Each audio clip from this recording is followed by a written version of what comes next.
And we live. There's absolutely no chance. Let me just say this for the record right now. No chance that Carlos Prates is winning tonight. Absolutely no chance at all. Oh, man, let me pull up chat here. Get it going. It's good to be back. It's good to be back. It's good to be back and streaming, bro. There hasn't been UFC. I haven't been cooking videos. I gotta get back to it, man. I gotta get back to cooking. There's been a lot that's been going down since UFC 314. The International Fight Week is a mess. I mean, unless it's Islam Makhachev and Ilia Topuria, it's a mess. It's absolute chaos.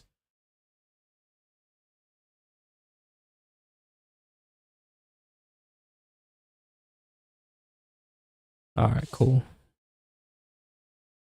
Volume's good. All that's good.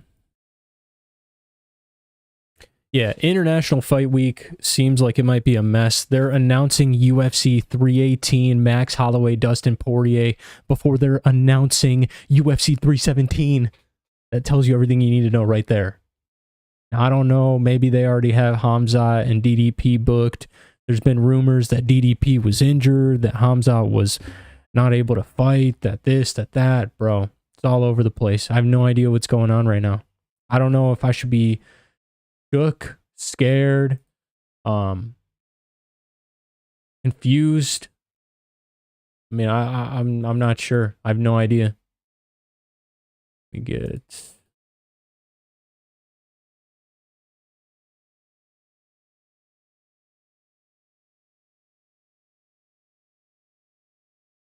Yeah, I'm not sure how to feel, honestly. If I'm gonna be truthfully honest. I do know that we're in for a good fight card today. Pop out chat.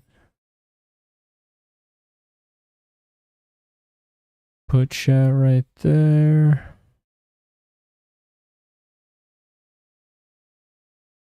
Actually, I'm gonna put... Let me do this. Sorry, I'm honing in on all the stuff that I gotta start clicking around, and it's always a hassle, man. I always think this stuff's gonna take like 2-3 seconds, and then all of a sudden it doesn't. Not an inch, so...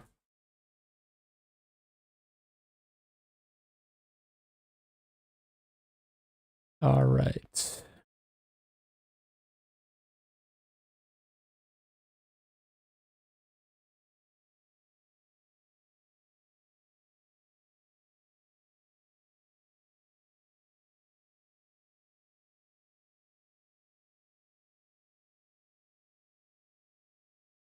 Yeah. As far as picks go, dude, I'm confident in Ian Gary. I'm confident in Zhang Mingyang.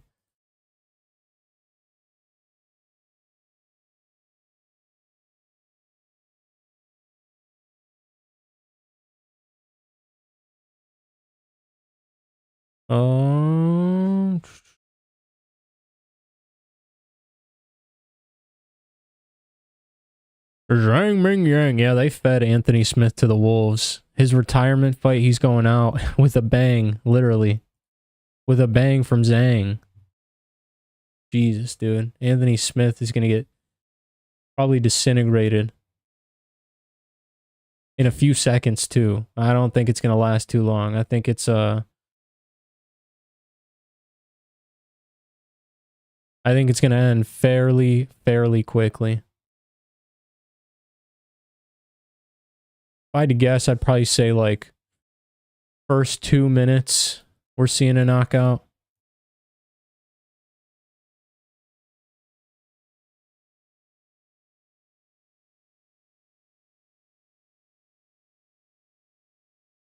On me, and I got it.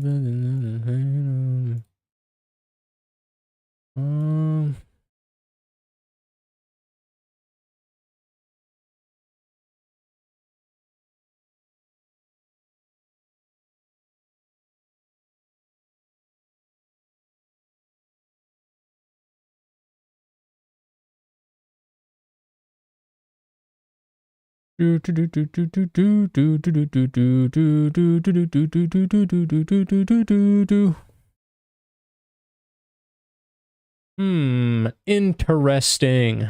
Yeah, so let me run through the card real quick because I finally got everything set up, I think, for the most part.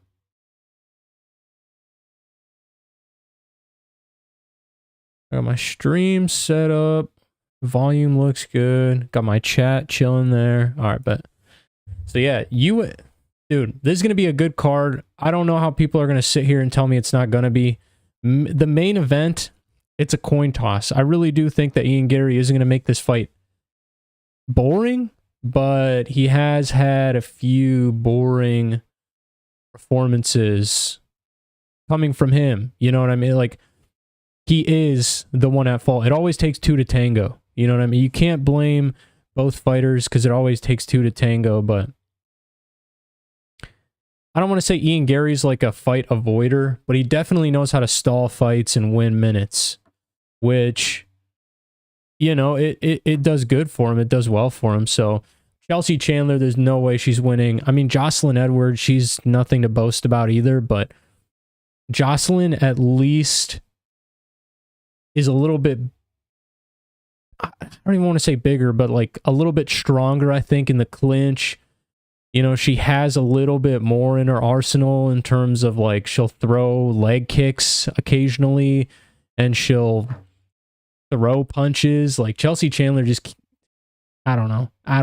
It's not going to be a slugfest for whatever it means, but Jocelyn Edwards definitely going to win it. Probably by decision. What time does the fight start? I think they're about to walk out in a few minutes, the first fight, but the actual fights start in about 30 minutes after the first fight, because Jocelyn Edwards and Chelsea Chandler, it's not even going to be a fight. Matt Schnell.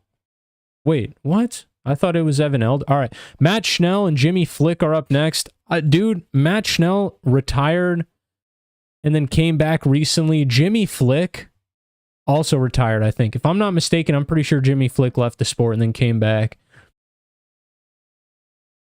Matt Schnell has a little bit better of a stand-up game, but something is telling me that Jimmy Flick is going to get this done, bro. Something's telling me that Jimmy Flick is going to be the dog barking in this. He's never been submitted. Matt Schnell has good jiu-jitsu, but Matt Schnell's like way to victory here is to knock Jimmy Flick out, and I don't think he's knocking Jimmy Flick out. Jimmy Flick is chinny, but Matt Schnell by all means is not going to be the one to chin him. I think their grappling's pretty even, but I think Jimmy Flick is a little bit more like aggressive in the grappling, so I think he's going to be the one. If anyone gets a submission, it's Jimmy Flick. If it's a knockout, then it's going to be Matt Schnell, but this fight is not going the distance. Evan Elder, Gage Young. I was on Evan Elder, but I'm going to take a swing at Gage Young, bro. I actually kind of like the fact that Gage Young is coming in here on short notice. Is it going to go all 3 rounds? Probably, but Gage Young just seems like the kind of guy to keep good cardio all around. And I don't see Evan Elder like going down and trying to just grapple, just grapple clap him for the most part. I don't think that's going to happen at all. I think what's his name? Gage Young is going to come in here. Is he going to dominate the fight? I don't think so, but I think he's going to be the one to eke it and edge it out, bro. I think he's a little bit more hungry, and I'm taking a swing at Gage Young. I was Evan Elder all the way up until today, and then I was like, you know what? The dogs might be barking tonight. Speaking of dogs, I'm picking John Castañeda too, bro. John Castañeda is going to beat Chris Gutierrez. Jimmy Flick sounds like the name of a cartoon show about a weirdo that sells bugs or something. I'm not even going to lie. He kind of looks like it too, bro. He kind of looks like he would be like a bug collector or something. In his spare time, he's trying to trap or flip bugs. I don't know. Yeah, I think he's going to win the fight, though. I'm taking a flyer on Jimmy Flick if it hits the ground. If it stays standing, then Jimmy Flick, I don't know. That's going to be a different story, but I think it's going to be a grapple-heavy approach, and I think Jimmy Flick might actually be able to submit Matt Schnell. John Castañeda. Yeah, John Castañeda I think is going to win a close decision over Chris Gutierrez. That fight's going to be close. Damon Blackshear, he's submitting Alatengheili. Jesus, I almost butchered that so bad. Damon Blackshear is cooking him. He's literally slowly cooking. He's going to churn him in the first round, and then the second round is just going to be submission after submission after submission attempt, and ideally he's going to get the submission at the end. Oh my God, man. Cameron Saaiman versus Malcolm Wellmaker. I don't want to pick against Malcolm Wellmaker, but I'm going to have to. I'm going to have to pick Cameron Saaiman. I think his grappling, I think his approach, his pressure, I think his pace that he just sets is going to get the best of Malcolm Wellmaker. Is Cameron going to finish him?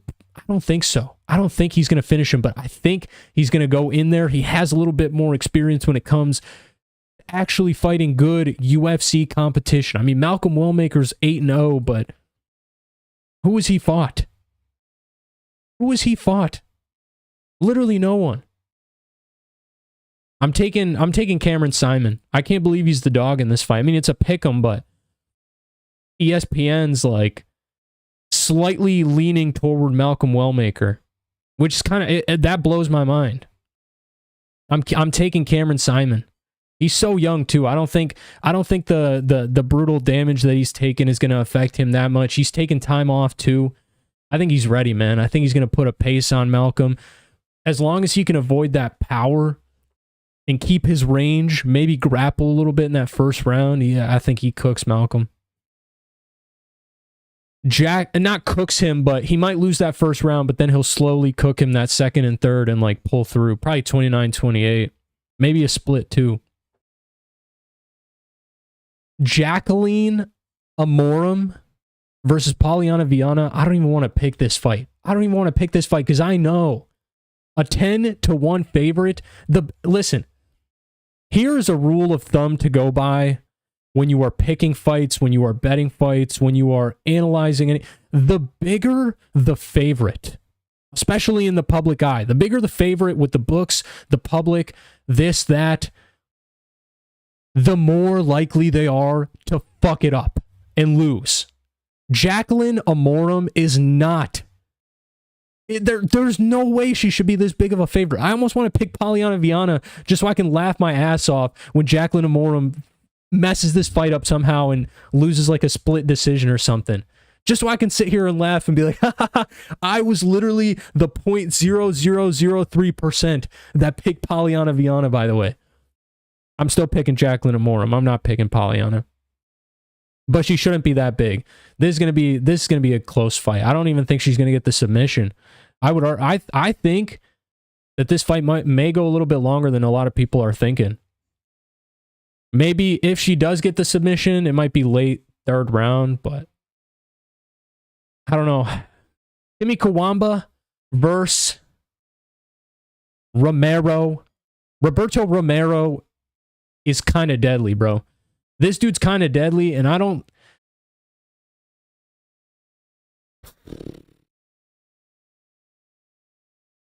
They're already introducing the fighters and shit. All right, I got to finish this up. Whatever. The first fight isn't that important. Just know it's not going to be anything crazy. I got to get through these picks first. Timmy Kawamba, Roberto Romero. All I got to say is Roberto looks like he might actually be ready to kill someone in that octagon. Like, no joke. This guy... How is he 26, by the way? He literally looks like an experienced, savvy veteran in good shape. He does not look like a 25-year-old. Bro, that is crazy. He looks established, you know what I mean? Like, he doesn't look old, he looks established. He looks like a vet. And all I'm saying is he's going to come in here, and I think he's going to do exactly what I think he's going to do, and that's knock Timmy Kawamba out in that third round. I'm taking Roberto Romero. Now we get on to the main card. Ikram Aliskerov versus André Muniz. Ikram is the confident pick here. André is no Robert Whittaker by all means. This is the most favorable matchup that you can literally create in the UFC for an Ikram Aliskerov. A submission artist that Ikram can basically defend anything off of. Okay, there is nothing that André Muniz is going to throw up, especially off his back, that is going to put Ikram Aliskerov in any sort of danger. If he reverses a position, takes a top mount, takes a mounted position, takes a dominant position on Ikram Aliskerov, okay, then we're talking a different story. But no, Ikram Aliskerov is going to dominate and probably finish André Muniz. Randy Brown, Nicolas, Dalby. Dude, Nicolas Dalby is tough, but he's 40 years old. I don't think even a Randy Brown that doesn't hit that hard, that, sometimes pitter-patters his way to a decision with his long reach and his pointy jabs. Listen, I don't think he's going to knock out Nicolas Dalby, but dude, Dalby is getting up there in age. He's 40 years old, probably going to turn 41 sooner than he did. Or he's probably he's probably closer to turning 41 than he is on his birthday that he turned 40. Holy crap, I just overcomplicated the living crap out of that. Anyways, yeah, I'm taking Randy Brown. Randy Brown should point his way to a decision easily. Maybe even finish him late third round. Michel Pereira, Abus Magomedov. Give me Michel. Give me Michel. Listen, his loss to Anthony Hernandez, that is not a bad loss. This man was 8-1 prior to that loss. He was 8-0 on an 8-fight win streak prior to that loss. Okay, he was a coin flip to beat Anthony Hernandez, who's arguably the biggest dark horse. Maybe he's not even a dark horse anymore now that he's at the top of the division, but arguably like one of the best up-and-coming guys. Dude, he is on a 7-fight win streak.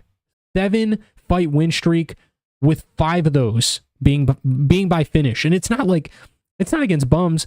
Rodolfo Vieira, Josh Fremd, Marc-Andre Barrieu, Edmund Shabazian, Roman Kopylov, Michel Pereira, Brendan Allen, bro. Anthony Hernandez is a beast. I think that loss isn't going to age that bad, okay? And yes, Michel Pereira, he may not have the greatest cardio, but I don't think he's going to need it against a boost. I think he gets him out of there in less than a round and a half. Oh my God. Jocelyn Edwards knocked out Chelsea Chandler? That's insane. That's crazy. That's actually sick. Never in a million years did I think that was going to happen. Wow. I kind of wish I would have seen that now, but it is what it is. Let me throw on.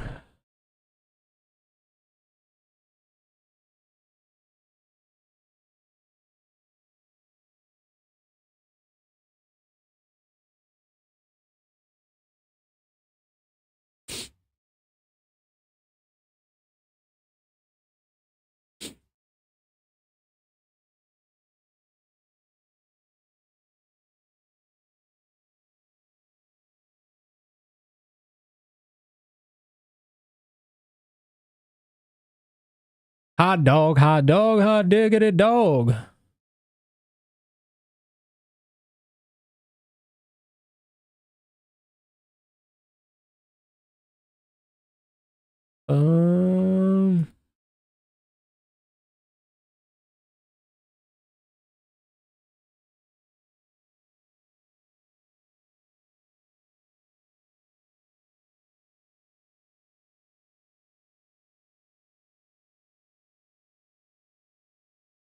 How does my computer do this stuff, bro?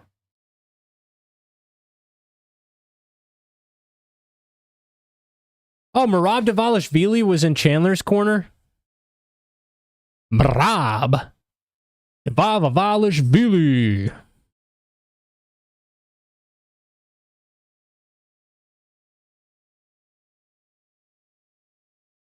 Maybe they'll... Let me see the knockout, actually, real quick.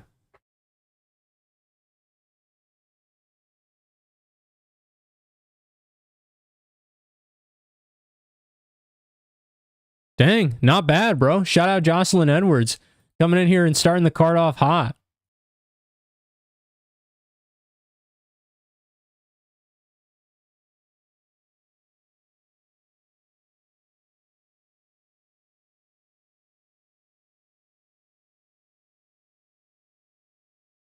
That's crazy. She's getting ranked off that Chelsea Chandler fight. That's actually nuts.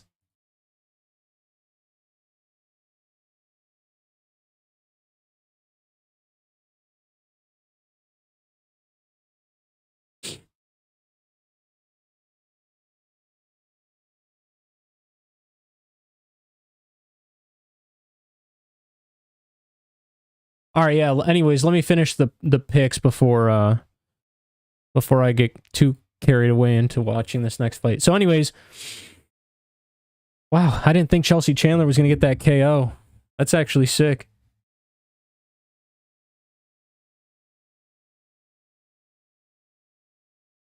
Yeah, Michel Pereira I'm taking to finish Abus Magomedov. I just like him better. Giga Chikadze versus David Onama. I'm taking David Onama to win. I'm taking David Onama to get the W. And in the main event, or in the co-main event, it's crazy that I even have to sit here and, you know, give the prediction, because the prediction's pretty obvious. It's Anthony... No, I'm just kidding. It's Zhang Mingyang. He's going to come in here and demolish Anthony Smith. Anthony Smith is not taking Zhang Ming down. He's not submitting Mingyang, bro. Okay, he's not. I refuse to believe that Anthony Smith is going to come in here and finish Ming Zhang. Okay, maybe he lasts that first round and a half and then somehow miraculously comes back and pulls off like a third round submission while he's literally gushing from a cut that could stop the fight as soon as the round ends. Yeah, maybe we could see something like that. But as crazy as that sounds, that's the likelihood of it even happening. Like negative 30. Negative 30%.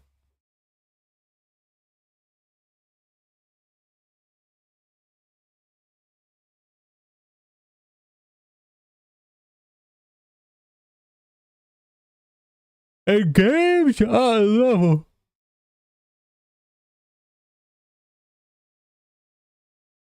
Oh, man. Oh, my God.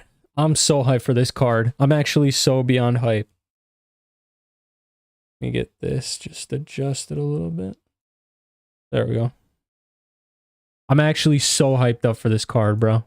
Unbelievable. It's about to be an unbelievable card.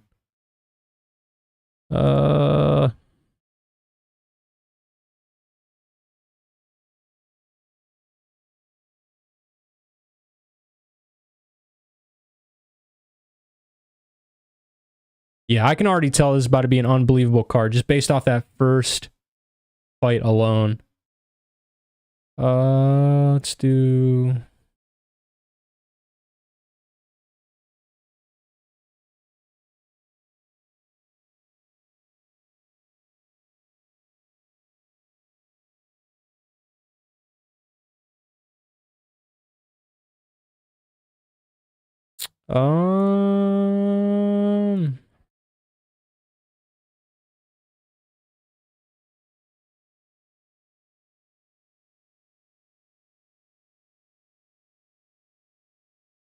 There we go.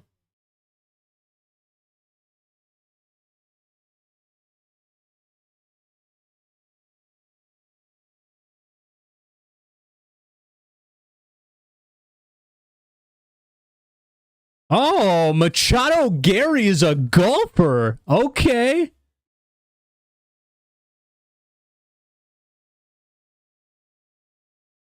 I'm not going to lie, though. That cut kind of scares me. I do think Ian's going to win, but that cut that he's walking into this fight with kind of scares me.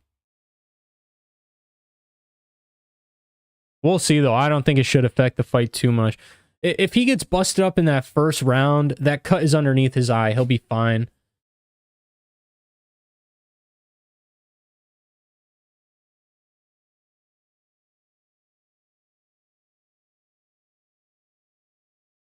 It might be fairly healed up too by now. I'm not gonna lie. Let me check the face-offs, because I didn't look at the face-offs at all yesterday.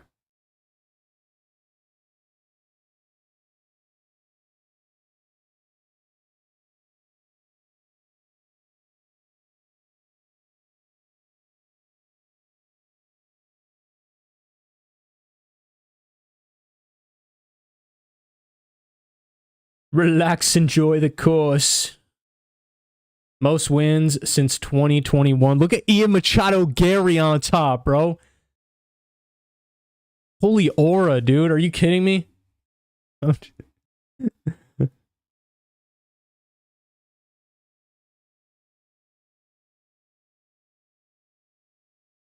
right.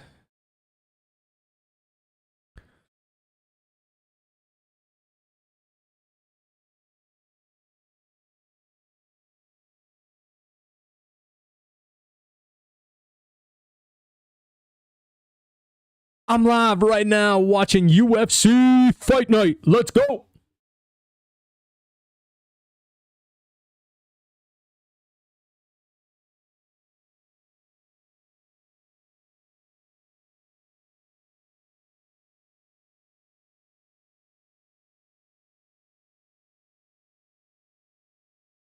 Yeah, David, that fight against David Onama, I'm not even going to lie, bro. Roberto Romero, he shocked me. Timmy Kawamba, there's no way Timmy Kawamba's winning this fight.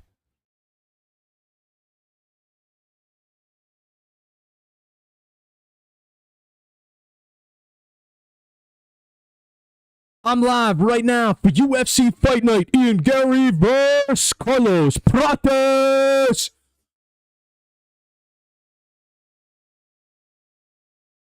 All right, let me...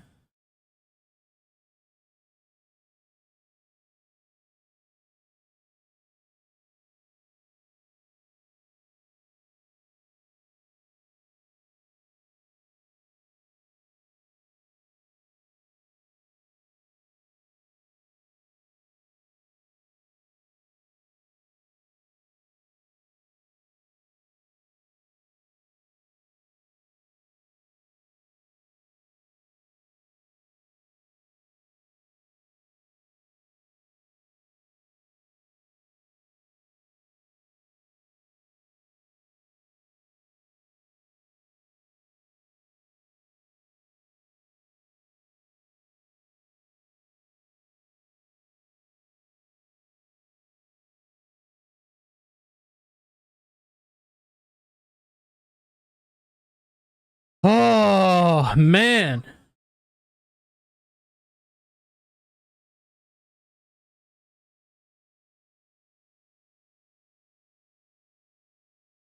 All right, that's good enough. Whatever. I'm not cooking that video up again.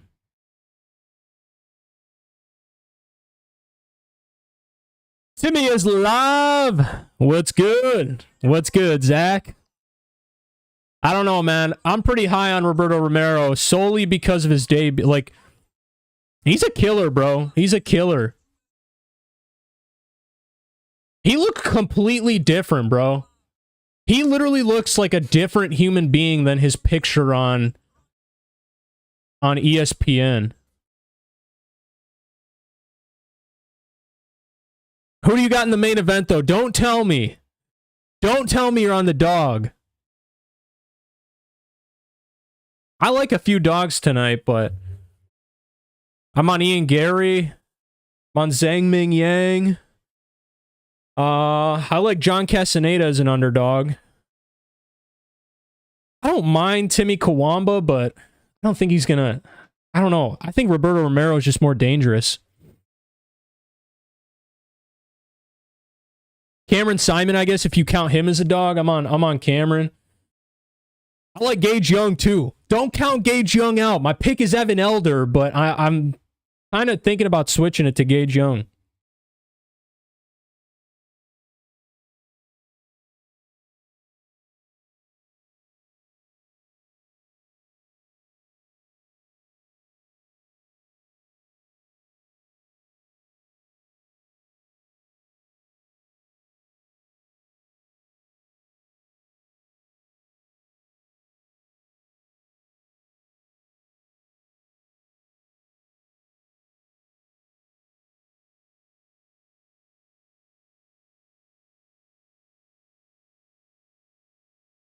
Yeah, to be fair, though, Timmy Kawamba is pretty good, too.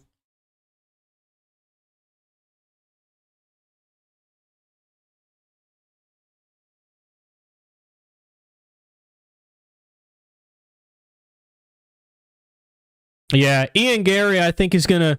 I like him either by a late, like... late third, or no, late fourth, maybe late fifth round TKO.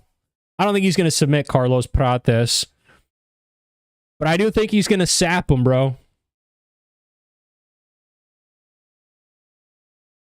I don't know, man. I don't know. I don't know what to think of Carlos Prates. If he doesn't get him out of there in those first 2 rounds, I think we might see some cardio flaws with Prates. I mean, the sole fact that the dude goes through like a pack a day is insane, dog.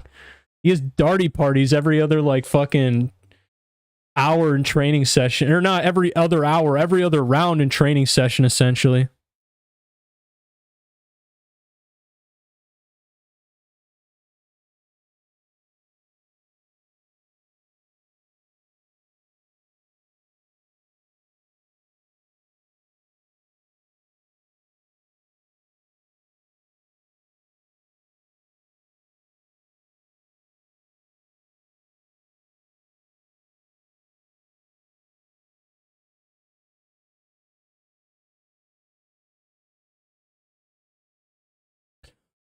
Roberto Romero.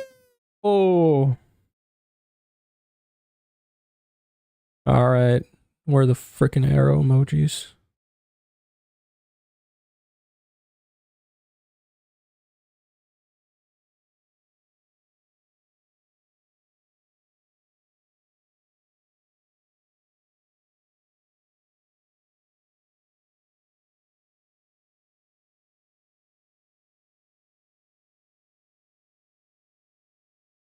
Oh my goodness. Timmy Kawamba. We're about to find out right now what's crack-a-lacking with Timmy and Roberto.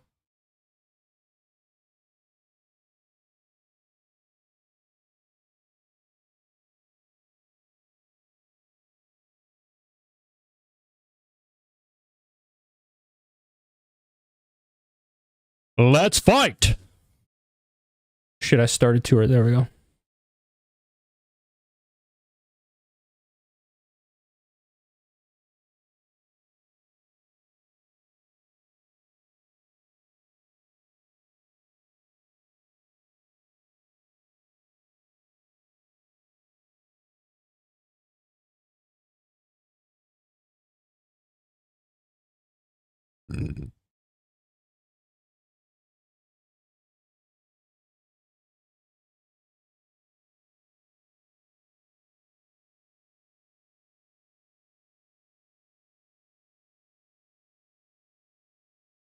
Romero with some good kicks, and Timmy's shooting.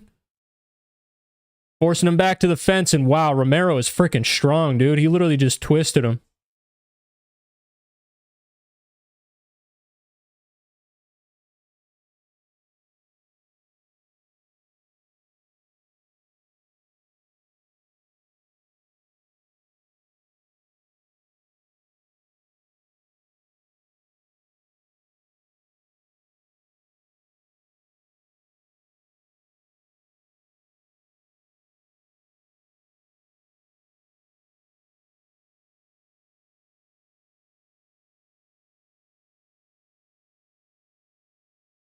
Romero is just literally holding him up against the fence.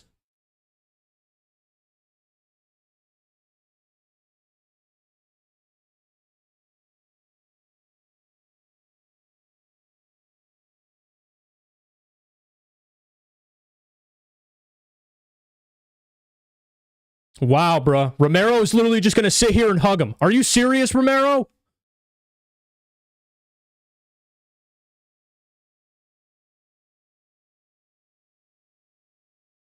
Oh my God.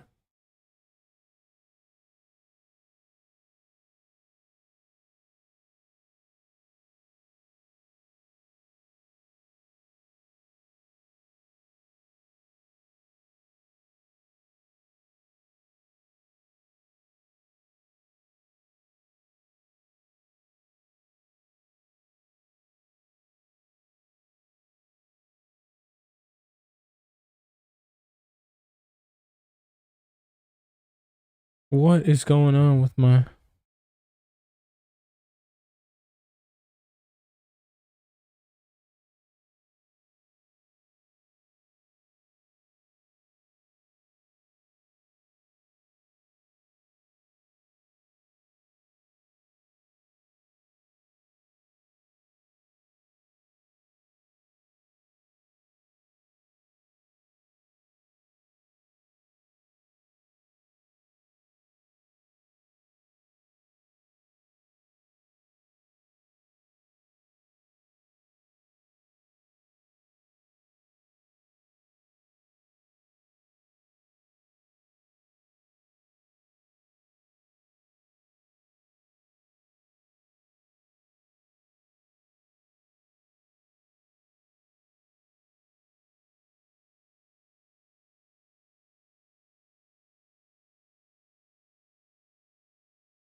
Romero's kind of cooking them right now, bro.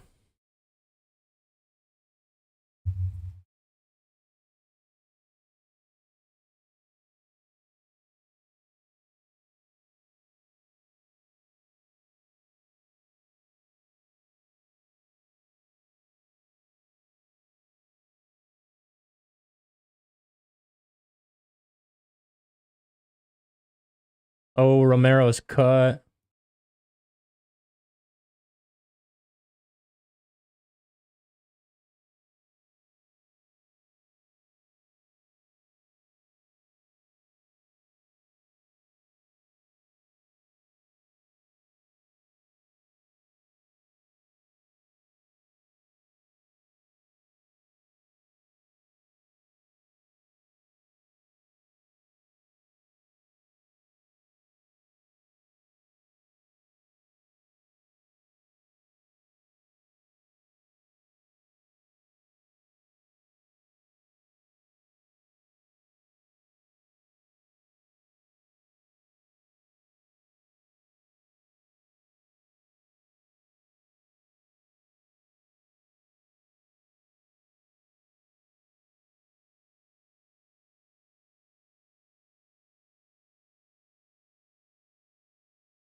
Yeah, I think Kawamba might have won that first round.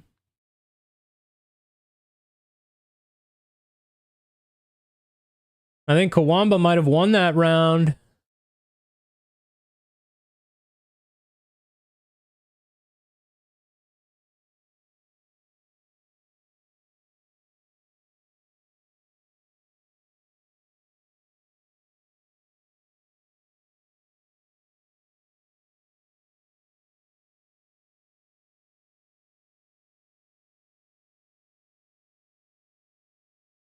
Rent free, what's good? Yeah, that was a close round. I don't know. I mean, Romero's the one bleeding. But Timmy was basically just trying to, like, grapple. No, sir. No, sir. It's a Croat flag. Croatian. You from Netherlands, though?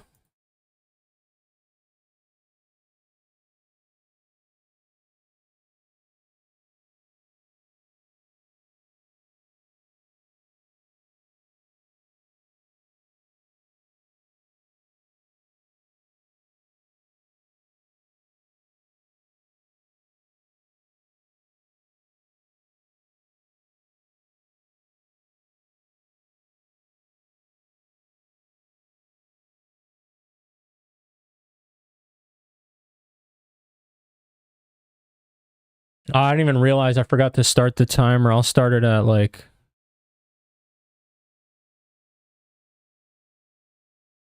I'll start it here in a sec. 358. Good level change from Kawamba, and he gets Romero down. Holy crap, he like threw him. But Romero gets right back up. Romero gets right back up, bro. Timmy looks gassed. I'm not even going to lie to you.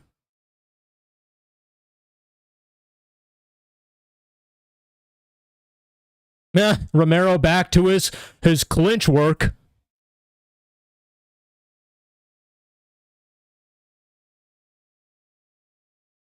Romero's got really good cardio, bro. His pace is really good. Oh, nice body kick.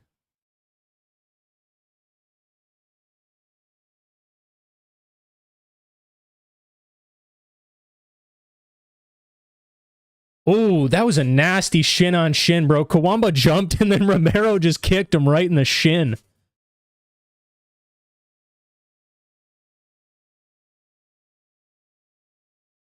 Oh, man. They bone him.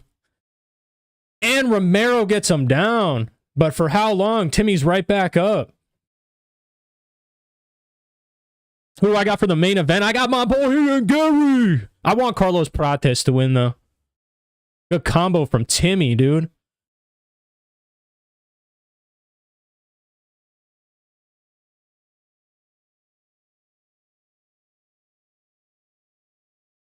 Man, Romero's stalking Kawamba down. Good body shot from Romero. He's got to keep going to the body. Timmy's leaving that wide open for him.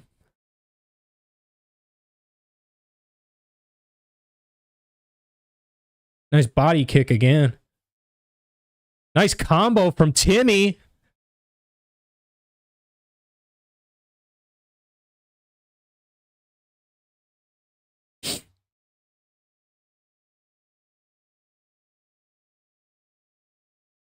Timmy's bleeding a little on his cheek.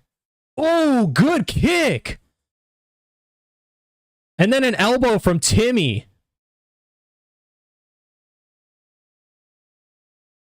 Oh, nasty right hand from Timmy. Oh, he busted him up, bro. Romero's busted open. And a huge head kick from Timmy. Oh my goodness. Romero is gushing right now, bro. Romero is bleeding bad. Oh, nasty knee. Jumping knee. And oh my God. He's out. Oh my God. Timmy Kawamba knocks him out, bro.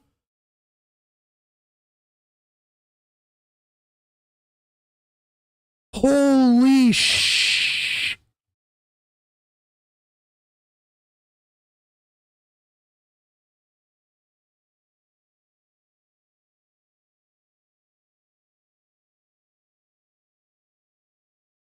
Oh my God, dude. That was a nasty head kick.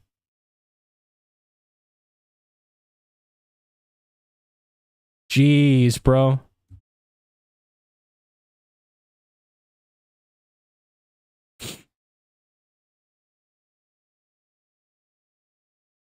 Wow, dog. That was a nasty knockout.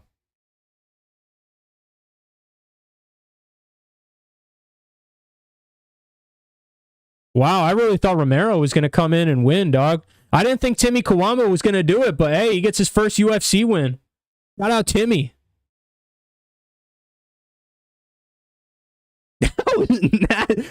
Dude, the head kick was nasty, but that switch knee was even nastier. That was vicious. That was vicious. What a call. Good call, Zach.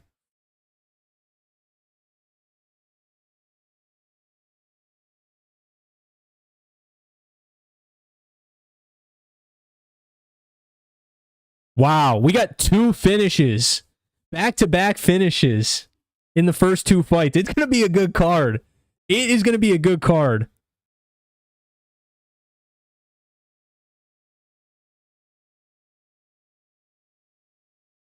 Man, dude. What a freaking KO.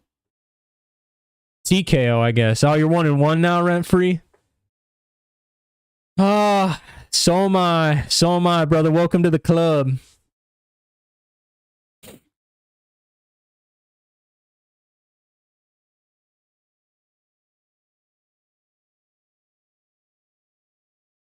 God, that's...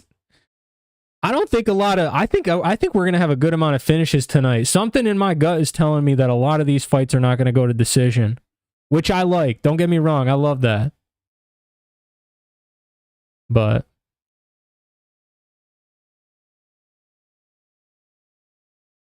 what do you bench? Cool. Am I on Tapology?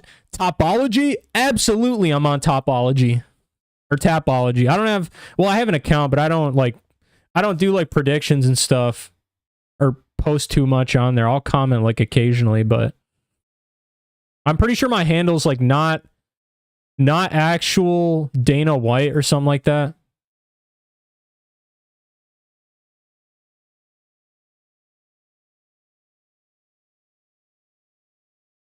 Can't believe Romero let me down, dog. I'm never forgiving him ever, ever, ever.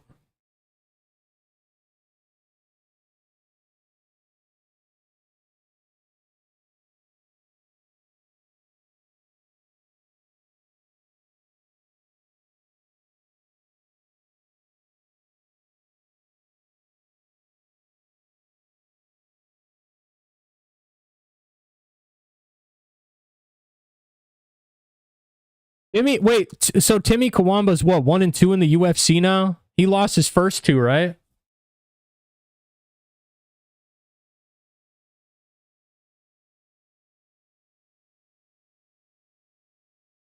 Yeah, I'm on Tapology though. I just don't post or like stay active on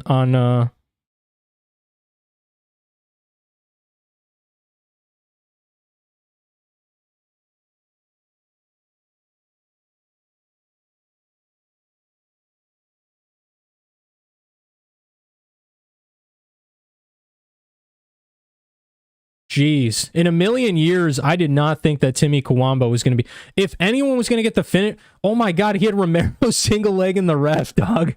He had Romero single leg in the ref. There is no way that was a bad stoppage. I didn't even see that, bro. He had Romero single leg in... who is that? Chris Tione? I don't even know who that is.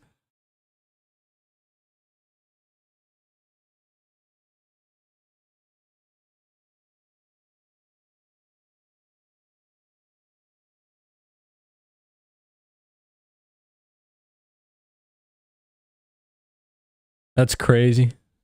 Shout out Timmy Kawamba. Kawamba.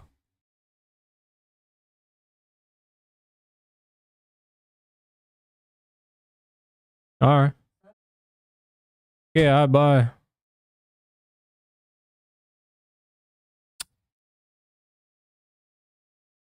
Man. 2 fights in, and we got bangers already. 4th fastest submission in UFC strawweight history versus Corey McKenna. Interesting. Shortest average time in UFC strawweight history. Is that a flex?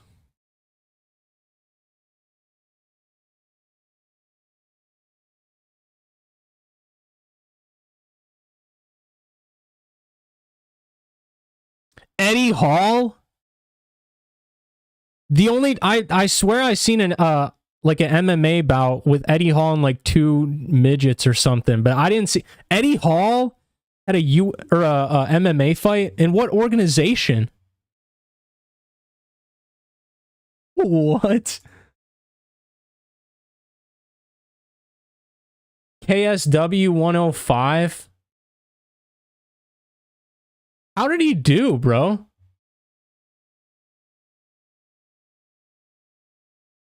Was it like a sloppy, like, back and forth until someone just got stiff-lined?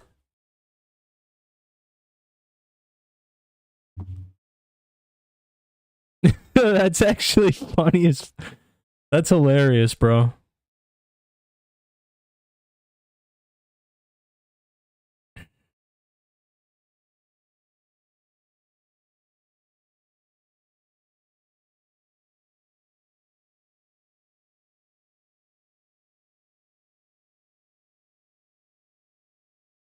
That is crazy. What? Is that just like a super heavyweight division then? There's no way Eddie Hall can make a 265. How big is Eddie Hall, bro?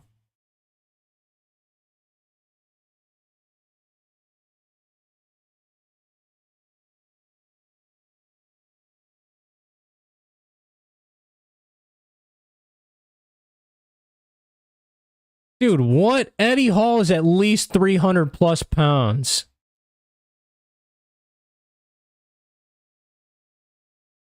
How the fuck do they have a weight class for Eddie Hall? Hall won by TKO in the first, but it was a brawl. That's crazy, bro. Was his opponent, was he like an actual like fighter that's fought before, or was it just some dude making his debut too?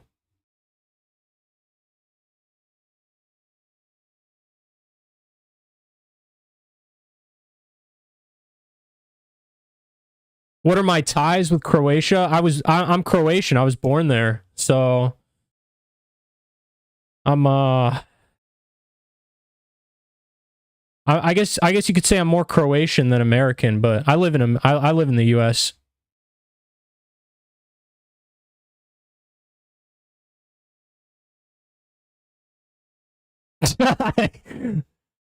The Thai slander's insane. Tai Tuivasa, I have no idea how that guy's still ranked. Anytime I see Tai Tuivasa's name come across my screen, I'm just like, how is he still a ranked heavyweight? I know that heavyweight isn't all that. I know that heavyweight has its... What the fuck? I know heavyweight has its flaws, but how in the world is Tai Tuivasa? He's still like number 10 or 11.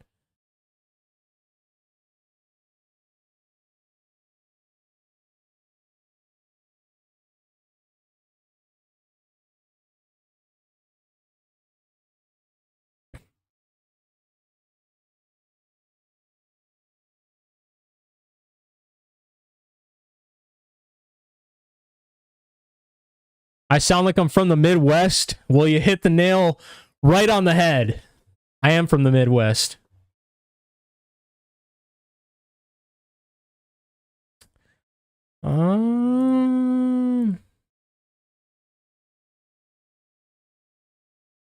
Merab's coaching again? Merab's out there for Polyana Viana? What? Is that where they just seen Merab, he said?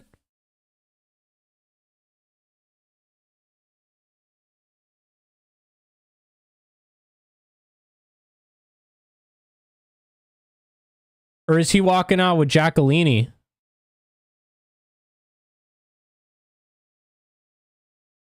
Where's Merab, bro? You can't call out Merab and then not show him. What is this? Valishvili.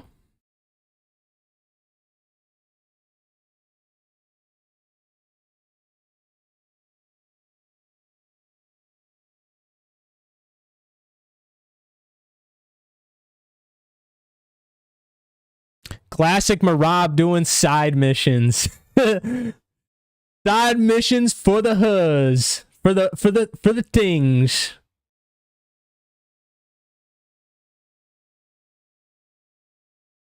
I don't even know who he's coaching though.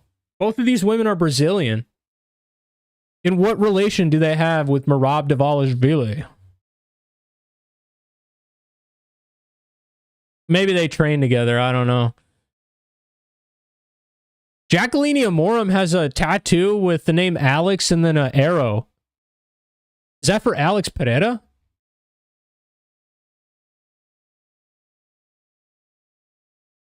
She just dapped up all her coaches and didn't dap up Polyana Viana. What? That's nuts.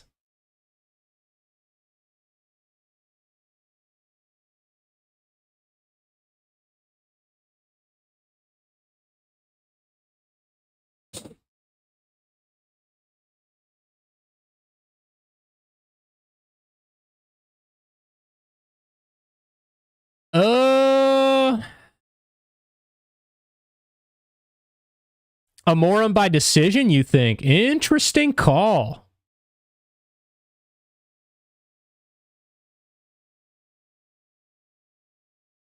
Interesting call indeed.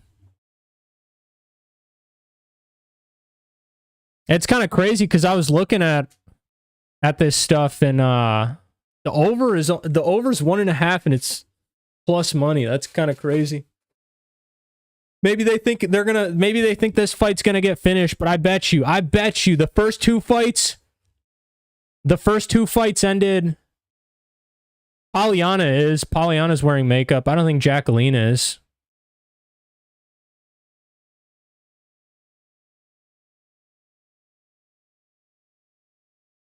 Coconut Creek? What the Jaqueline trains out of Coconut Creek? I didn't even know that.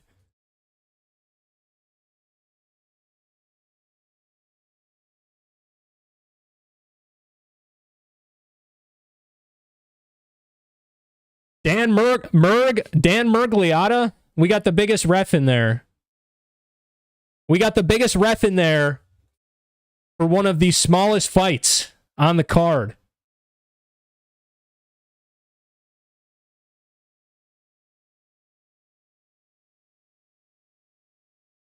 Wow, Jaqueline gets her down instantly, bro.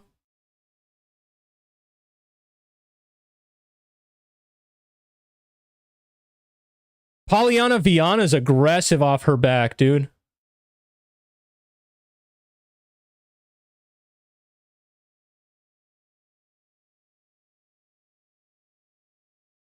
She's got a reverse triangle.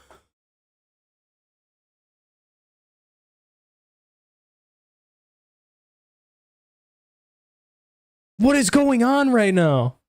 Amorim's about to get a reverse triangle too. She could potentially get.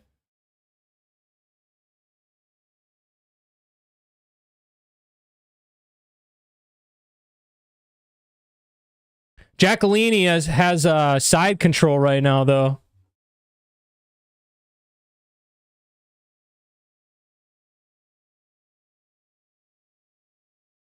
Oh, she might snag that arm up. She might snatch that arm up, bro.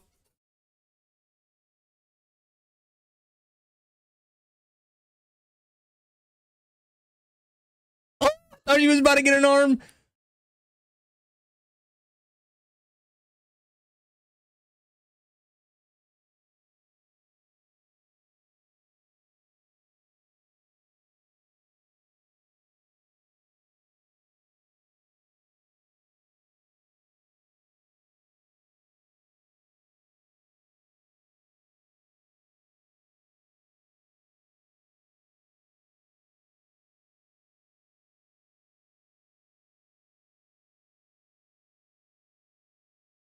Oh, she's about to get top mount. She's about to get full mount. Nope. Viana stopped it quick. Oh, she's got the arm.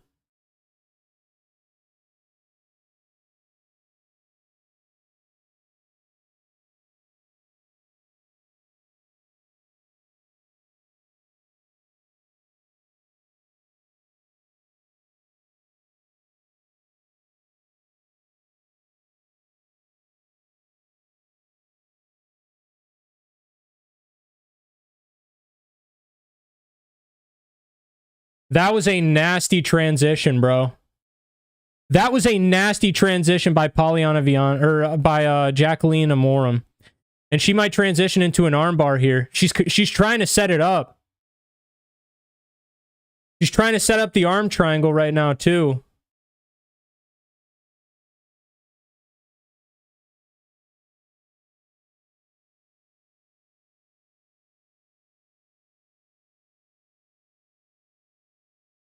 Polyana's doing a good job right now. Defensively. Ooh, nasty elbows from the top.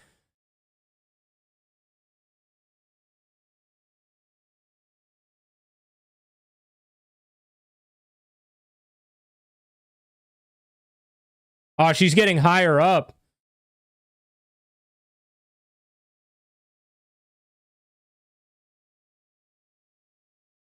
Ooh, that was a vicious elbow, dude. I think she busted Polyana up. No, she didn't. She didn't.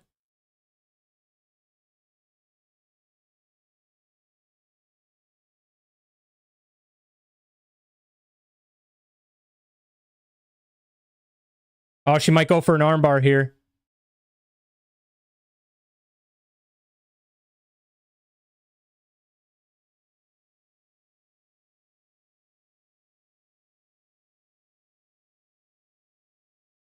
Oh, she almost got out. Wow, the scramble that Polyana Viana tried there. That's insane.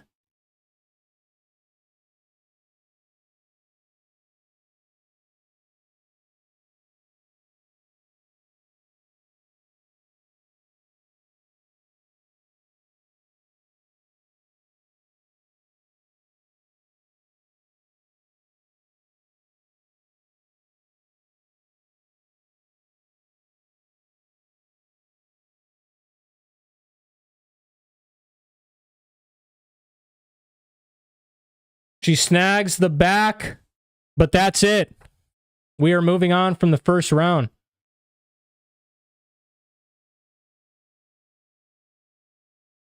What the Wait, what was that?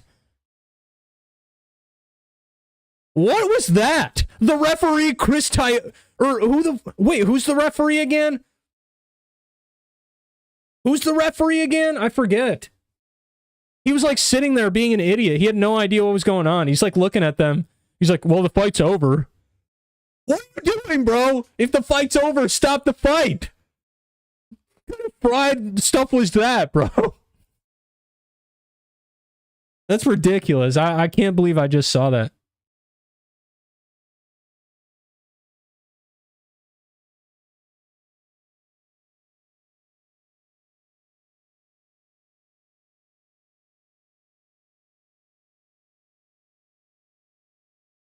You started without me. You started without me, Dustin, because no one cares to wait for you, buddy. Sorry to say.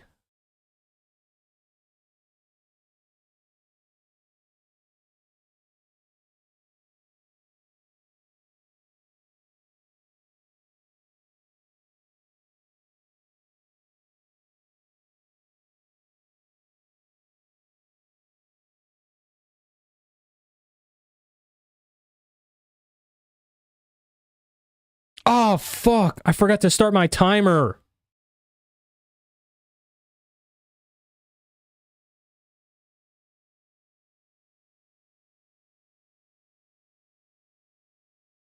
I'm going to start it here. There we go.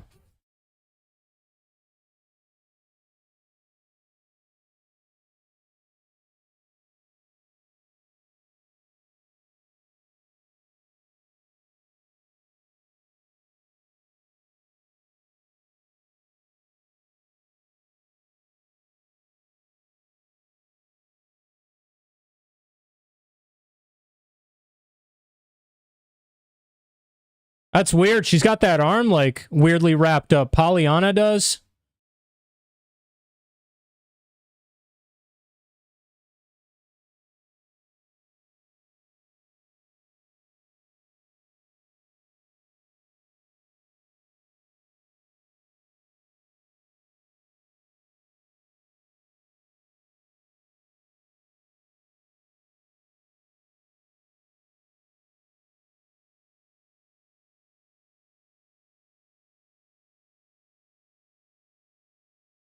Amorim's got a body triangle. Amorim has a body triangle. Oh my god. It's over. Oh my god.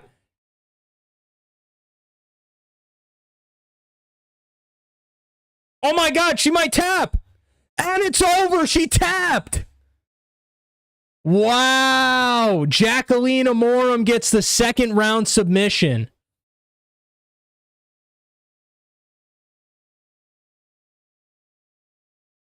Wow. What a sub.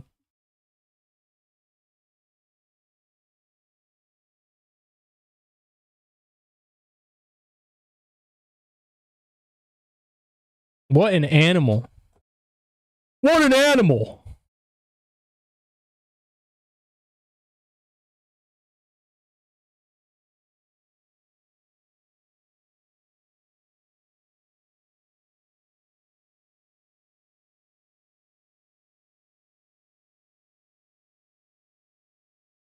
That's crazy. She tapped her with one freaking arm, bro.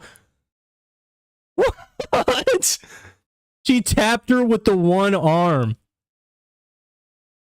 That's crazy, bro.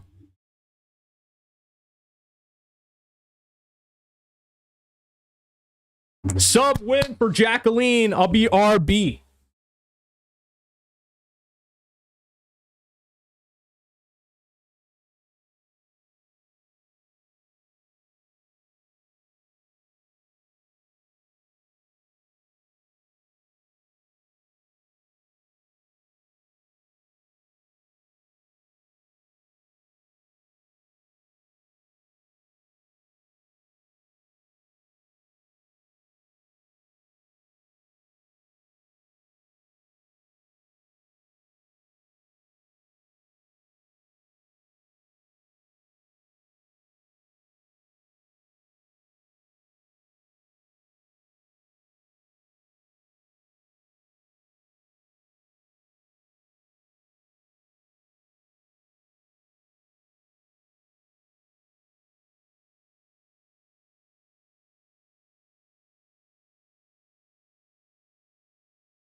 Jaqueline Amorim is a fraud.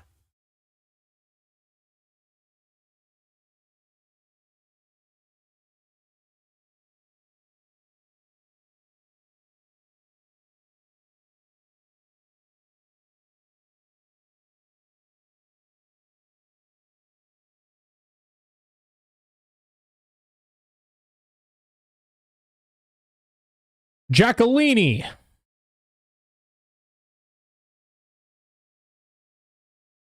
Fluke win. Fluke win. That was a fluke. Jaqueline Amorim is probably going to get fraud checked by I don't even know who, but whoever's in the top 10. Malcolm Wellmaker, this is about to be a freaking banger.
Saaiman by sub is fucking 12-1.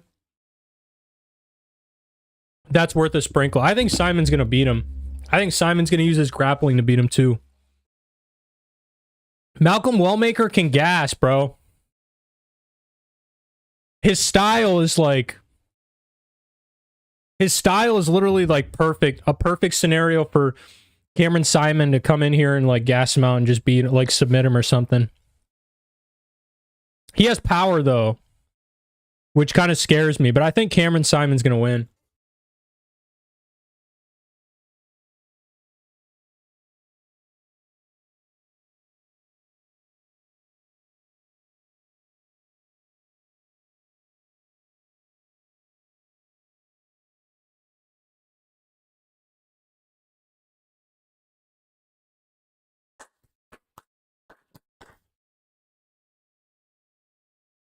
Cameron Saaiman looks like he's in the best shape of his life, by the way.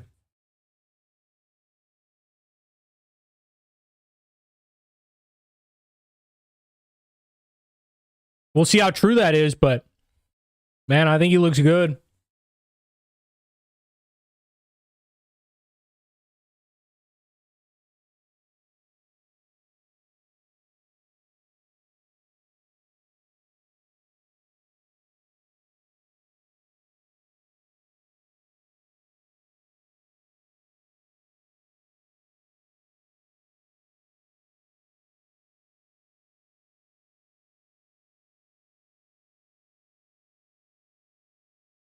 That's actually kind of nuts that right now we're on a 3-fight finish streak. I don't want to jinx it. I don't want to jinx it for the rest of the card, but we are on a 3-fight finish streak. 2 knockouts and a submission. Hell yeah.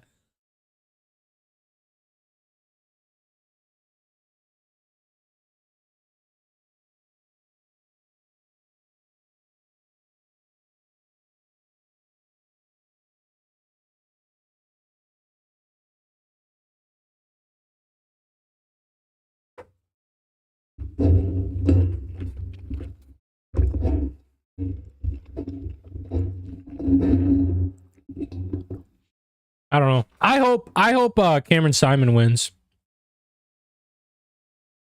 I'd love to see him walk out of here with a win, but we'll see, man. We'll see.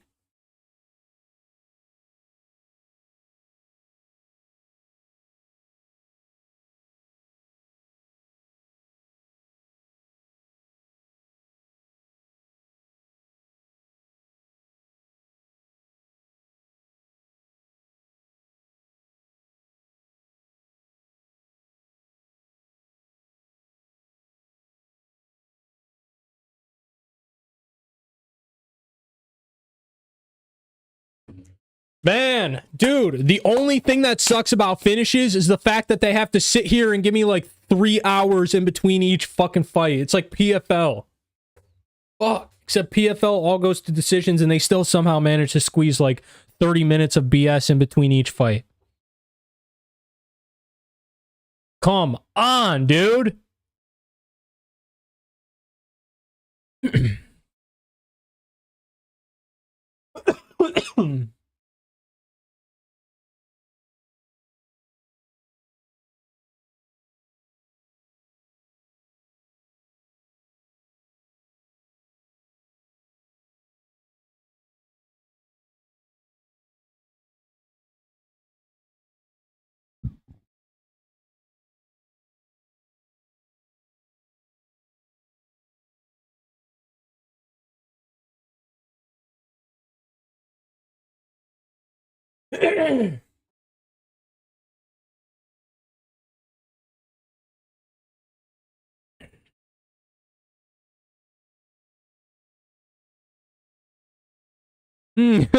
Everyone's complaining about the ref against in Kawamba and Romero. I don't know. I think it was a good stoppage.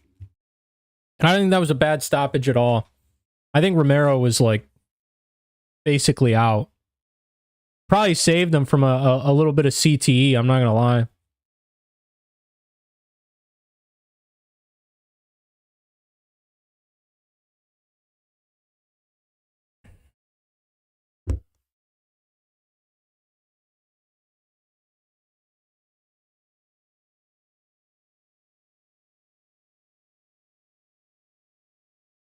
Fighting.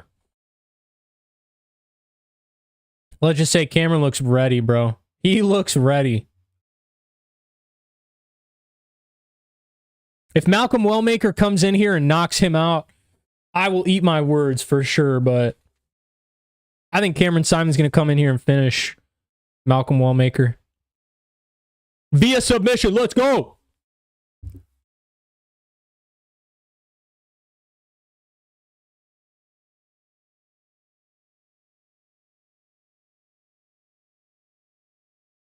Malcolm Wellmaker's undefeated.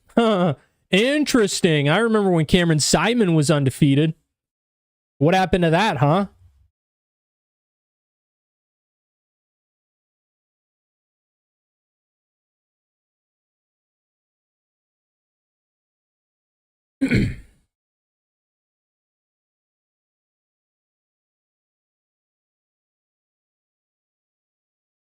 Sir, are you ready?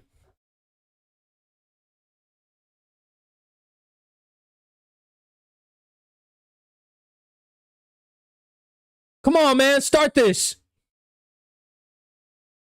Let's go.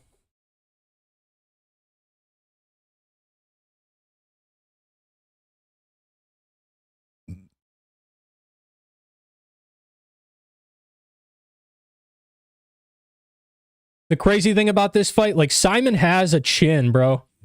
He has an absolute chin, but Wellmaker can... He's going to test that chin, let's just say. Nice body kick.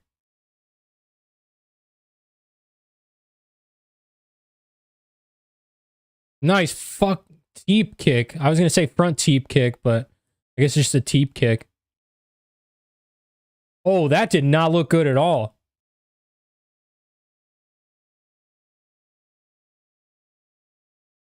They just collided shins. That was bad.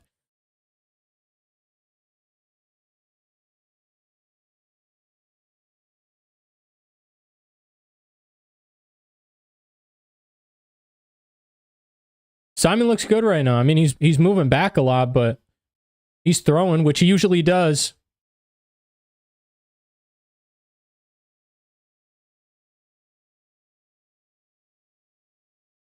Ooh. Ooh! Wellmaker with a nasty right and then a left hand too, but Saaiman sniffs it out and just ducks underneath.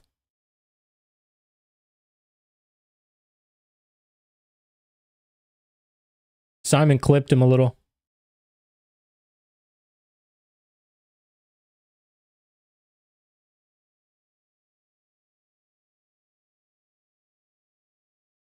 He's using the leg kicks a lot. He's trying to slow him down a little bit. Good body. Oh my God!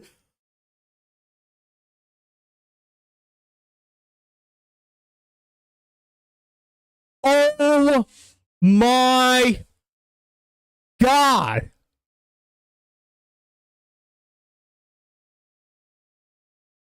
It's over for Cameron Saaiman, bro. He's getting cut after that. His career is literally over. At 24 years old. Holy fuck, man. What? Holy shit. Saaiman is out.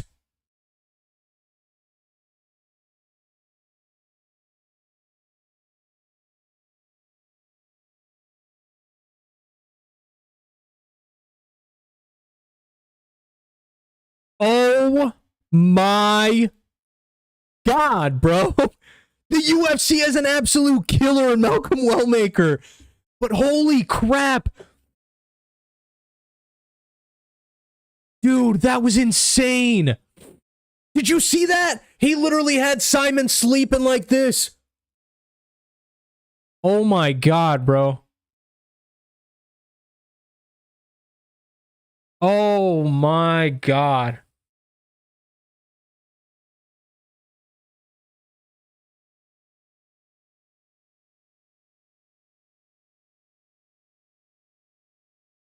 Holy sh...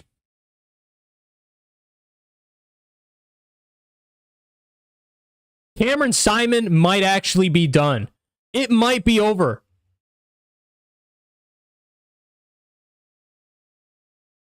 He might be the first one to retire at the age of 24. Jesus. What?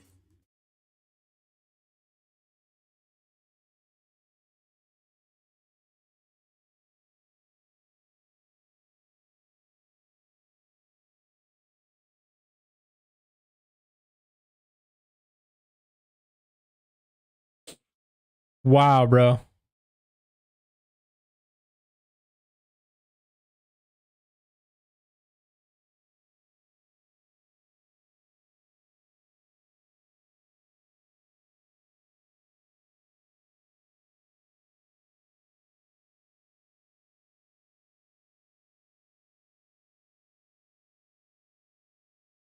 Wow.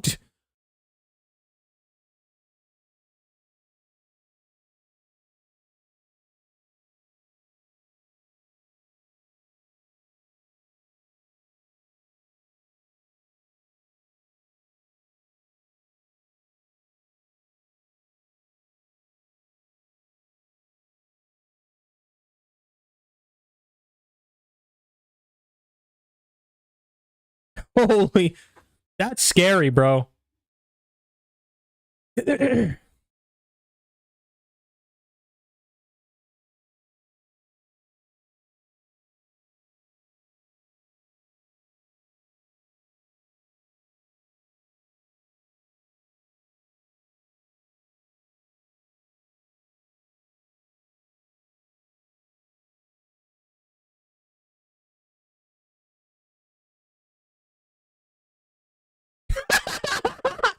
Renato Moicano said, what the fuck? 135-pound Nagano.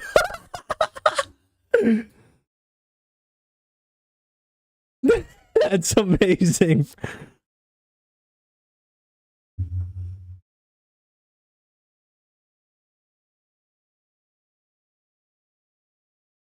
Bro, we need Malcolm Wellmaker versus Peyton Talbot.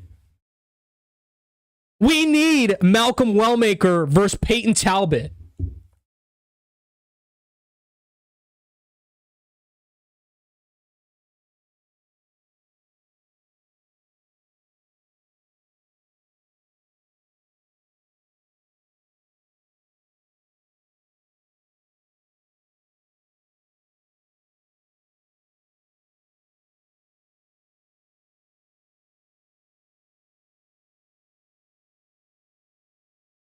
Oh my goodness, man.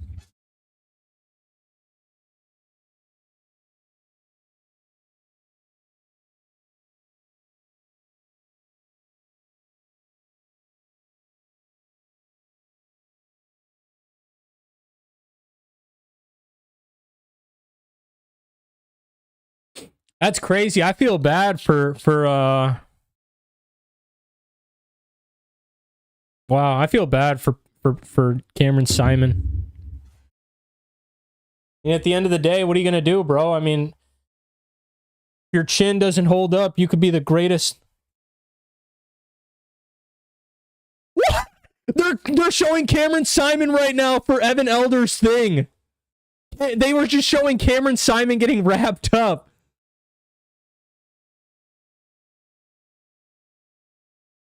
Ah, UFC. What are you silly boys doing? And girls.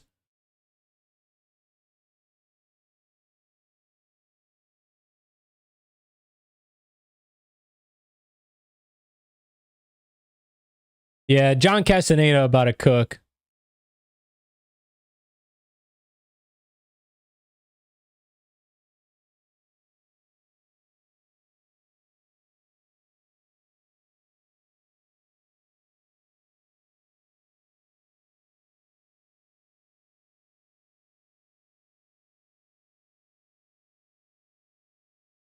Dude, I can't even. We're still on a finish streak right now, bro. What is going on? What is actually going on?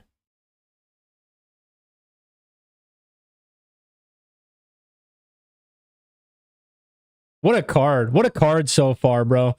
We haven't even gotten close to the main event. We already have a bangers on bangers.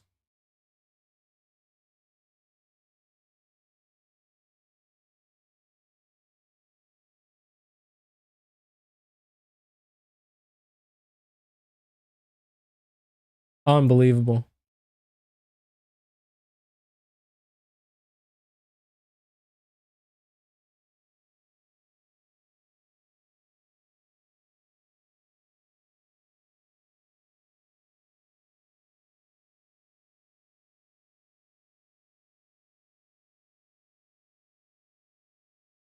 I'm scared for Cameron Saaiman. He's probably getting cut, right? Cameron Saaiman's definitely getting cut. He's been finished twice and he's lost 3 in a row.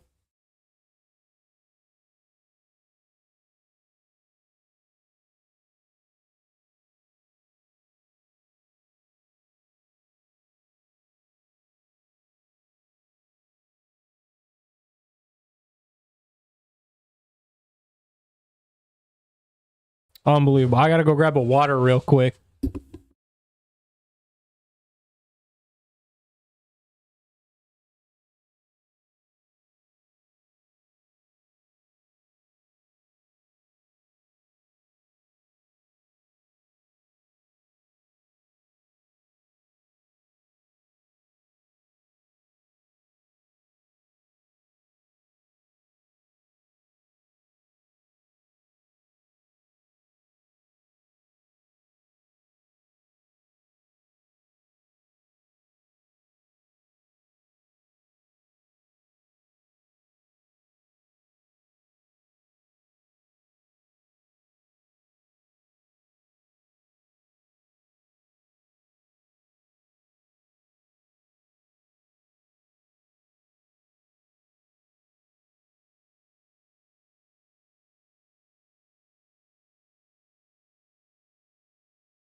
Well.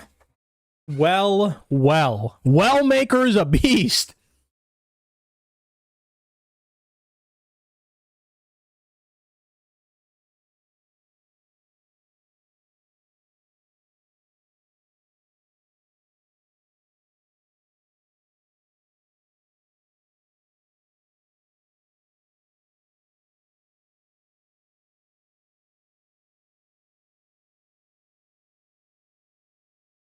I'm Saudi. I'm 2-2 on picks right now. I'm 2-2 on picks, and I barely picked Jaqueline Amorim. I wanted to pick Polyana Viana so bad. I wanted to pick her so bad, but thankfully I didn't, because she's trash.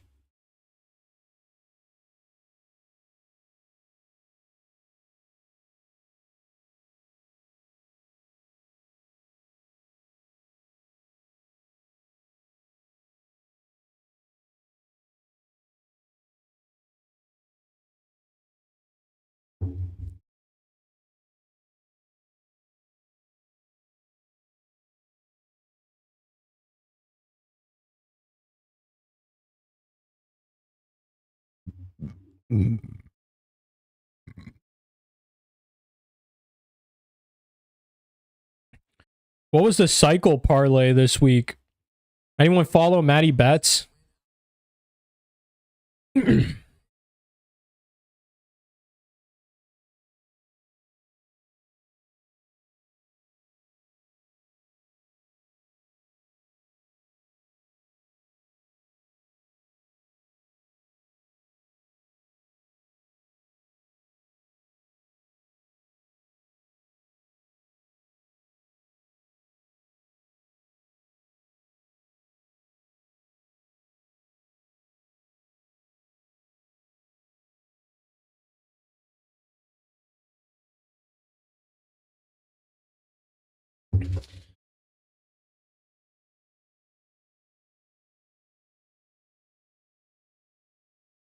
That's crazy. Damon Blackshear should cook this guy, right?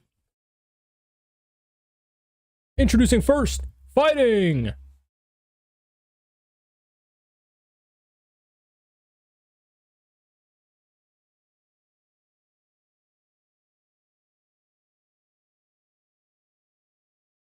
Dude, I'm not even gonna lie. Alatengheili. Holy crap, I butchered that name. Alatengheili looks a lot bigger than 135-pound bantamweight, bro. He looks like he fights in freaking lightweight. We'll see how he looks against, Blackshear, right? Standing right in front of him, but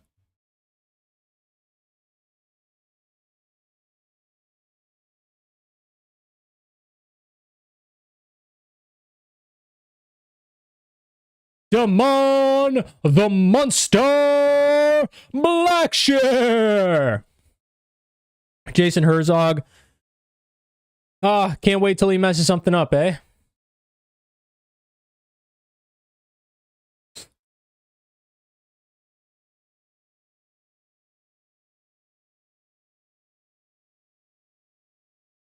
Oh my god. Damon runs out and just throws a jumping knee.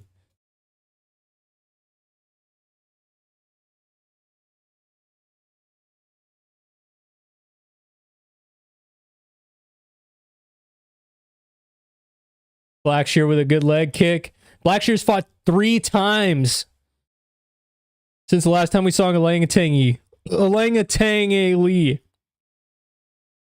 Alatengheili. Jesus, I keep butchering his name.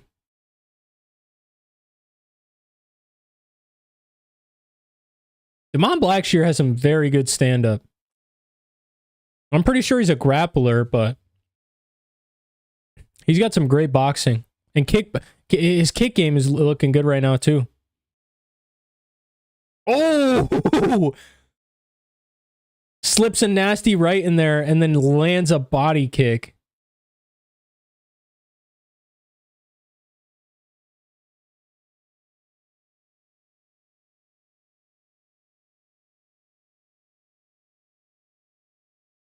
A. Lee can't find the distance right now. Oh, nasty right hand by Blackshear.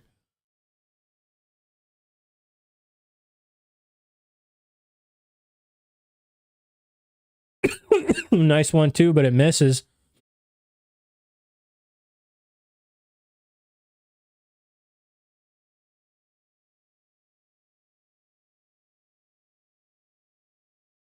Blackshear is looking very, very good right now, bro. Oh, that was a nasty head kick that just grazed right off the top of Lee's freaking forehead, bro.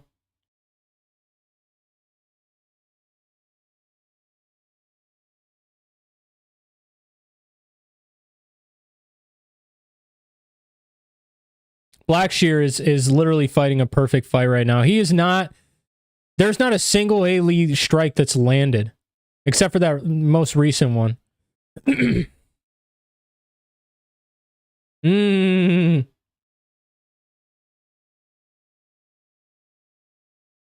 Oh, nasty 1-2 from A-Lee.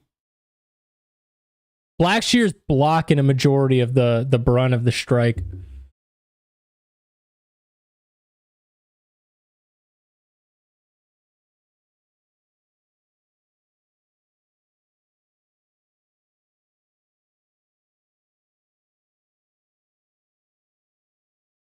Oh! Jumping knee from Blackshear. And then he clips him with 2 right hands. But A-Lee counters.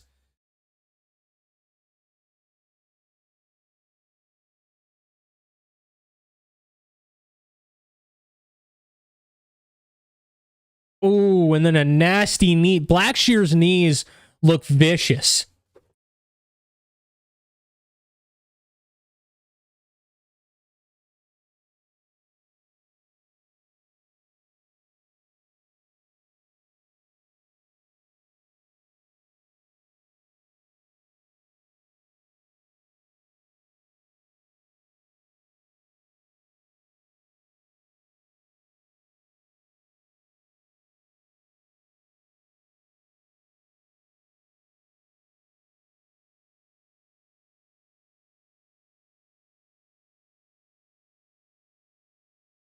Yeah, Blackshear's look good, man. He's keeping the range. He's keeping the distance.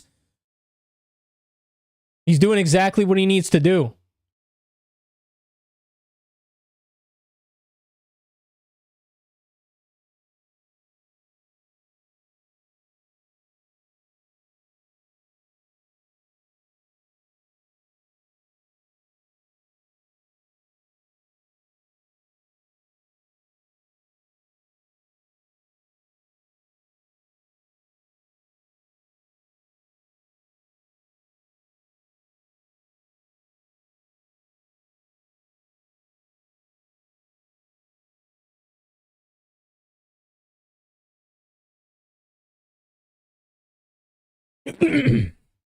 Yeah, Blackshear 1-0. Blackshear 1-0, dominant first round. Easily score it for him.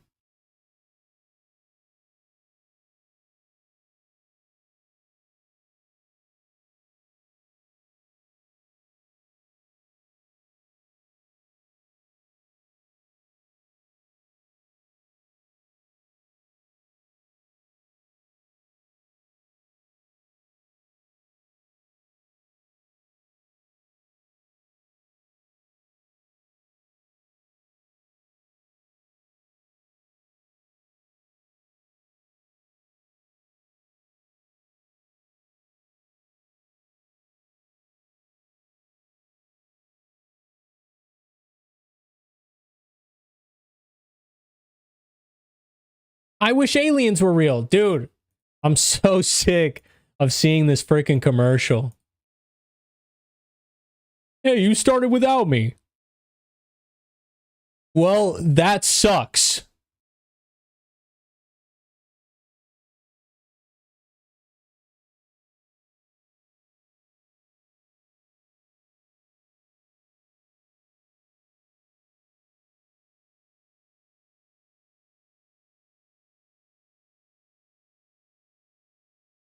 All right, second round starts.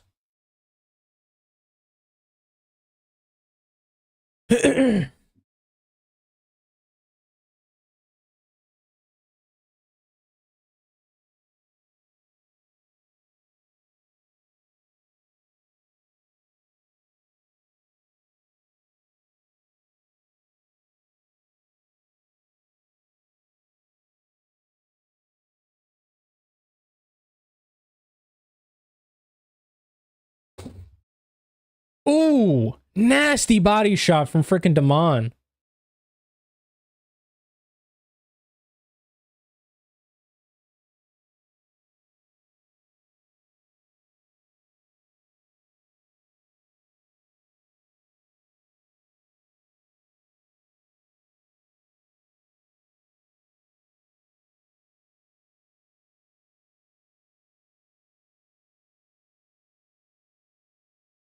Ooh, nice 1-2 there from A. Lee.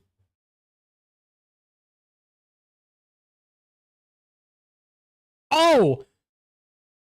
Some good body shots there from A. Lee. And then a nasty knee from Damon drops him on his butt. A. Lee almost jumped on him. Which I think would have favored probably Blackshear. Whaley's actually trying to take him down. Oh, good balance by Blackshear.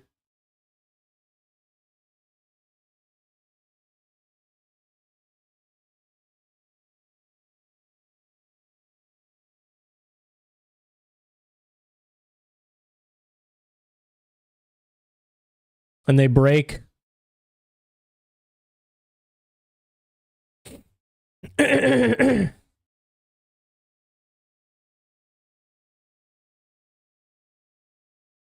Damon's still controlling the range pretty well, but A. Lee, you'd be lying if you said you weren't shaking. Oh. Every time he hits Damon, it sounds so hard, bro. He's landing good body shots, which is going to end up dropping Damon's hands. Oh my god. Haley's walking him down. Good body shot.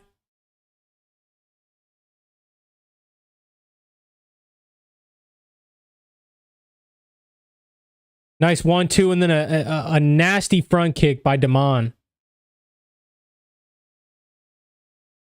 Haley, I think's winning this round, bro. Damon's coming back, though.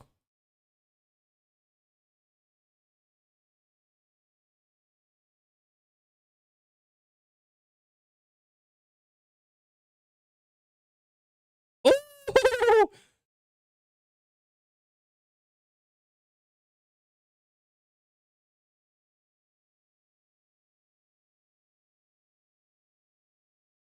Yeah, A-Lee's getting in there now. He's kind of closing the range a lot more easily. But Blackshear isn't throwing the kicks and the teeps. I mean, he throws one and then he doesn't throw one for another 40 seconds. Oh my god. 1-2.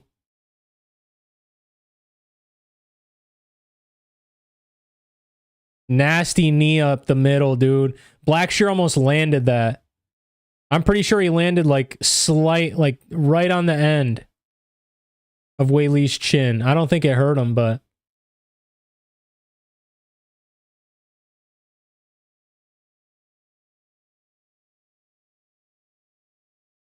Damon's still winning this round, I think.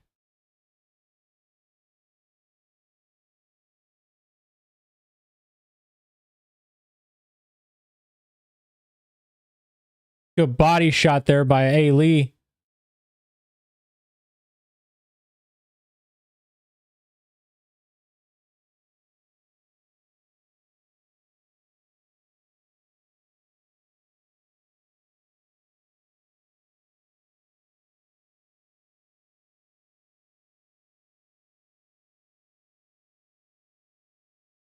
Paul Felder calling the round pivotal as if Blackshear didn't just steal it back.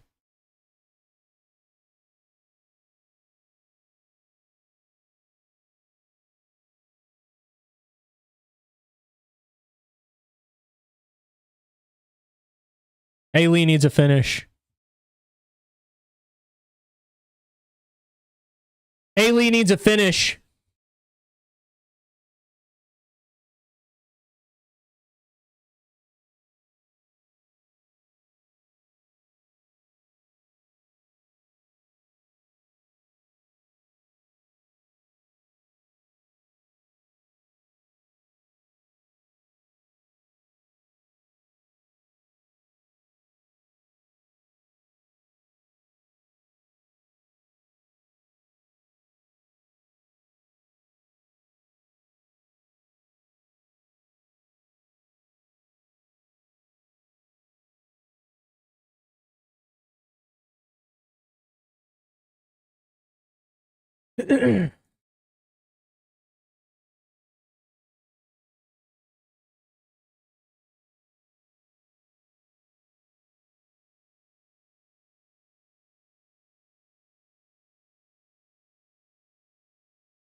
Ah, the round didn't start yet.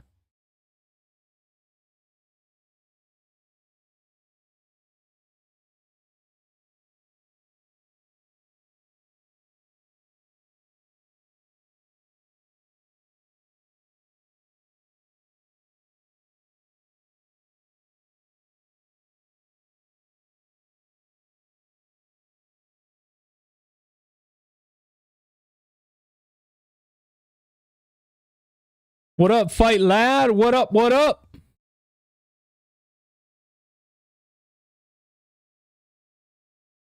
I like that they told Blackshear that it might be 1-1 and not... Yeah, you're up 2-0.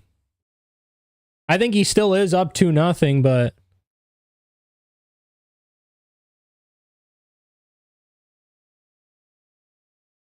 It's looking a lot better right now for Blackshear. I mean, he's a lot more active, especially with those kicks in this first round. You'd be silly to think Haley's gonna slow down though.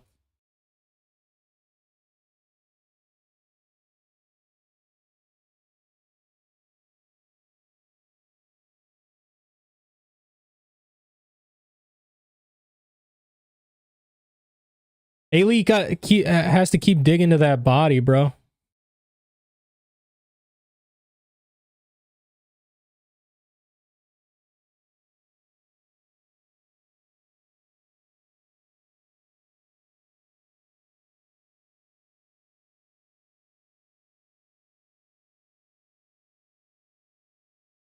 Haley's just walking him down. Haley's just walking him down and throwing combos. I like this, though. This is his way to win. He can't let Damon keep the distance.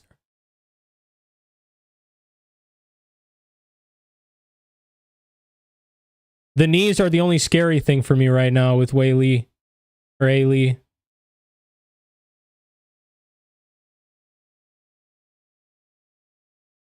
That was a good one, too, with a body kick.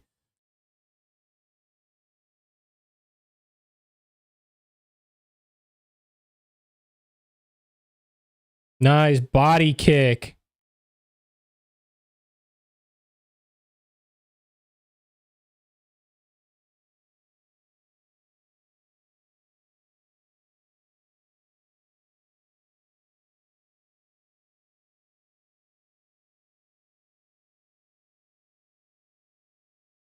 Blackshear is shelling up right now. He's looking good. Dude, A-Lee is taking punishment on punishment. I don't know how he hasn't folded to one of those body kicks. Those are vicious by Blackshear. I can literally hear him from my house, and I'm nowhere near Kansas City.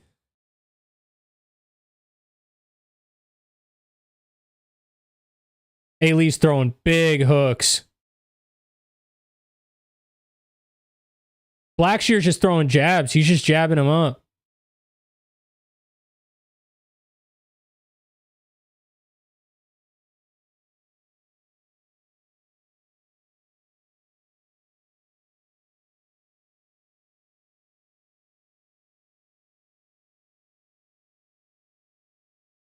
Blackshear's got a phenomenal defense.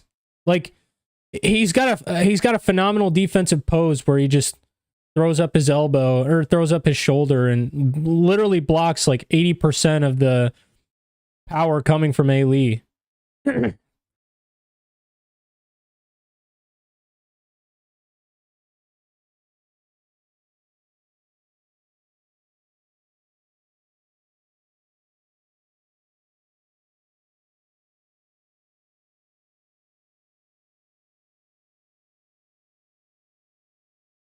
Dang!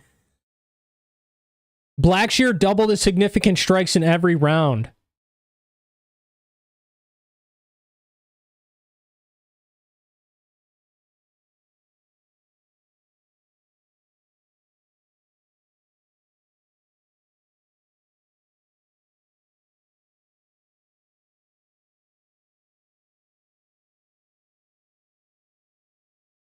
He's got to go for it. I don't know why his coaches are calling for wrestling, bro. He's got 20 seconds to win this fight.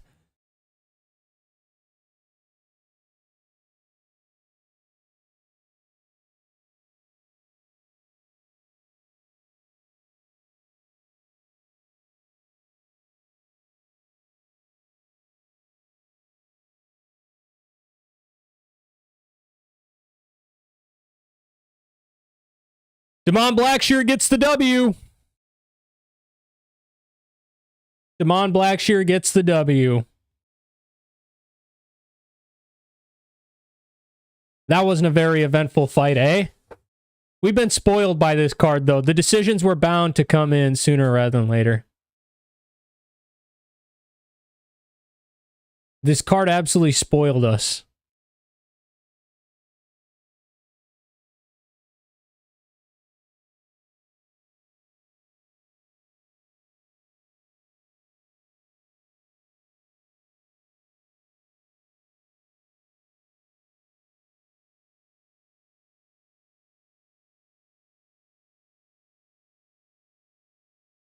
Are we on to the main card yet? I mean, for crying out loud. No, we're not. We're 1, 2, 3 fights away from the main card.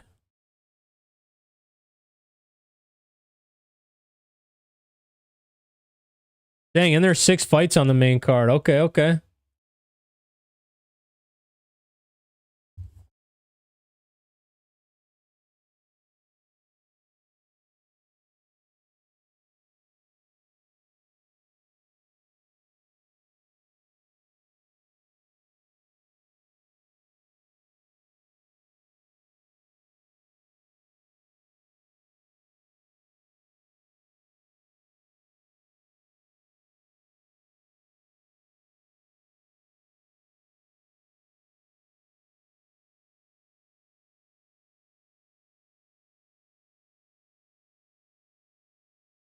Why are the scorecards taking so long? What is going on?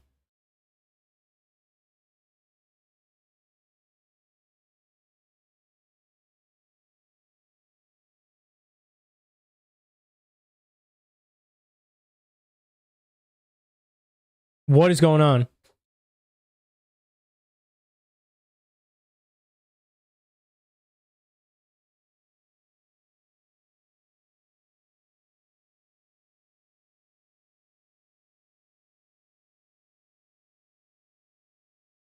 I thought they were about to pull some like weird split decision for that. Could have been sus.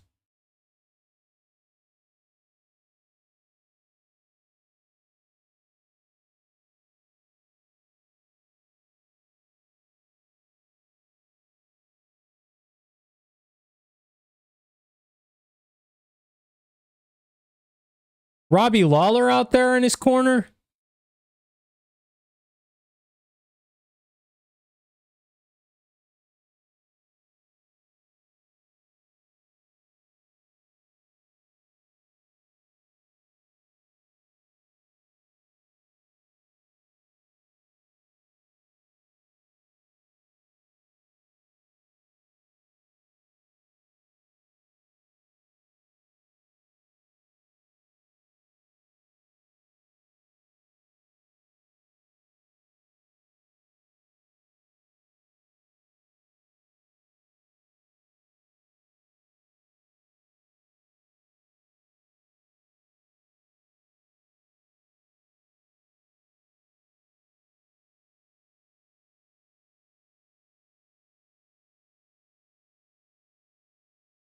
Chris Gutierrez.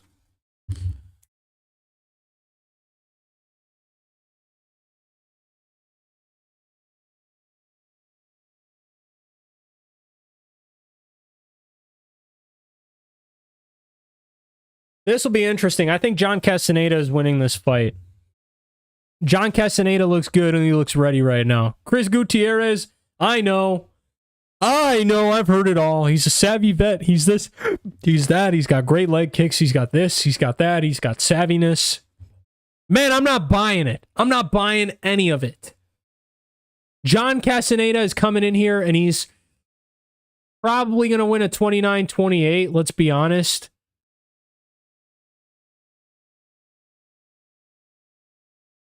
But he's winning this fight.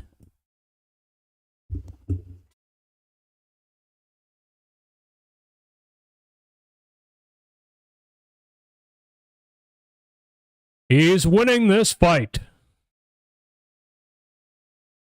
Let me do this real quick.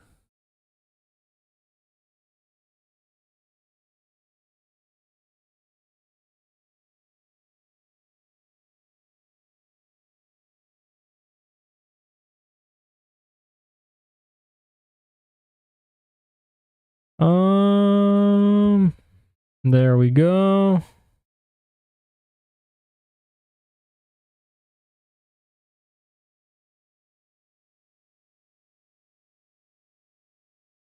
There we go. That's better.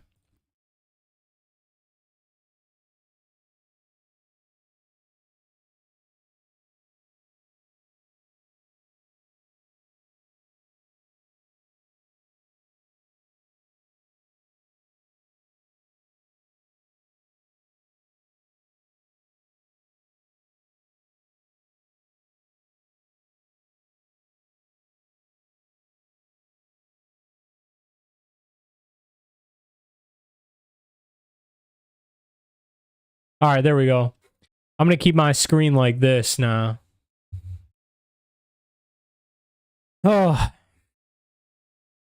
Just because I'm sitting back a little bit further. I'm usually like right up in the grill, but we're sitting back a little further right now, so.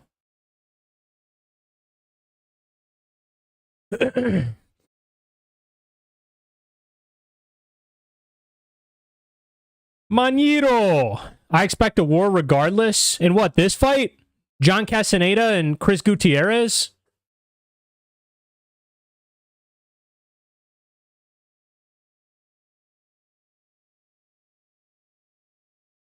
I think it'll be a war in the second half of the fight. The first half, it might be back and forth, them trying to measure distance, gauge a tactical approach. I don't know. We'll see. We'll see.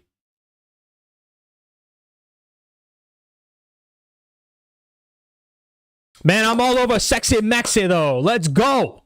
Come on, John Castañeda. Dude, UFC is back.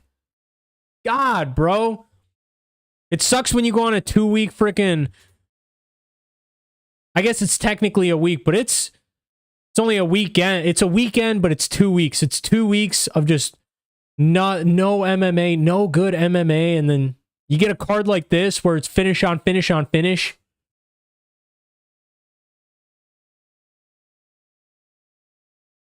Dude, it's kind of crazy to see that Chris Gutierrez is 34, John Castañeda is 33. They're not even a year apart. But Chris Gutierrez looks like he's like... I don't know. He just looks like he's the 35-year-old and John Castañeda looks like he's a 27-year-old.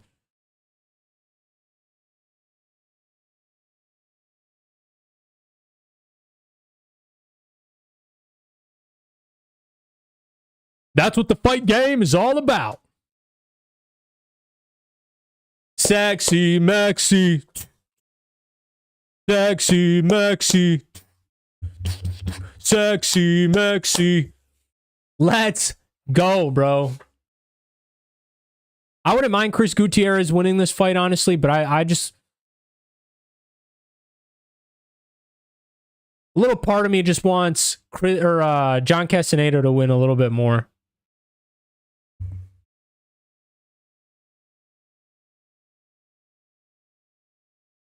Dude, at the end of the day, though, these guys have both really only lost to the best of the best. Chris Gutierrez lost to who? Song Yadong in his last fight, and John Castañeda lost to freaking Daniel Marcos.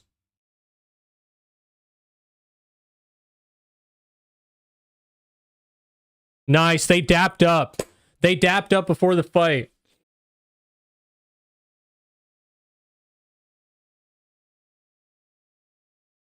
Dude, the octagon looks kind of small, but then as soon as the camera angle zooms out a little bit, it looks completely different. Oh, they're both 33. What? I thought Chris Gutierrez was a little older. I swear when I was looking at the stuff. Chris Gutierrez is 3 inches taller, but has a 4-inch reach disadvantage.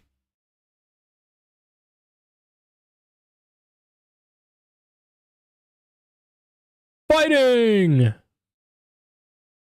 Fighting! Out of the blue corner! Dude, I love Bruce Buffer. When Bruce ends up retiring or leaving the sport or whatever he ends up doing, because, I mean, I'm sure there's going to come a time. Bruce Buffer's getting up there in age. How old is Bruce? How old is Bruce Buffer? 67, bro. He's past retirement age. Dude, Chris Gutierrez is 7-1-1 is a UFC favorite. Well, time for Sexy Mexi to change that to 7-2-1.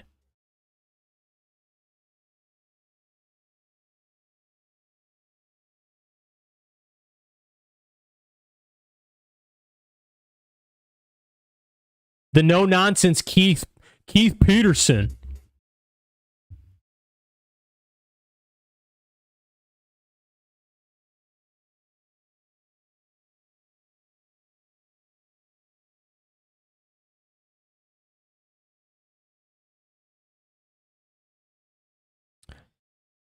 Chris takes the center of the octagon right away. And he throws a high kick, too. That was nuts. That kind of landed like right where it needed to land. John Castañeda just defended it really well.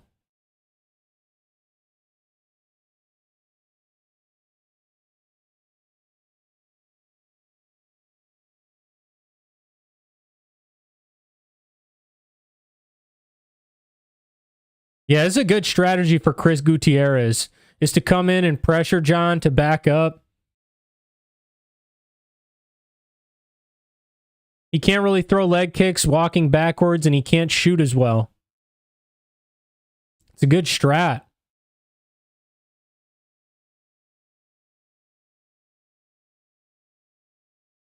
Castañeda needs to get a little bit of respect, though, from Gutierrez. Oh, my God. Come on, Sexy Mexi. Let's go. There we go. Nice little body shot by John. He's just throwing kicks out there to gauge distance, you know? That's why they're missing right now.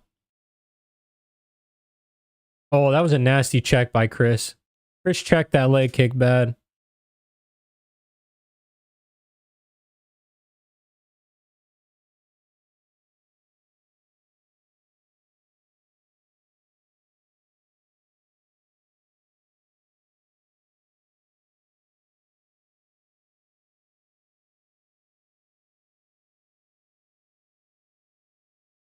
Spinning back fist doesn't land. Question mark kick from Chris Gutierrez doesn't land either. It's a nice inside leg kick, though.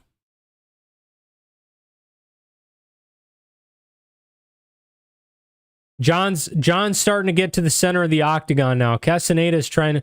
Oh, and Chris Gutierrez falls off a kick. Wow, Chris Gutierrez falls because he loses balance off a kick, and John Castañeda jumps right into his guard.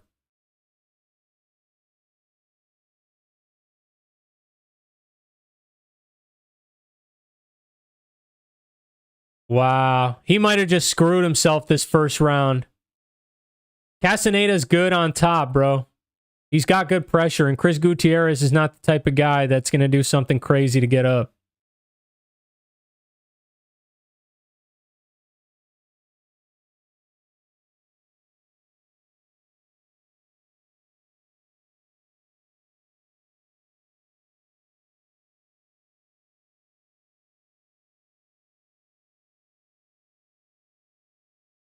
Castañeda's past one of the legs.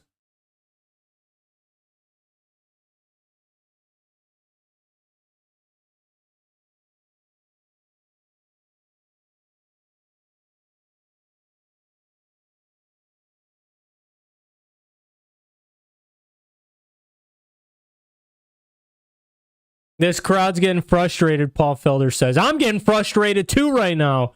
Because what is this? Castañeda has not landed a single strike since Chris Gutierrez gave him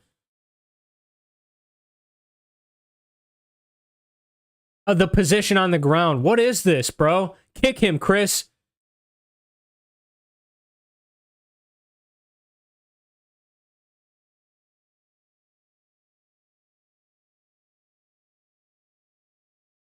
Nice up kick from Chris. And he gets right back up, dude. John Castañeda deserves to lose this fight. That was disgusting. What is actually going on? Oh, he just dropped John. Oh my God, Chris Gutierrez drops him bad. He's on top, but he's not landing anything.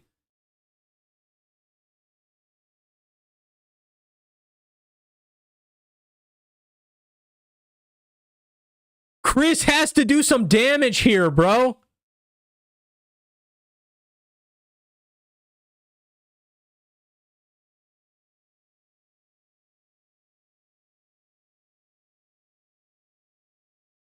Wow. That was huge. Chris Gutierrez drops him in the last 30 seconds of the round, bro. That was nasty.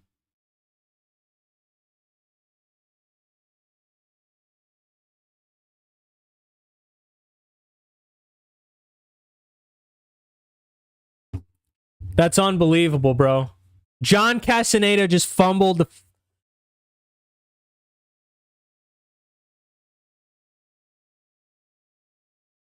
The picks are not picking this card, bro.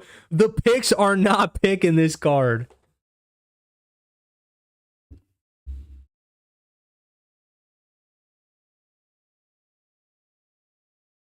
Jocelyn Edwards hit.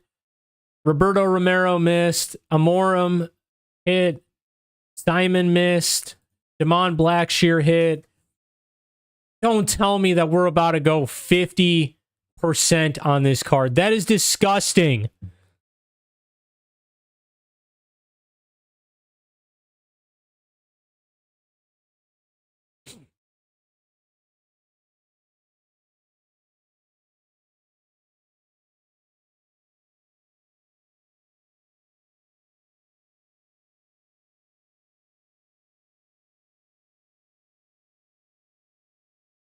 Castañeda stunned him a little bit, but Chris is fine. Oh, spinning heel kick.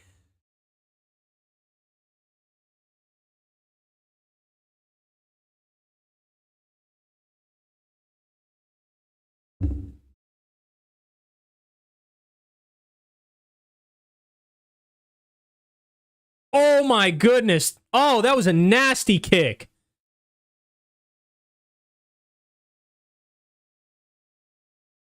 Chris Gutierrez is cooking.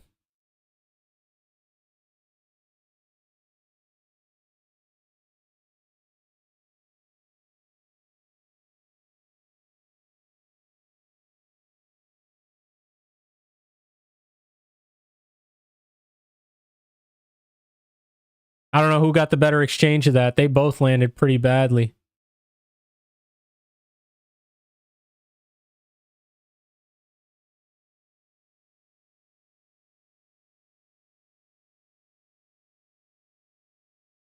I think he might have hurt him.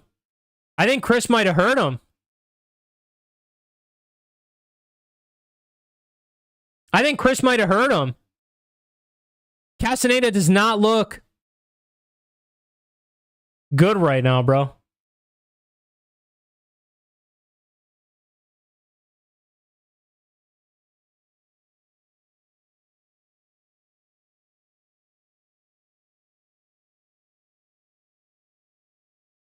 Chris is winning the second round. Castañeda lands a nice jab there.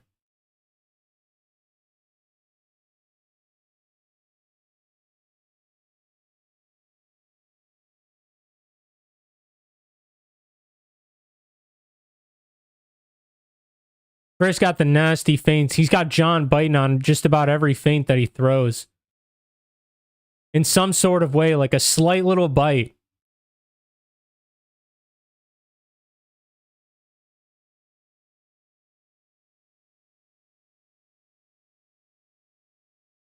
They keep telling John he's tired. I don't think Chris Gutierrez is tired.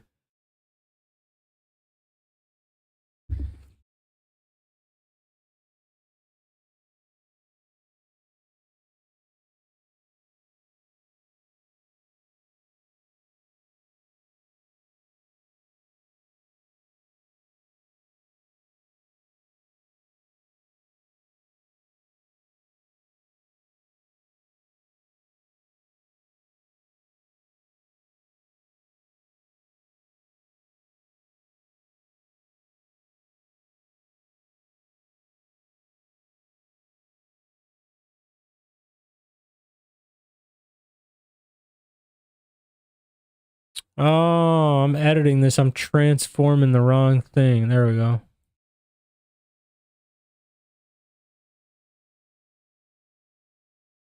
There we go.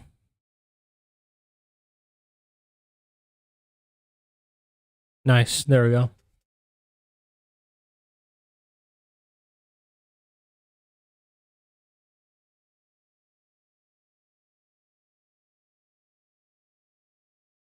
Chris Gutierrez is for sure winning this right now. Chris Gutierrez is for sure winning this fight. That was a nasty left.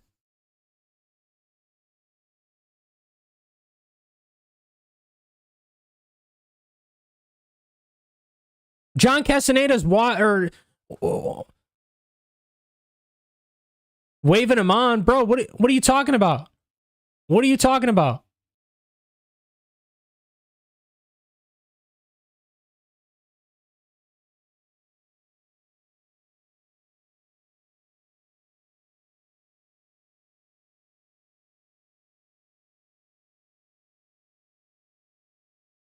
Nasty right hand from Castañeda. Good leg kick from Chris.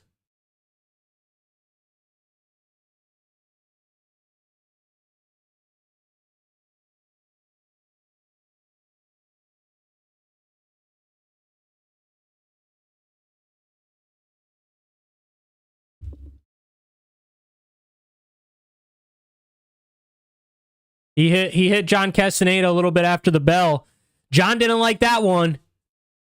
Let's just say John didn't like that one.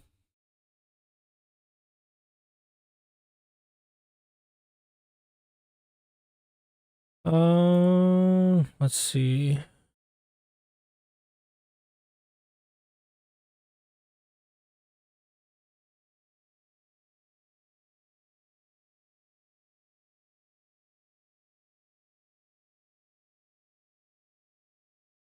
All right, there we go.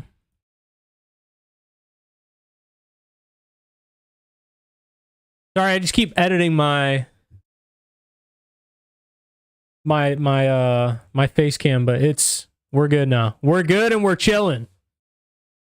I think it's Chris Gutierrez 2-0 right now.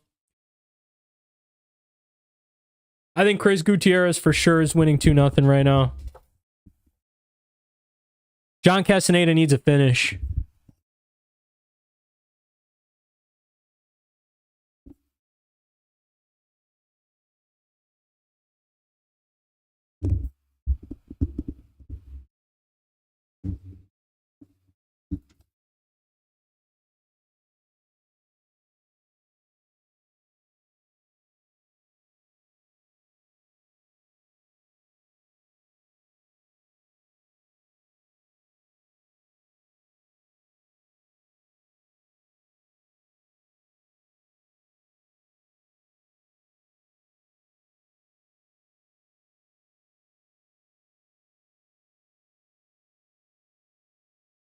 Yep. Chris is on his way to win 3-zip.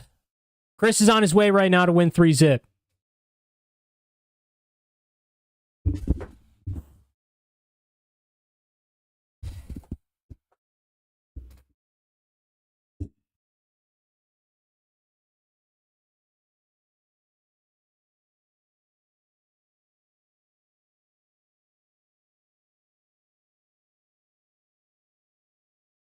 Why is this being so silly? There we go.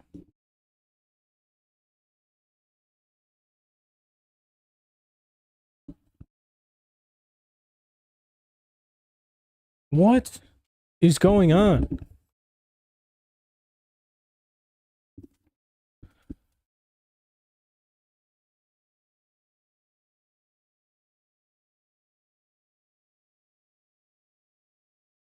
Chris goes crashing in.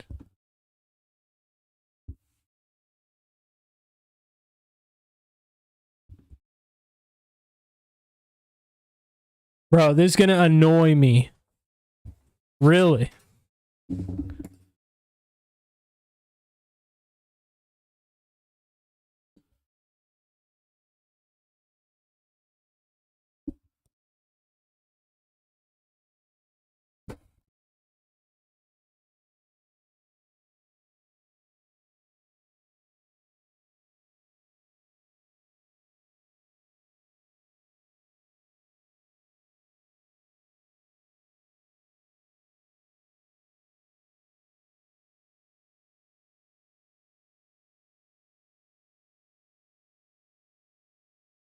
Gutierrez is cool with just chilling here, I guess.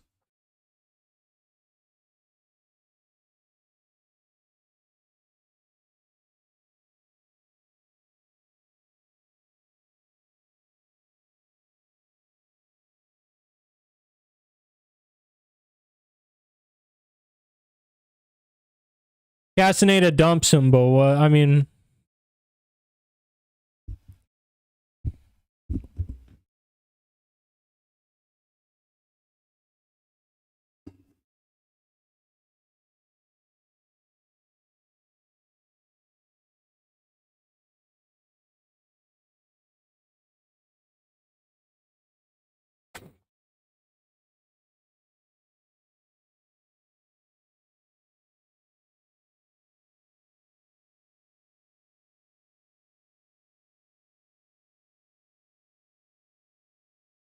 John Castañeda, what is he doing? I mean, he's got to be looking to finish this fight. He can't just sit here.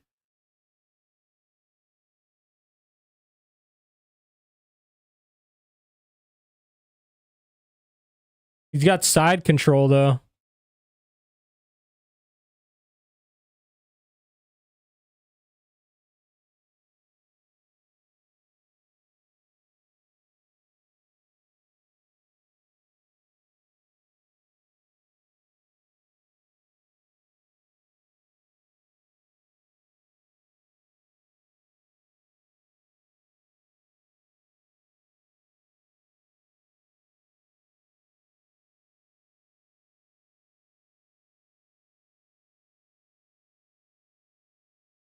Castañeda should have went for a Darce right there.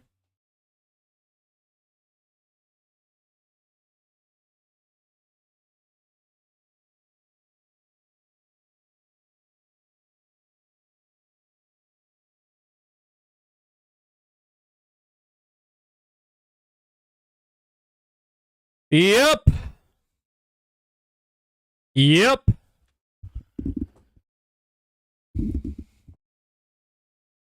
Well, I didn't see that war that I was expecting to see, eh?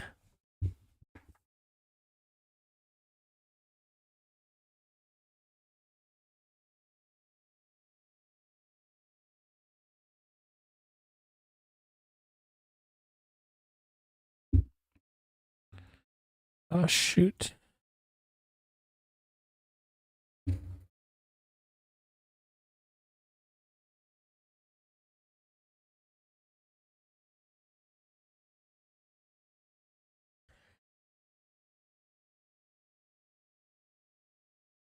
I mean, it was like a diet war.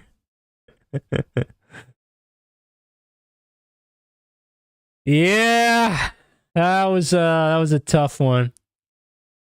I really thought, like, I mean, maybe the first round I thought was going to be a little bit of a stalemate till they figure each other out, but I thought second, third round were for sure going to be wars, but I guess that's what happens when you get killers.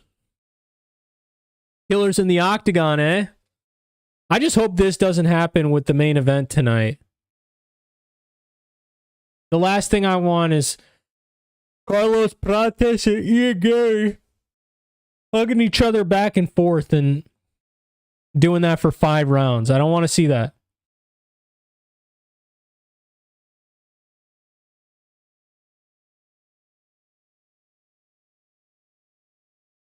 Chris Gutierrez won that for sure, though. There's no way John Castañeda won.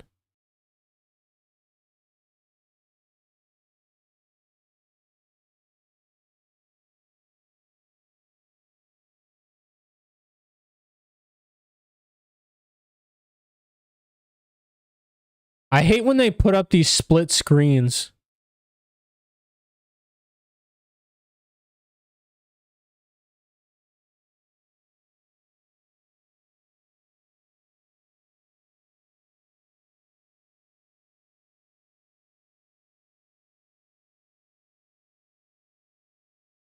Thank God that John Castañeda did not win that. Holy crap.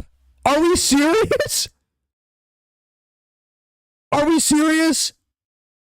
That wasn't a joke. That was an actual scorecard. Oh my God, bro. I'm losing faith in this sport by the minute. I'm losing faith in this sport by the minute, dog. I can't believe that. I can't believe that that was a split decision.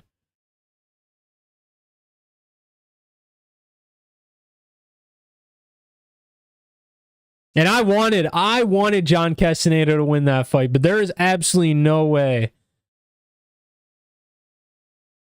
That was a 29-28. That should have been a 29-28 on all 3 judges' scorecards.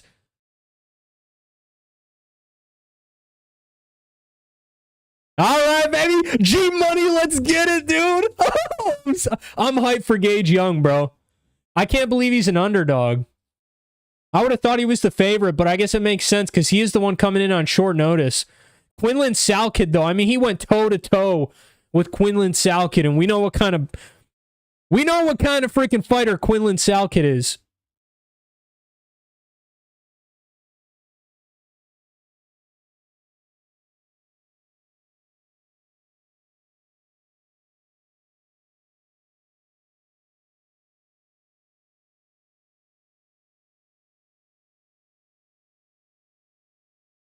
Oh, Gage Young lives right down the road, I guess. Well, an hour away, but...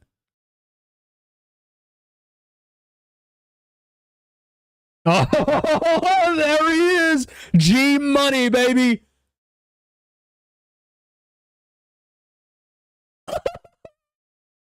I'm hyped up for this. I think I have Evan Elder in my comments down, or my description, because I put my picks down there. Yeah, ignore that. Ignore that. Screw the Evan Elder pick. Gage Young is winning this fight. Gage Young is absolutely winning this fight.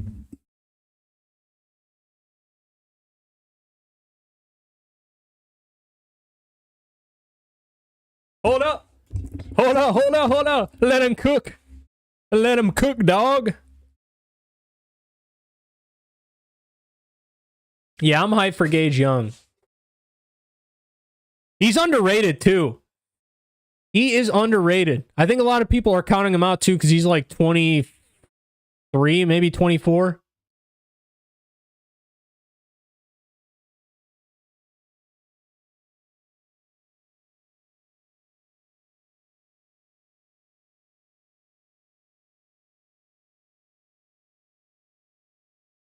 Oh my God, dude. He's got a little bit of aura, kind of like...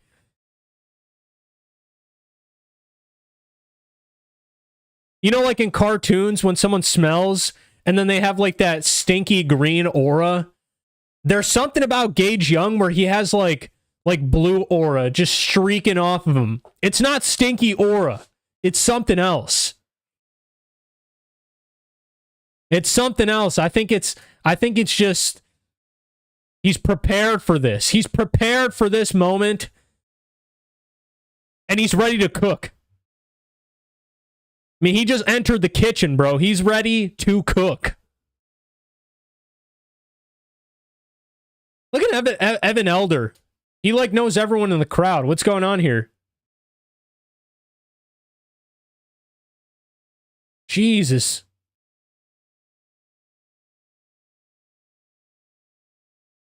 He's trying to hurt someone before he even gets into the octagon. Did you see that dap up? That must have left that other dude's hand like completely red. Oh, this is going to be a banger.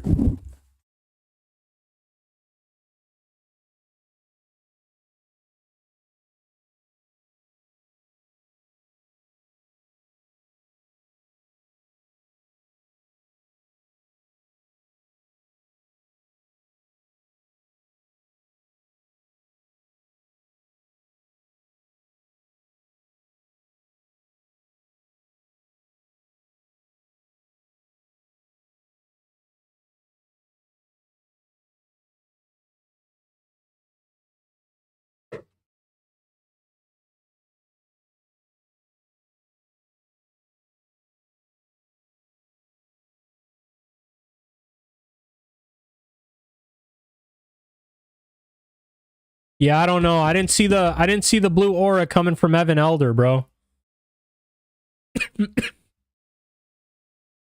I didn't see the blue aura coming from Evan Elder. All I gotta say is Gage Young looks hot right now. No homo.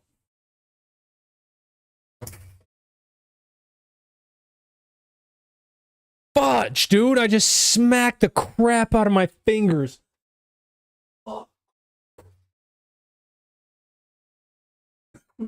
Oh my god, dude. Fuck. You know when people stomp, like do foot stomps? That's exactly how my fingers feel like they just took foot stomps from freaking Paulo Costa or some shit. God dang, man. Just smacked like my window basically shut on my fingers. Gage G Money.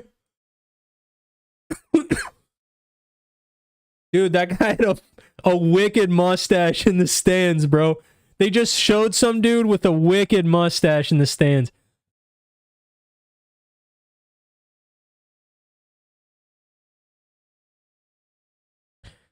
Regardless, this fight will be a war. I agree. This fight is going to be a war. Evan Elder looks like he's ready to come out and kill, but Gage Young is deadly, bro. Like, to go 3 rounds with Quinlan Salkid, and I'm pretty sure he won one of them, if I'm not mistaken. I don't remember the Dana White Contender Series fights, but...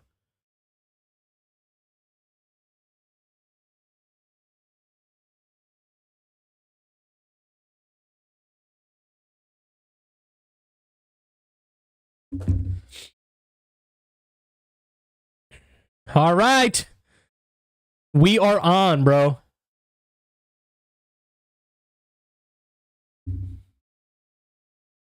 Evan Elder throws a leaping right hand.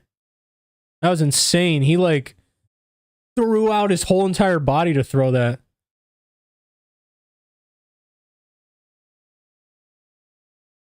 Oh, and then a 1-2 from Evan Elder.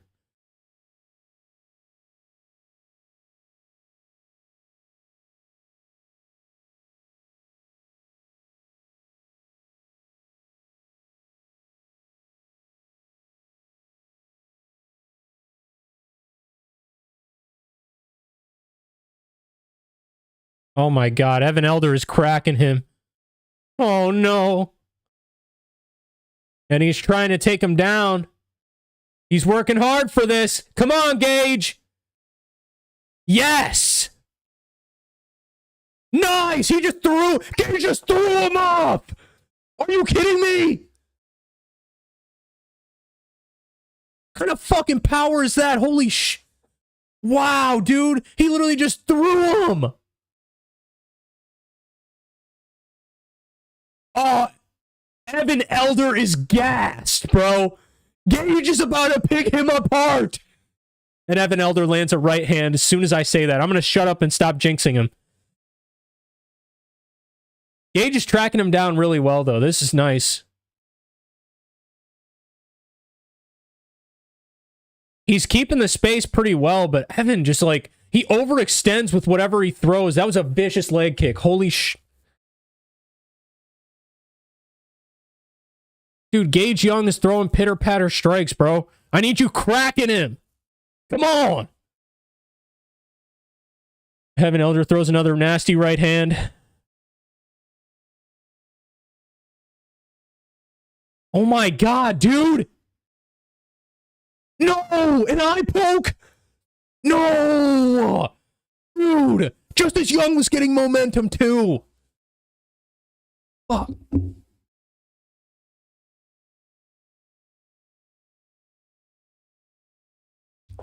Hey, ref, it wasn't intentional. Come on now, it wasn't intentional.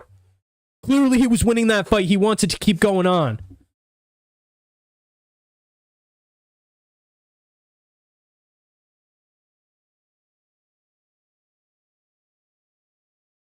That's a good warning from the ref. I like that. I mess with that.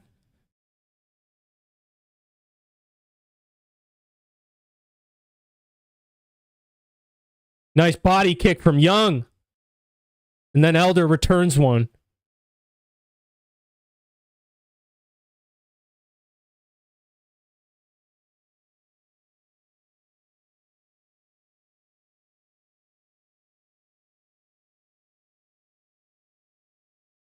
Oh my god, dude. My ass is tense right now. Dude, he's so tired. That deep breath was insane. He went... Elder is so gassed. Gage has the cardio for this. Gage has the cardio for this. If he can last another 2 minutes and keep those fingers closed, I think he's good. I think he could win this fight.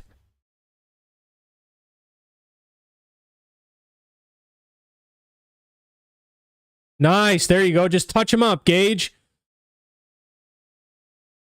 Keep tracking him down and touch him up.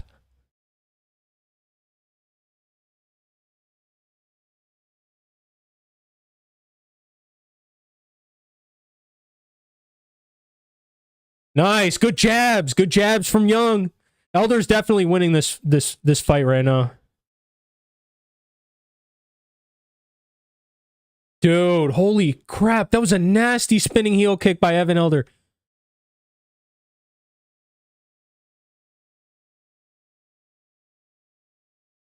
Oh! Elder lands 2 nasty leg kicks. He's cooked. What does Joe Rogan say? Oh my goodness! Those leg kicks! I mean, let me tell you, Benson Henderson changed the game. Oh my god! Do you see that leg is given out? Oh, do you see that leg? It's all red. I mean, you would have thought the guy painted it before he came into the octagon.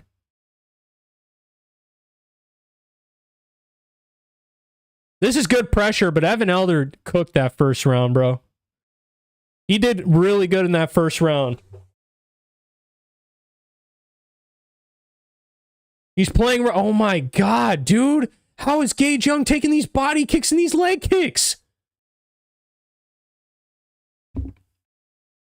Dude, his cardio and recovery is insane. I don't know how well Evan Elder is going to react in the second round.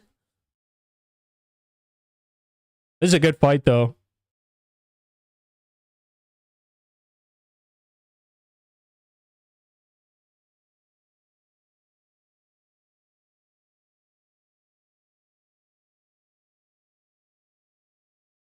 D. Mitch.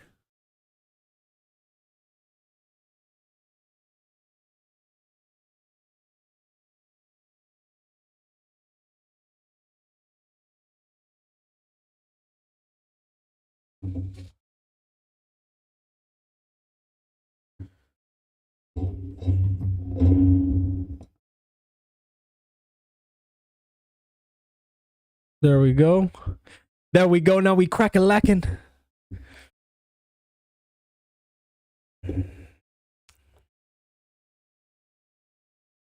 All right, man. All right, I'm ready for this second round because this is where Gage Young takes over.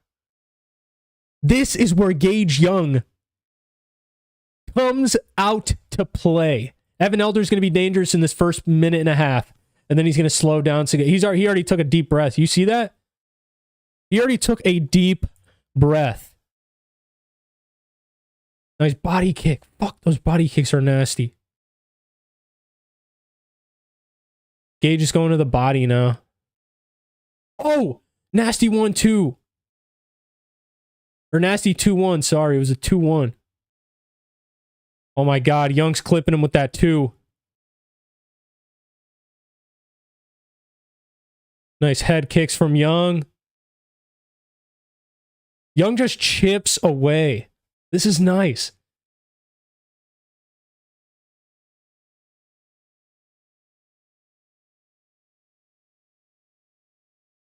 Evan Elder literally reminds me of a mini DDP right now for some reason. I don't know why.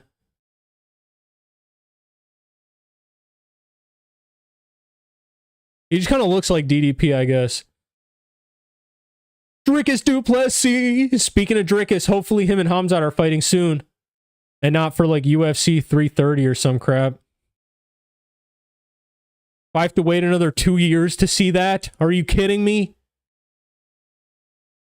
And I saw a bunch of rumors about DDP being injured. Yeah, well, we're good because he's not injured. DDP has confirmed he's good.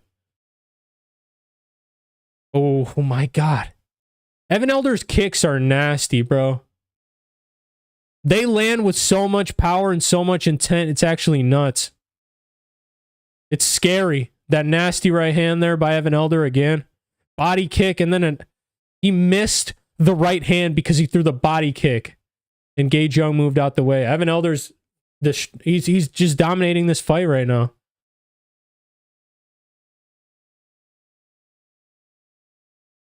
Gage Young is landing, but there is literally no sting.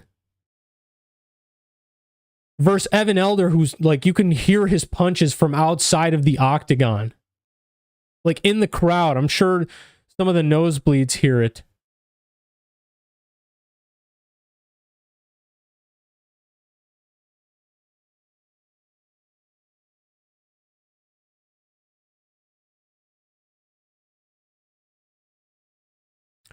Yeah, that's a good... Yep. That's a good call. The announcers just were mentioning how there's a 4-year difference. I mean, Gage Young is still so young, bro. He's 24 years old. He hasn't even entered the true, MMA career, MMA. Like, he has so... Oh, my God. Nice sprawl, but Evan Elder gets right back up. Gage Young has not even stepped foot into his MMA career yet in terms of like his growth and what he can accomplish. You know what I mean? And he's got the #1 tool, which is cardio. He's got great cardio. He's not slowing down at all. He keeps a good pace. If he can just establish a little bit more power, bro, killer. Future killer in the lightweight division.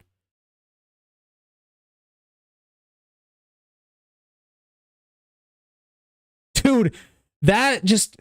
Evan Elder is another one that's coming up where he looks... I mean, I want to say he looks tired, but he's still slugging.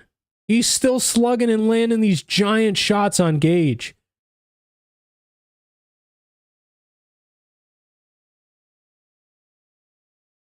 Evan Elder's emoting too on him. He's like... Every time Gage misses...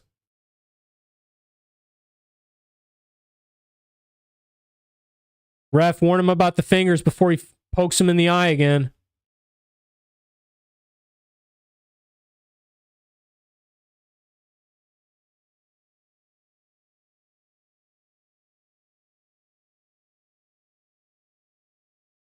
I wonder who wins Evan Elder versus Quinlan Salkid fight. That'd be a good fight to make.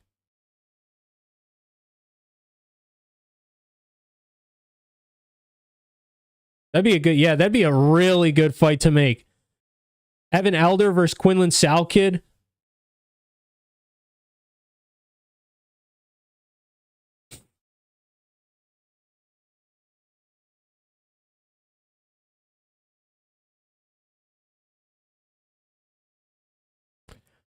Yep. It's 2-0 Evan Elder.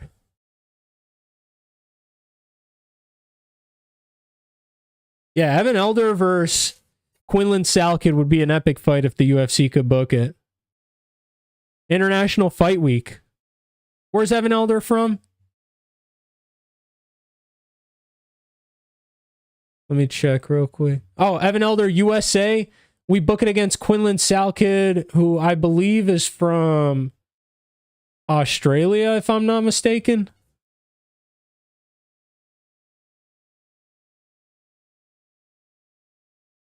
Sal killed. I apologize. He's such a killer, though, bro. Yeah, Australia. Perfect International Fight Week fight. USA versus Australia. Quinlan Salkid just recently fought, too, so I'm sure he wouldn't mind hopping in there. And Evan Elder hasn't taken any damage in this fight.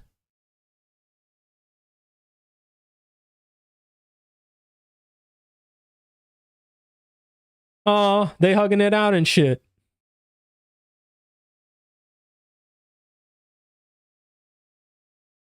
I love when they pop up the fight clock, literally 13 seconds into the fucking round, bro.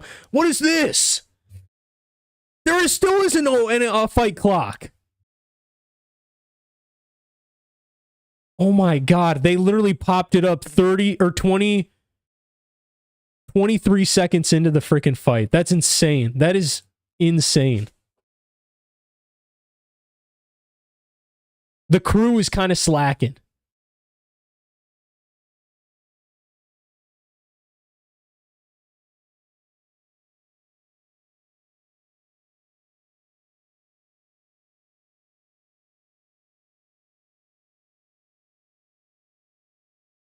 Gage Young has good pressure, bro, but he's just lacking that power that Evan Elder has. If he had like as much power as Evan Elder and could crack Evan Elder, I think he would have already had knocked him out.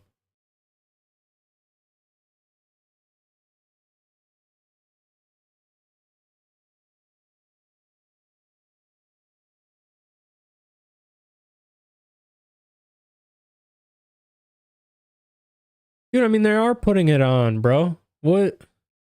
People over here yapping and stuff. I mean, we already got a bunch of knockouts, and trust me, hopefully we'll be getting some more in that main card. Because that hasn't even started. That's insane. The main card hasn't even started yet. It's a beautiful 13 fight. I think there was 13 fights on this card, if I'm not mistaken. 1, 2. Yep, 13 fights. Oh, wait, no, there's 14. What?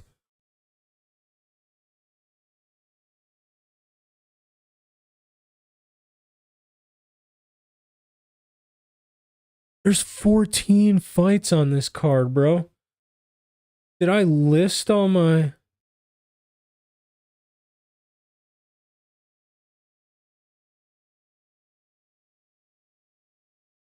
Oh, dude. I don't have this. Oh, wait. Yeah, I do. 1, 2.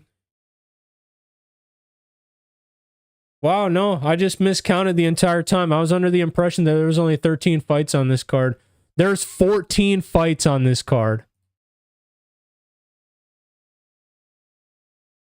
Yeah, you absolutely 100% right, bro. This card has been fire. This card has been pretty good so far. And we haven't even gotten into the main event. You know what I mean? We're still in the prelim fights.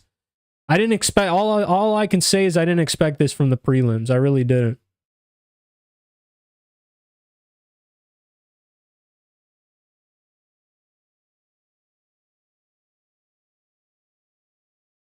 Eight fights in, I'm happy. But we get another 6 fights.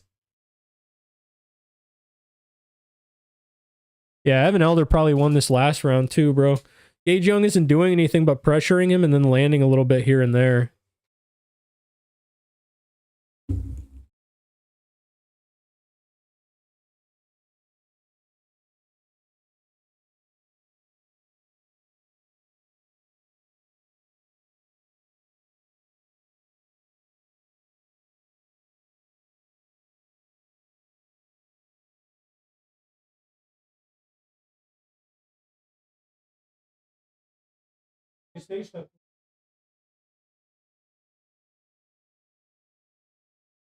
Yeah.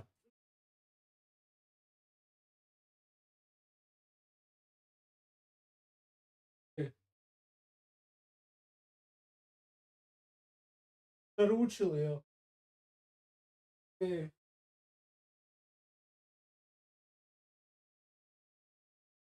Okay. У Паланес, мама. Да, супер. А я усам.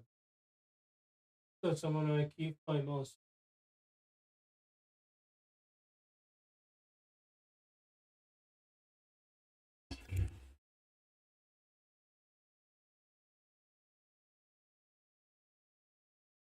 Dang, man, they went all out in that last like 30 seconds. I missed it, unfortunately, because I was yapping over here, but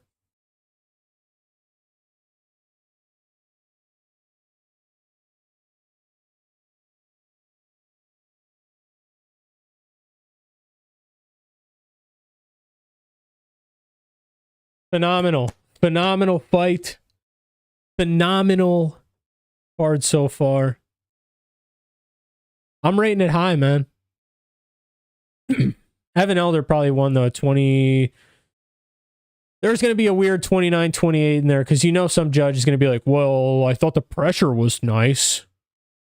Bro, it's damage. Damage is the number one criteria. I hate when judges just think they're like smarter or better because they're judging differently. You know what I mean? Their criteria is just different. You know what I mean? They're a different level than these other judges. No, you're just an idiot. Judge the fight on damage. I don't care that the guy had 2 minutes of control time where he literally just sat on top of him and didn't do anything. If he isn't throwing any strikes at all, why are we rewarding that? Listen, I'm all for it. If you take someone down and you're throwing strikes or you're trying to submit actively like Amorim, for example, then that's a different story. But bro, if you're sitting there, you're like John Castañeda. No offense to John, but offense to that style. Okay, that should not be rewarded. I can't believe a judge gave him. A judge literally scored it for John Castañeda. That was crazy. Split decision to Chris Gutierrez is crazy. Chris Gutierrez won that unanimously. Easily unanimously.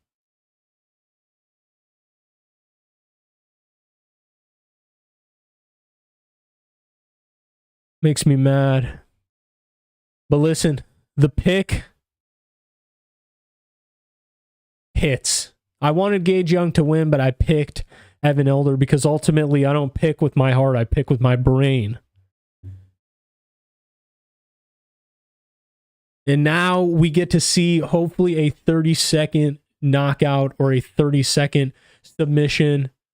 I'm calling it right now. If this fight is going to end way before 3 rounds.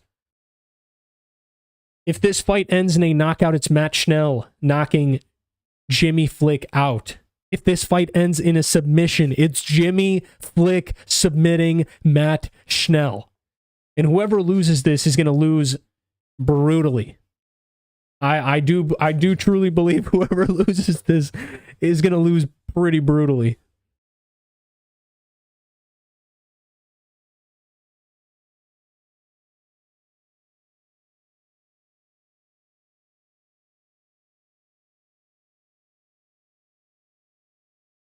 Wait, what is Jimmy Flick walking out to right now? What?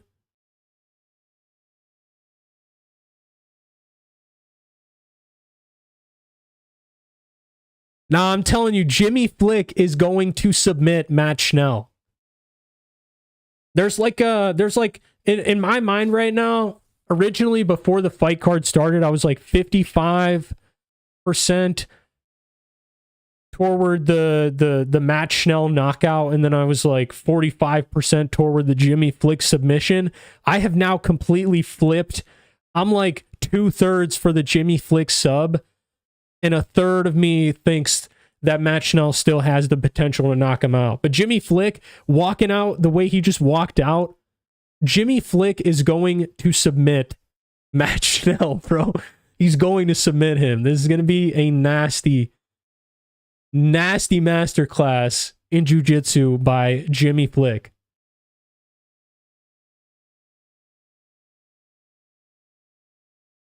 Largest statistical comeback finish in UFC flyweight history. There was a 34 significant strike differential between Jimmy Flick and Malcolm Gordon. 34 significant strikes. That's insane. And he submitted him.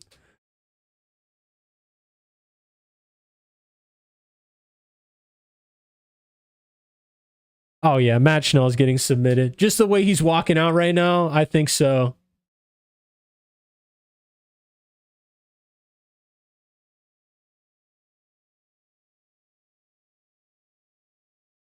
Jimmy. Hey, good luck with the Jimmy by decision, Zach. Truly. I don't have any bread on this card. I did put in a little, like, long shot, and it missed many legs ago, so I'm past that now. But if it counts for anything, I did have Jimmy Flick in there by sub. Is that put in it?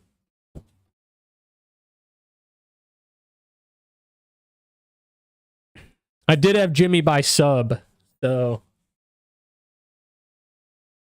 I don't think Matt Schnell's durable enough to go to decision. No offense to Matt Schnell, but I don't think his cardio and his jiu-jitsu game is going to be solid enough.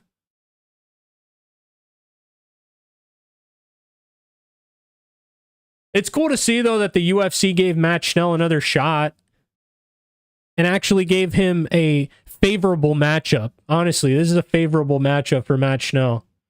It's good to see, though, that they, like, you know, he obviously retired. It was tough. It was rough. You know, they're giving him another chance.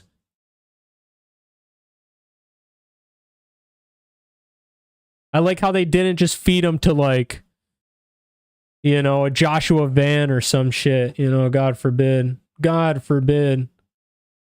God, dude, what would have Joshua Van done to freaking Matt Schnell? Who knows, bro? All I can say is Jimmy Flick, though, is about to submit him. But good luck, Zach. I'm rooting for the decision, too. Just for the sake of you, brother. Just for the sake of Zach.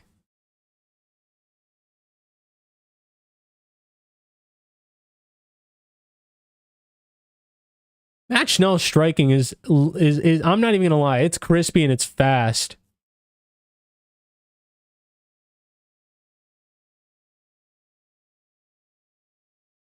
It's crispy and it's fast, bro. If he catches Jimmy Flick, if Matt Schnell knocks out Jimmy Flick with a flying knee, I'll buy a Matt Schnell jersey. Or a piece of memorabilia, I guess.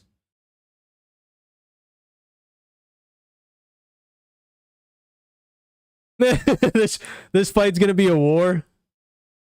Let's go, bro. Let's go. This fight is gonna be a war. Oh my god, Jimmy Flick, that's some of the best head movement I've seen him have in forever. That's gonna be a rough target for Matt Schnell to hit. Oh, nasty leg kick by Jimmy.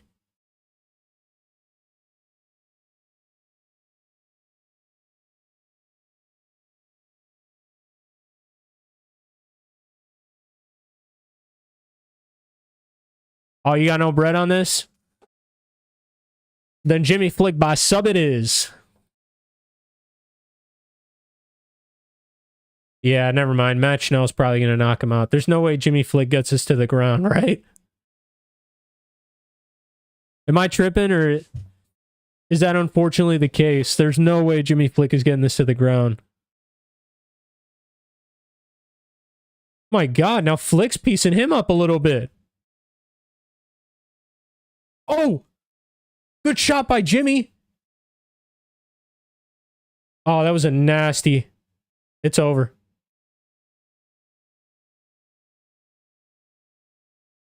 I thought Matt Schnell almost knocked him out. Yep.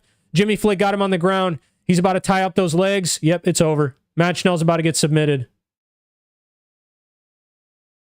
Yeah, Matt Schnell's about to get submitted.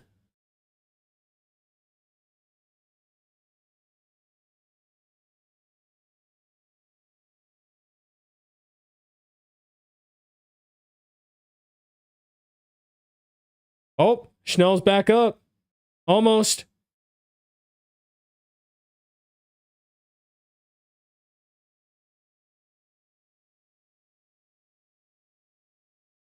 And Jimmy Flick gets him down again. Yeah, this time it's over. This time it's over because he's actually got him down on the ground. He's about to go for a head and arm. Complete side control from Jimmy Flick.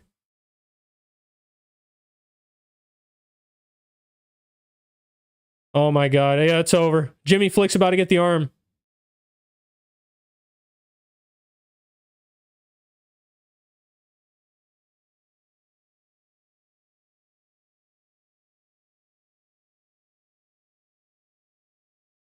No, need some.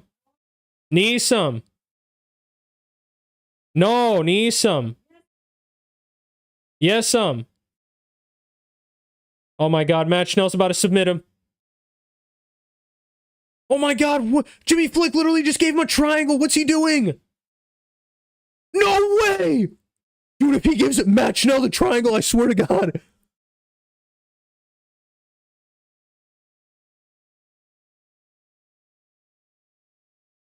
Oh my God, that scared the crap out of me, dude. Jimmy Flick's got a good defense to it, though. Jimmy Flick's got insane triangle defense right now.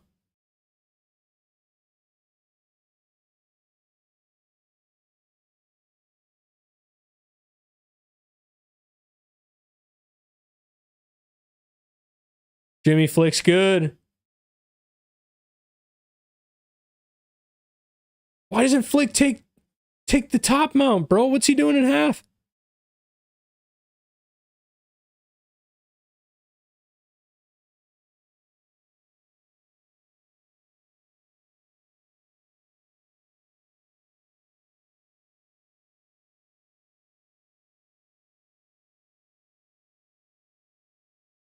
And Matt Schnell's got full guard back.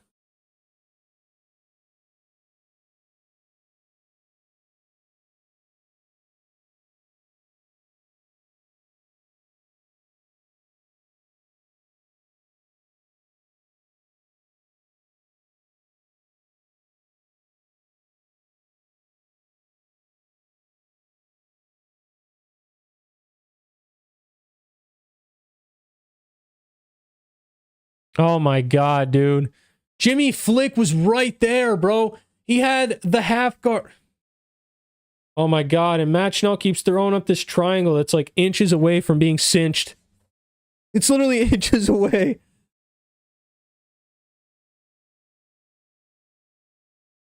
Jimmy Flick's going to win via decision. You got it, Zach. You literally called it.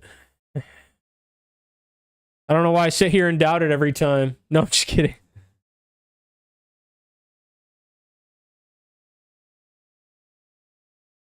Nah, we line up a good amount of times, I feel like. It's just this time around, this fight. I don't know, I still think Jimmy Flick can get the submission, but seeing after that first round that he didn't really have that much success, I don't even know if he will. He might just literally hold Matt Schnell down and get the win.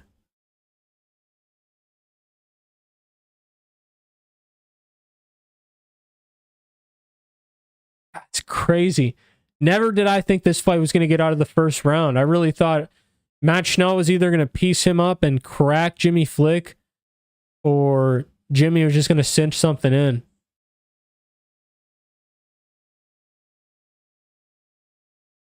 You and I should get in there.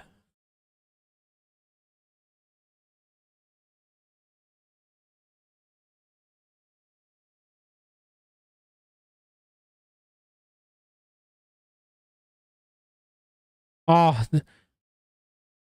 they were just talking about UFC 317 International Fight Week. I was like, is this an announcement?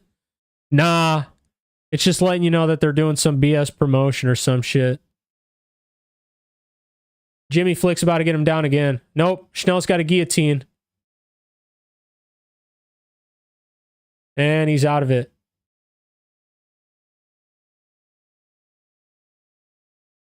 Matt Schnell looks...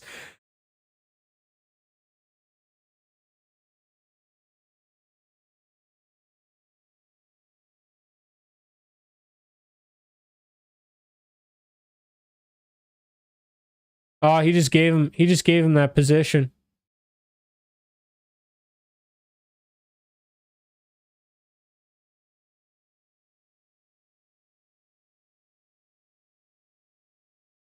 Everyone's booing him.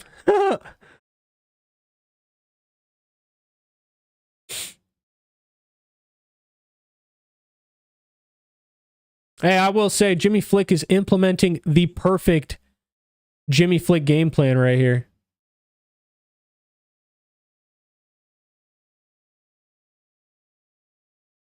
He's just got his toes chilling in the fucking cage.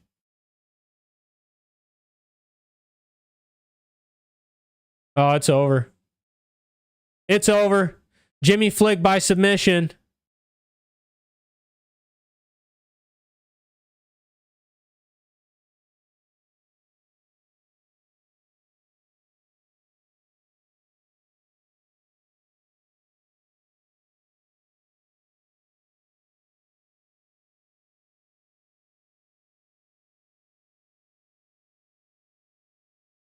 Yeah, it's over. Jimmy Flick cooked him, bro. Jimmy Flick said, yo, which one do you want to do? Arm triangle or...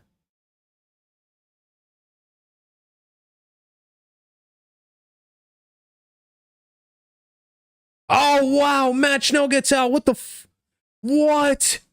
How the fuck did he get out? What? Dude, Jimmy Flick just fumbled that? Are you serious? Dude, I would be pissed if my... Dude, I'd be pissed if my parlay was still alive, dog.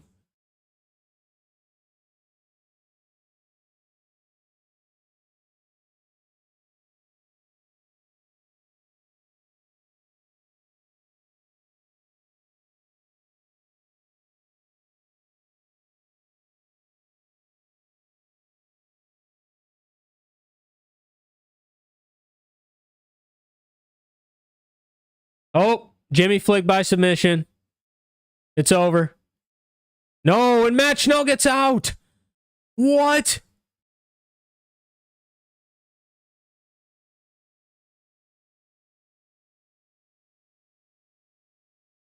Wow, bro. Fucking Matt Schnell's about to knock him out. Matt Schnell's about to knock him out.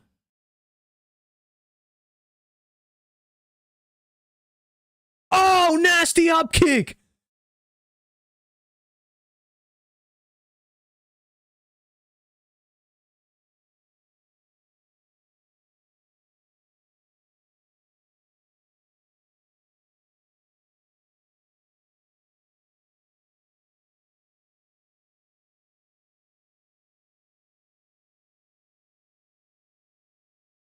Oh, wow. And then Jimmy Flick gets out. And now he's got a guillotine. It's over. It's over.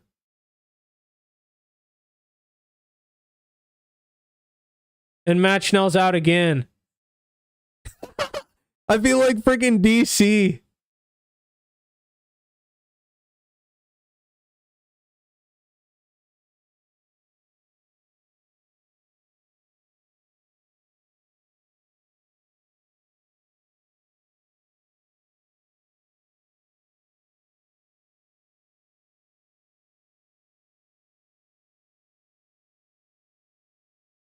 Oh my god. Jimmy Flick might be cooked.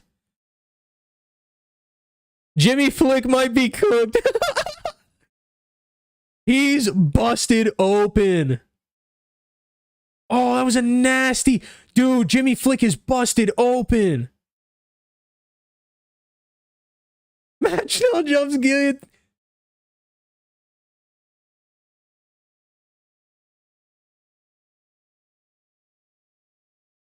Dude, what is Murgliata doing?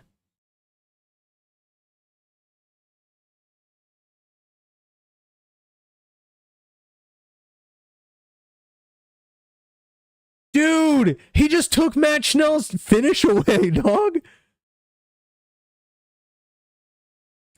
Dan Murgliata jumped in and freaking...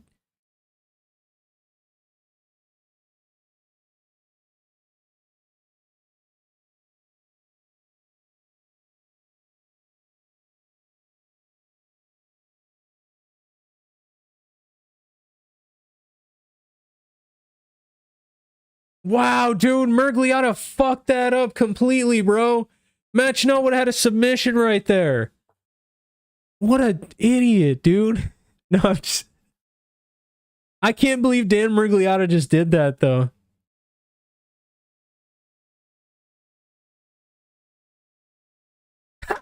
They just said he's scheduled to be the referee for the main event tonight. That might switch.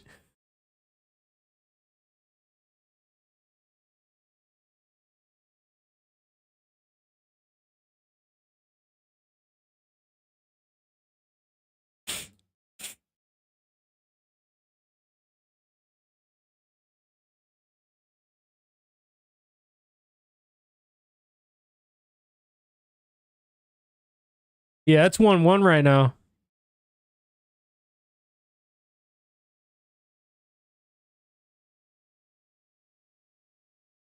Oh my god, that was such a bad shot by Jimmy Flick. He literally just gave him his back.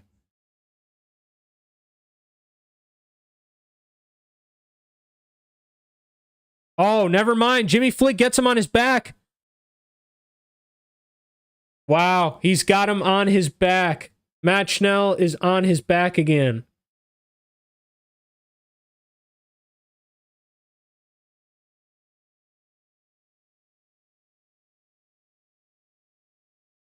Oh, Jimmy Flick looks like he's weathering the storm right, or not weathering the storm right now, actually.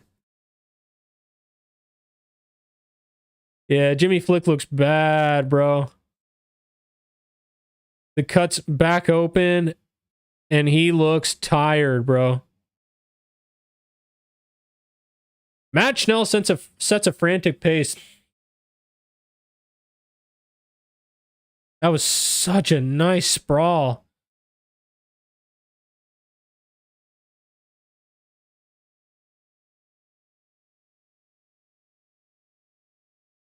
Good defense from Jimmy Flick. Matt Schnell's got position, though.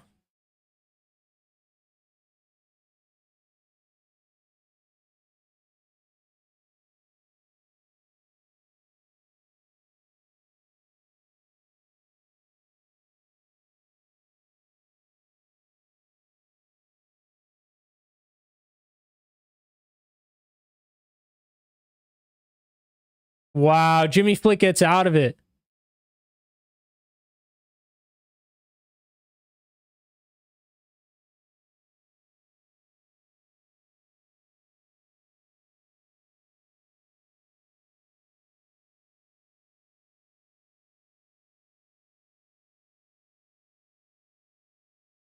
Jimmy Flick's threatening guillotine now. Uh-oh. Nah, he's out of it. Schnell's out of it.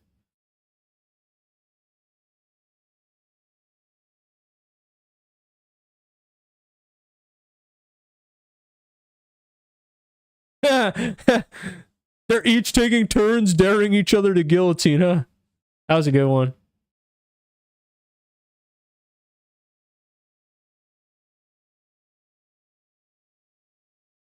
Oh, nasty elbows.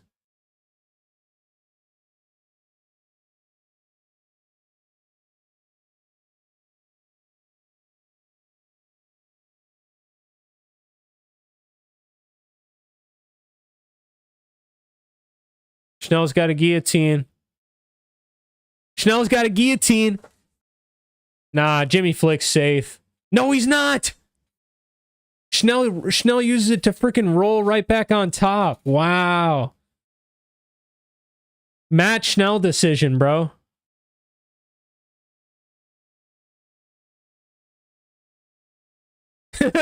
Matt Schnell always looks so lost. Like, his eyes for some reason.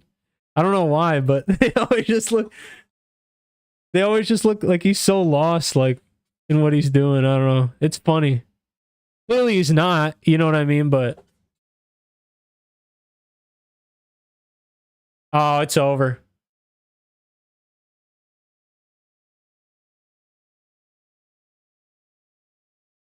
No, it's not. Jimmy Flick with the freaking submission defense.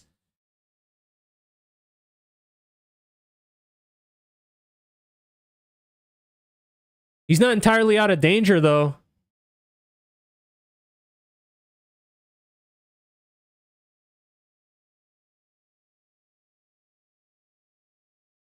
Oh my god, no way Jimmy Flick's about to Nah. Matt Schnell finishes on top, and Matt Schnell is more than likely going to win a decision. Wow. If you pick Matt Schnell to win a decision, W. Zach, you got half of it right. You got the decision part right. Which was like 4-1 alone. Jeez, man. The fights that were least expected to go to the decision. I swear, if I see Zhang Mingyang win a decision tonight, I'm gonna be mind blown and baffled. I gotta go blow my nose, bro. This is insane.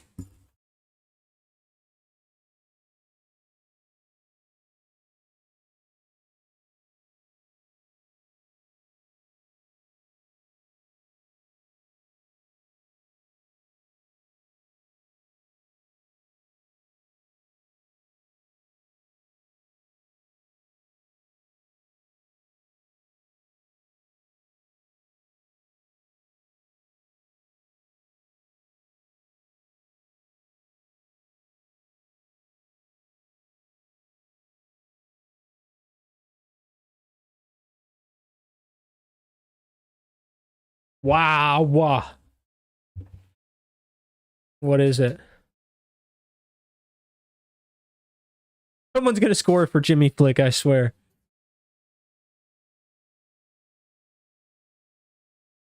All three judges.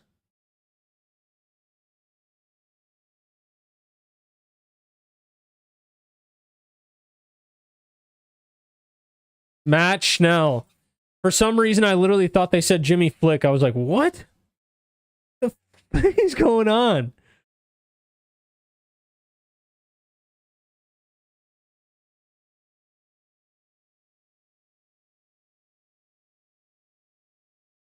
Oh. Now I'm kind of curious if they're going to switch up Dan Miragliotta.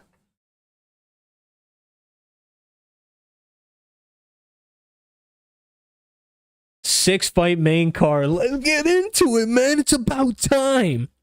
It is about time. I'm just going to stroll through my main event picks. And listen. I think I may be pick flipping. I think I may be pick flipping solely because Dan Miragliotta is the referee. Listen. If Dan Miragliotta is the referee for the main event, I'm taking Carlos Prates. You are 120,000% out of your mind if you don't think Carlos Prates is going to rock Ian Garry badly in this fight. Is he going to finish him? I don't think so. But if there's the wrong referee, he might. He might just finish him. It might just be a bad stoppage. And if it's Dan Miragliotta, you can already kind of foreshadow what's going to end up happening for that main event, unfortunately. Let's hope Dan Miragliotta isn't, an idiot. All right, there we go. Let's hope Dan Miragliotta's okay. You know what I mean? He isn't fried or anything tonight. He hasn't had too much to drink last night that maybe, you know, swaying on over into the next night. You know what I mean? But I think he'll be fine. I do think, however, it's going to favor Carlos Prates if Dan Miragliotta ends up being the referee. Dan Miragliotta or Mark Goddard. Mark Goddard stops stuff pretty early too sometimes. Anthony Smith and Zhang Mingyang. I mean, let's be honest. Let's be honest. The Hail Mary submission is the only shot that Anthony Smith has. I don't think Anthony Smith is pulling up a submission Hail Mary against Zhang Mingyang. Zhang Mingyang, you try and throw up a submission and you aren't actively holding his hands and denying him the ground and pound that he's fully capable of instilling onto your body when you are on your back or even on all fours. Okay, he could take your back a little bit. He won't take your back, but he'll sit on it with his giant 230-pound frame and just pound away at the side of your head. Zhang Mingyang knockout. Easy pick. Giga Chikadze versus David Onama. I've been picking David Onama. And I think I'm going to stick with that pick. I think David Onama is winning this fight. Michel Pereira, Abus Magomedov. Give me Michel Pereira. I'm not jumping off the Michel Pereira hype train.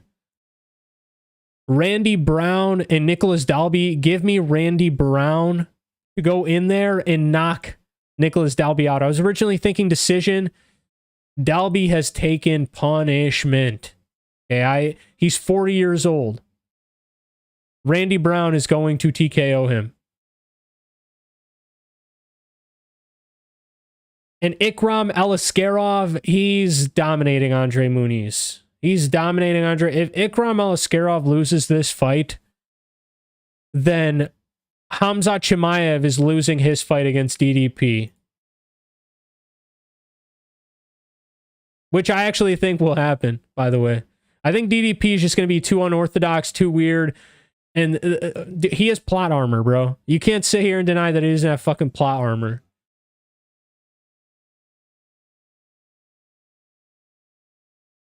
Retiring from mixed martial arts tonight, bro. Shout out Anthony Smith.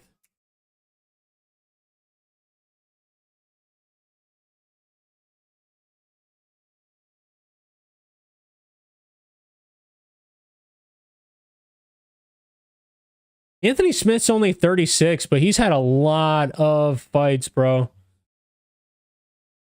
He's about to have his 70th fight tonight. Or 60th, sorry. 60 professional mixed martial arts fights, bro. 60 professional mixed martial arts fights? That's insane.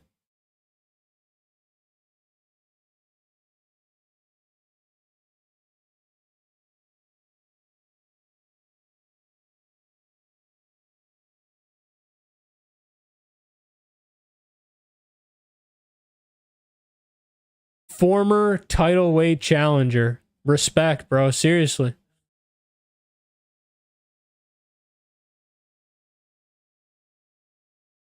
Ikram Aliskerov.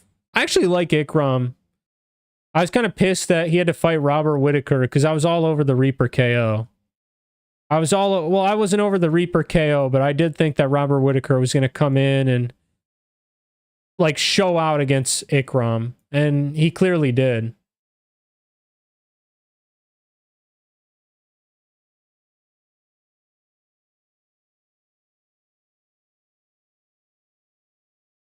Muniz is freaking nasty, though, on the ground. And I have a feeling that Ikram Aliskerov is going to try and put him there.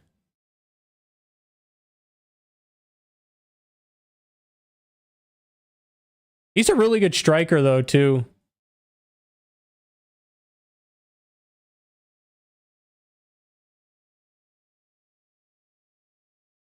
To go from Robert Whittaker, though, to André Muniz is insane. Oh, man. It sucks that they literally threw Ikram, like, to the wolves right away. Like, they just... You know, Hamza Chimaev's to blame because he's the one who pulled out.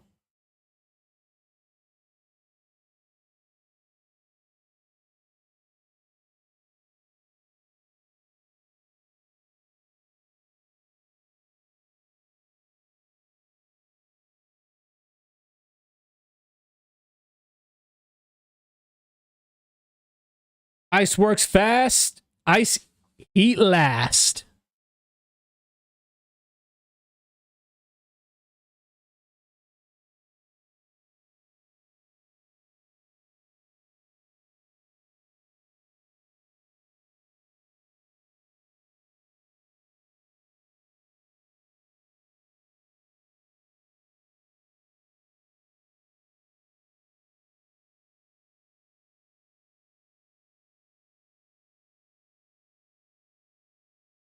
Huh. Bud Light Genie?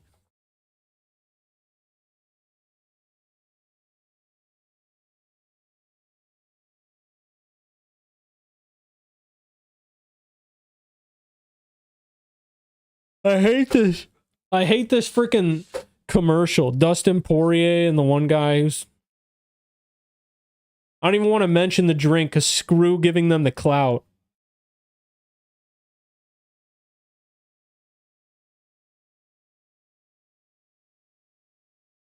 You see it literally like every single 15 minutes, though. Sometimes you see it twice or even 3 times. It's like shoved down my throat. It almost makes me never want to buy that brand ever.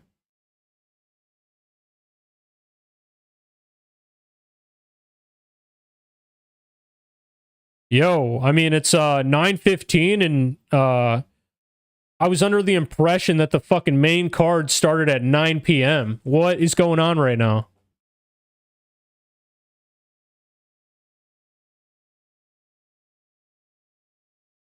Hello? What are they even doing, bro? Why does it always have to take like 30 minutes for them to start? And here it is again. Oh, you wish for an alien? Well, I wish for Dustin Poirier.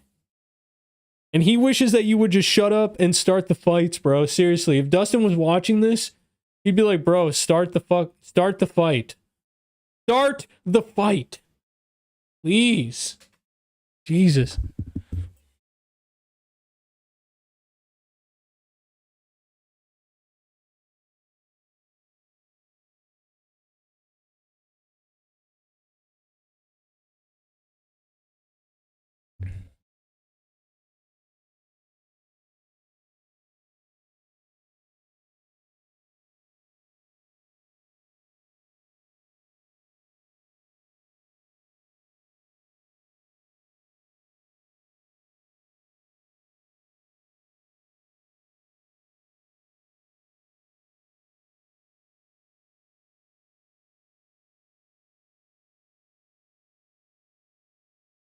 I bet Ikram probably finishes. Ikram probably finishes. I want to say like early in the second round, maybe late first round. I don't know. I'm not sure.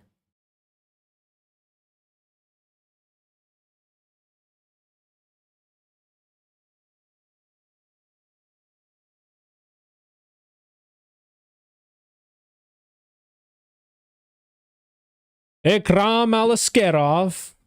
André Muniz is bigger? What?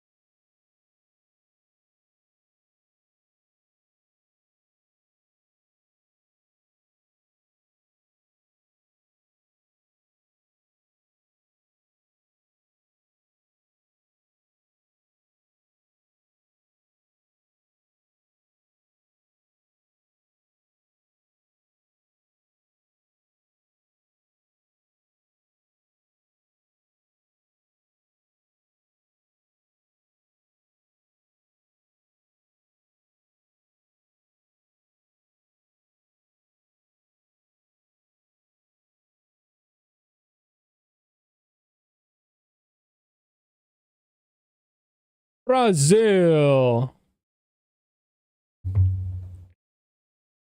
Sorry, I was locking in real quick.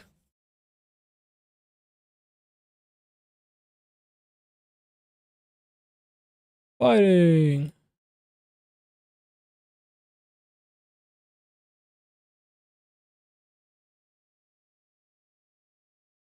"15 wins, 2 losses, and his 2 losses are to Hamzat Chimaev. Hamzat Chimaev and Robert the Reaper Whitaker, bro. Robert the Reaper Whitaker.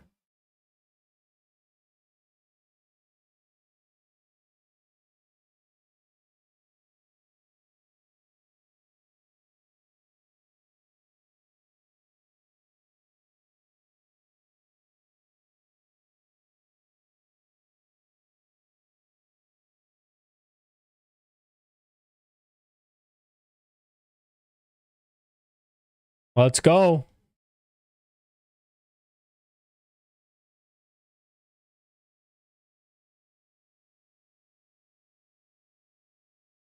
Oh, nasty leg kick by André. Ikram felt that one, bro. I know he felt that.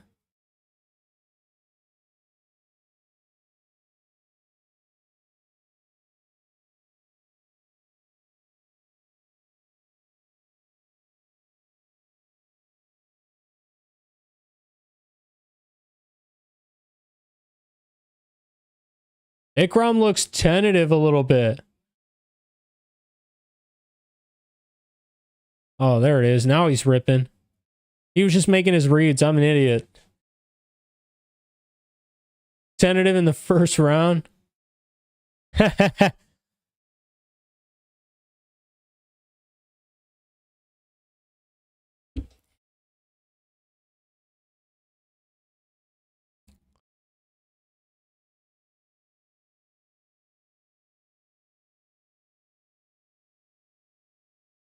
Ooh, Aliskerov lands a nasty right.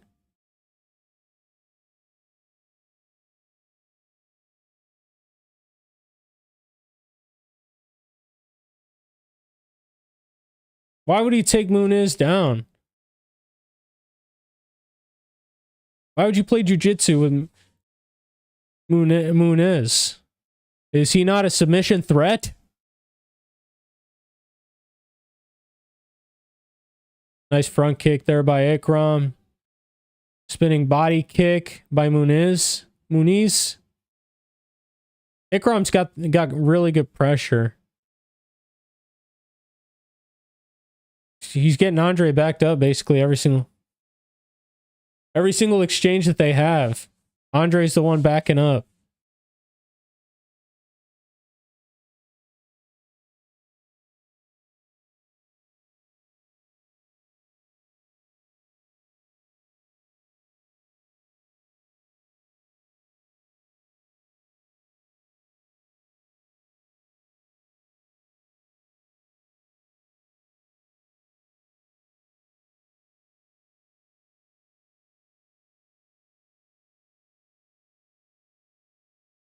Is Muniz even that good off his back? I mean, I know he's a submission threat, but if Ikram gets him down...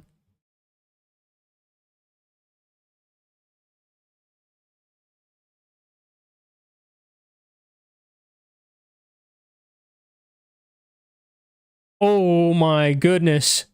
Ikram goes in and lands some nasty shots, bro. Now he's got him tied up.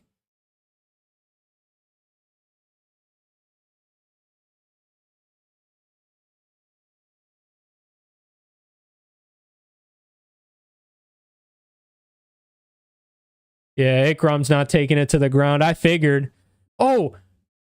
Muniz initiates the grappling then. Well defended by Ikram. That was a good single leg, though.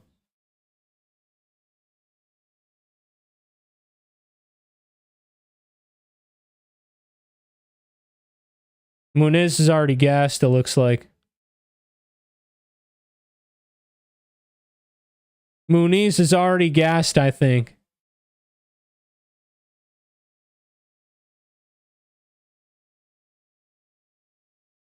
Oh my god. That was a nasty little jab by Ikram.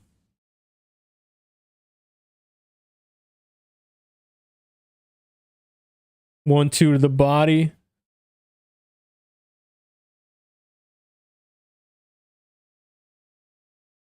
Good body shot there by Ikram again.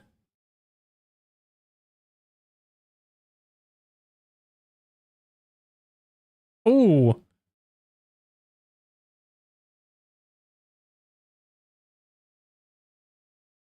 Muniz basically returns whatever he gets from Ikram. Ikram throws a body kick, Muniz returns it. Oh! Oh, it's over. It's over. Yeah, it's over.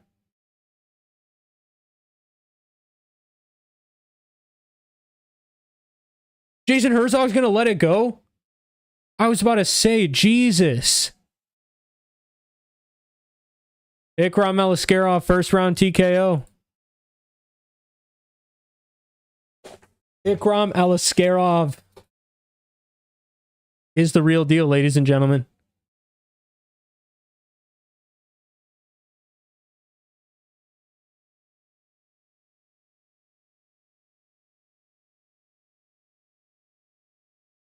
Wow.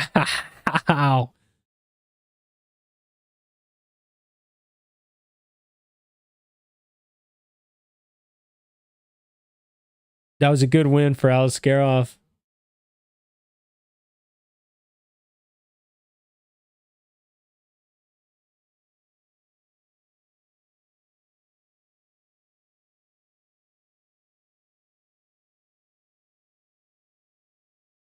Wow, his literal legs just gave out.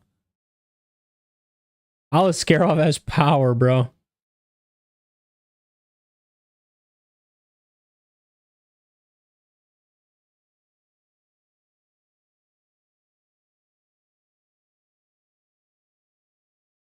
Wow, unbelievable.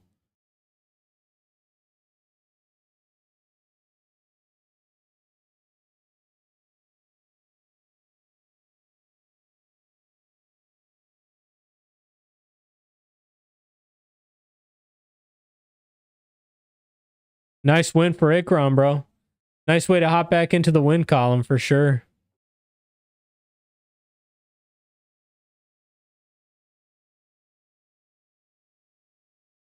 Sorry, I was just on ESPN and the first highlight. Malcolm Wellmaker just destroying Cameron Saaiman.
Yeah, bro. Cameron freaking Saaiman, man. Christian Rodriguez, Peyton Talbot, Malcolm Wellmaker.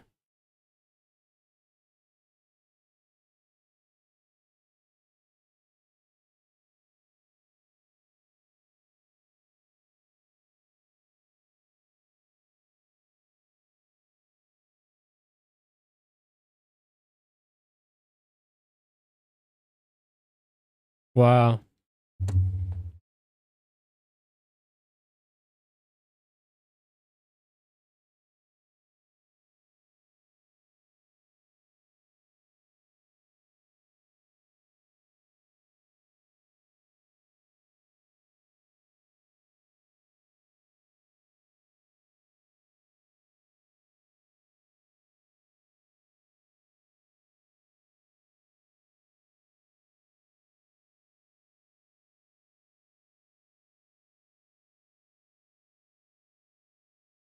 Ikram Aliskerov calling out a top 10. Ikram Aliskerov calling out a top 10.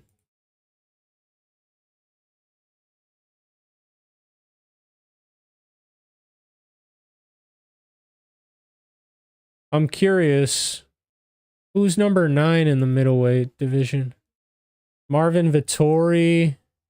Anthony Hernandez. I would actually love to see that. Anthony Hernandez, it would suck. It would suck, I guess, for him because he has to fight all the way down. But Ikram, it's not like Ikram's bad, bro. His only loss in the UFC is Robert Whittaker. Anthony Hernandez would be a cool fight. That'd be a sick fight. Because everyone else is booked up. Kaio is fighting Imavov, I believe. Kaio is fighting Imavov.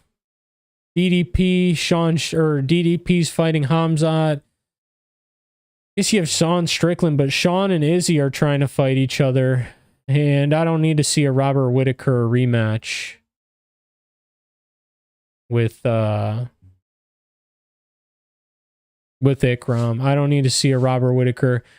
Jared Cannonier, I don't think Jared Cannonier deserves to fight that low. He just fought way lower than his ranking and won, so.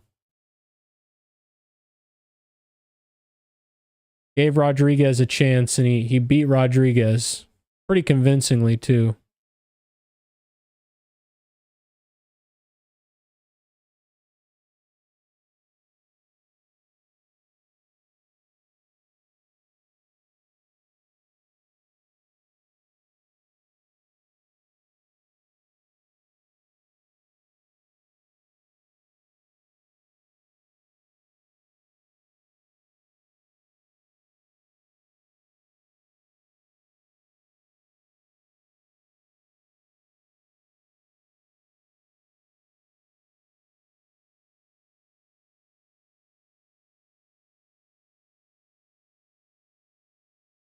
Dustin Poirier called out a Saints pick. I love that. He's retiring in Louisiana.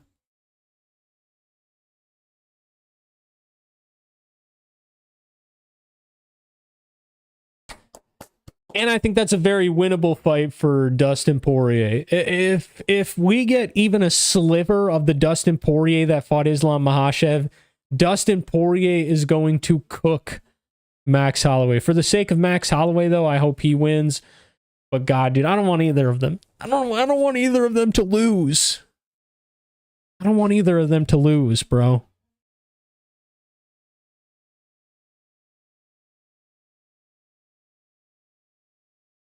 For the sake of my mental health, I hope that fight just gets called off and then... No, I'm just kidding. I'm just kidding. I hope the fight does go down. I would love to see it. Hopefully neither of them get injured. Fingers crossed. Both of them walk in healthy into that fight. Good weight. Ready to perform, and neither of them gets like detrimentally destroyed. But if it's going to be anyone, I would rather it be neither, actually. I don't want to say either of them because I guess I would lean toward Max Holloway. I just like Dustin Poirier a little bit better. Then again, nah, I take that back, bro.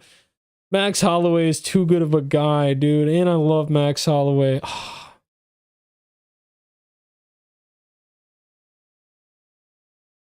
Yeah, no, I would rather...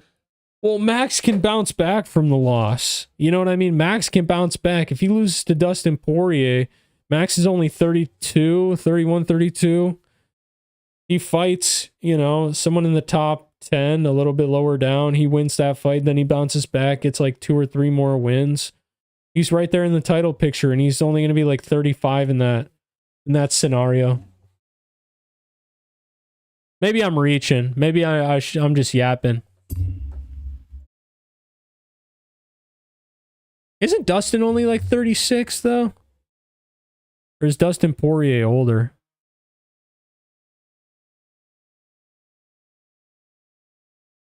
Nah, he's 36. He's 36.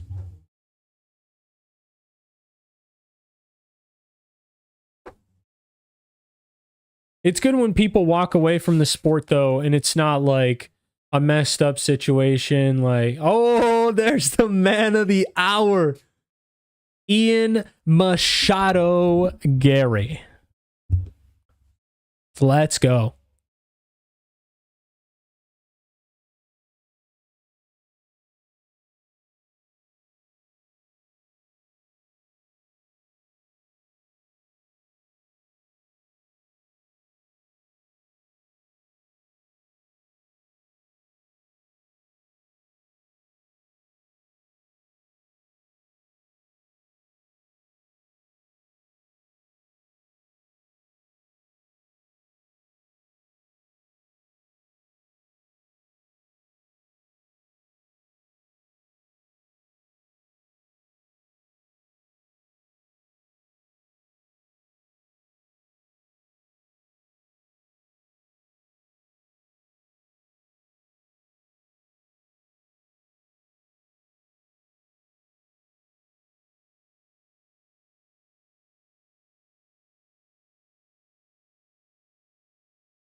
Who do I got in the main event? Prates by KO, you say? Interesting. Yeah, Prates, I mean, the only way he wins it is if he knocks out Ian Garry. He's not winning a decision over Ian Garry. At least I wouldn't think. I don't know. For the sake of the sport, I hope Carlos Prates wins because he's just a more fun fighter. But I don't know. I wouldn't mind Ian Garry winning. I like Ian Garry.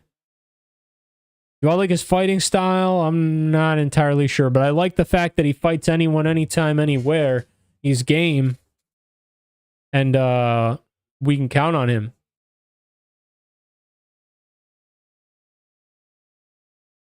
To at least put on a well, I don't know. I was gonna say put on a good fight, but I don't know. I don't mind Ian Garry fights, but I know he gets a lot of hate. But I don't want to be like that guy that's like, oh no, I would rather Ian Garry because I like to see him backpack Carlos Prates and win a 48-47 decision by doing absolutely no damage. You know, like I don't want to be that guy, and I don't want to for Ian Garry to win that way. But in the ideal situation, Ian Garry comes in, absolutely chins Carlos Prates or submits him, finishes him within like 3-ish rounds, brings back his sort of and then Ian Garry's right back in the mix. Ian Garry versus Sean Brady next.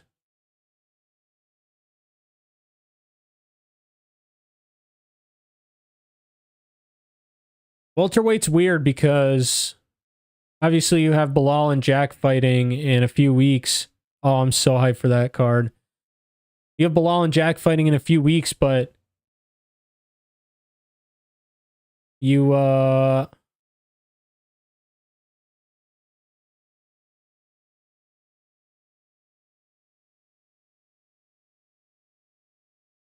let me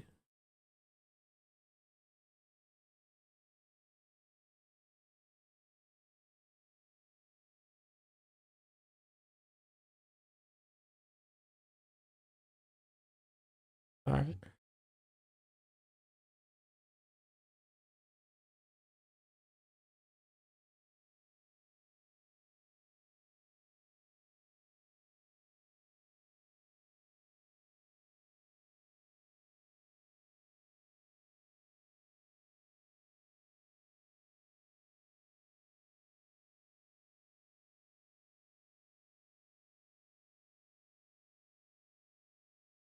All right, we're good. Yeah, for the sake of the UFC, for the sake of cool matchups, for the sake of all that, I would love for Carlos Prates to win this and jump into the top 6 or 7. You know what I mean? Immediately with this win. I do believe that Ian Garry is the better mixed martial artist, and he's going to come in here and prove that.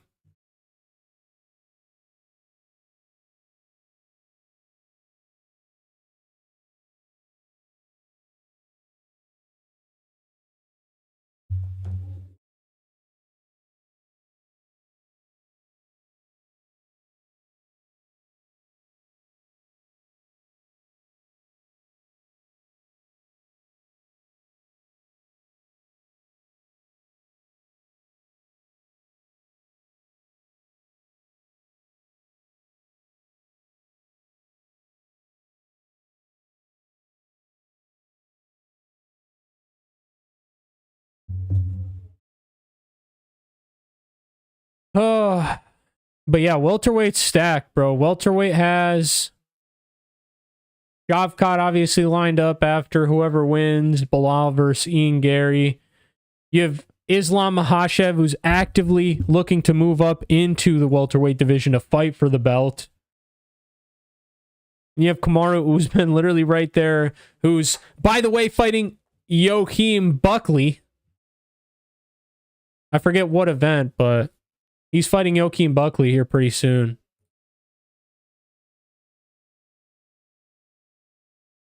Let me see, actually. June 14th. June 14th for a UFC main event, or UFC Fight Night main event, I think. That's fire.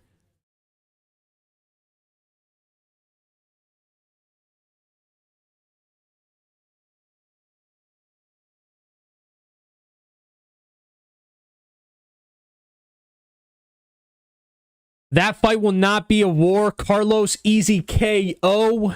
We will see. I hope Carlos gets the KO, honestly. I'm rooting for him at this point. But I don't mind an Ian Garry win either. I think Carlos Prates would be a better win for the UFC in general, though. Him winning would just be better for the sport. Because if Ian Garry comes in here, backpacks him for 2 rounds, pitter-patter strikes for the 3rd round, and wins a 48-47, this crowd is not going to be happy. I'll tell you that much.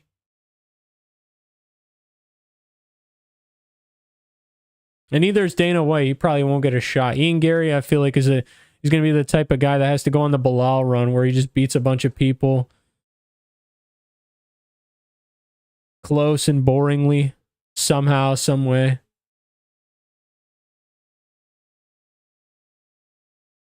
Ian Garry can put on good fights, though. It's just when he faces higher level competition, he'd rather, win than put on a show, which makes 100% sense with a lot of fighters. Especially when you're fighting killers like Jack, you have killers in your division, Jack, Bilal, Shavkat.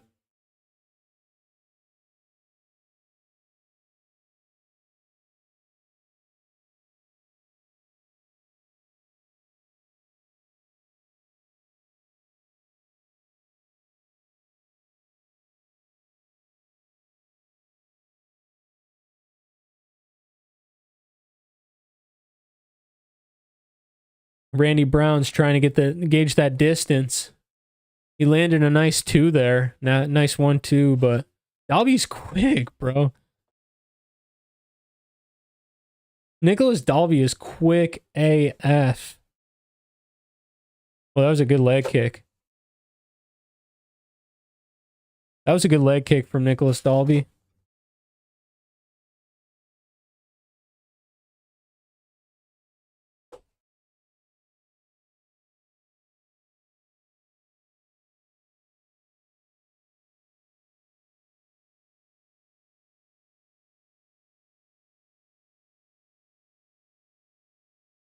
Dalby's landing those good leg kicks. That was a good uppercut, though, from Randy.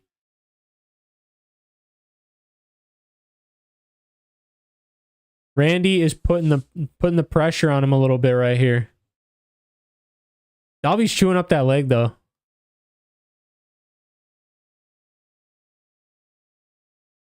Nicolas Dalby is chewing up that leg, bro. Oh, Randy Brown hurt him, bro. Dalby's hurt. Randy Brown hurt him. Oh my God, he broke his nose. Oh my God, he destroyed his nose, bro.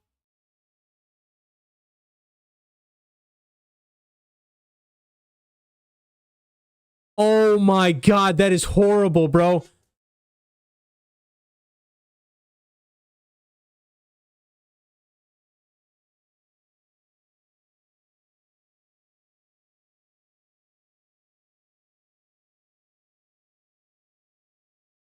Oh, that nose.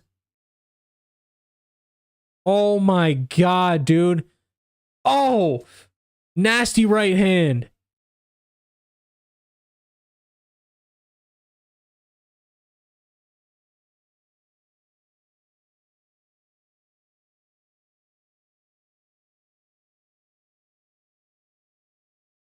Oh my goodness. I literally can't get my eyes off Nicolas Dalby's nose. That looks crooked.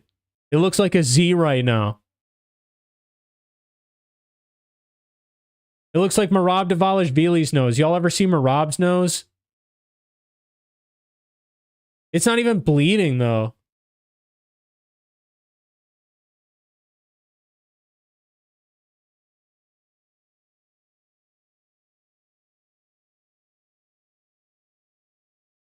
Ah. Oh, he called a timeout, but the time kept going. Good thing I didn't pause it. Nice leg kick from Dalby.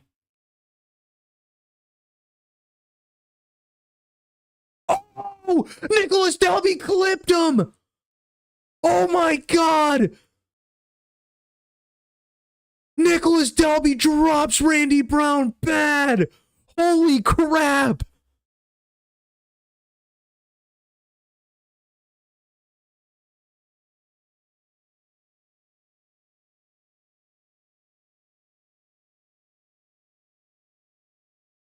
Oh my God, dude.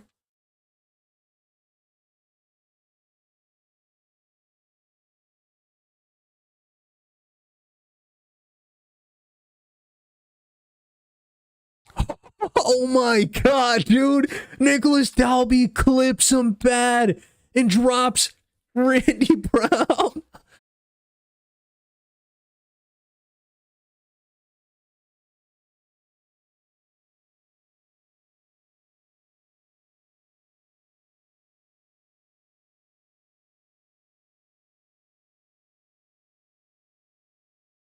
His nose is gushing, though. That's bad.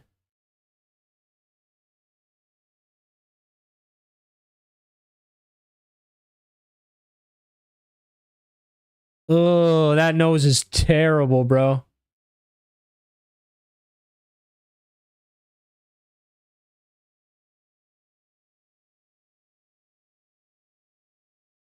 Nicolas Dalby looks bad.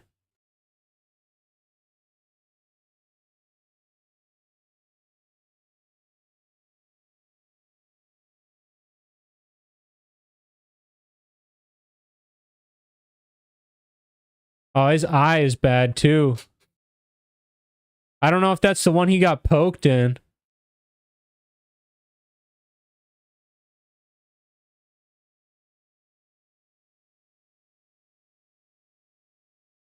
Oh my God, bro. His nose looks insane.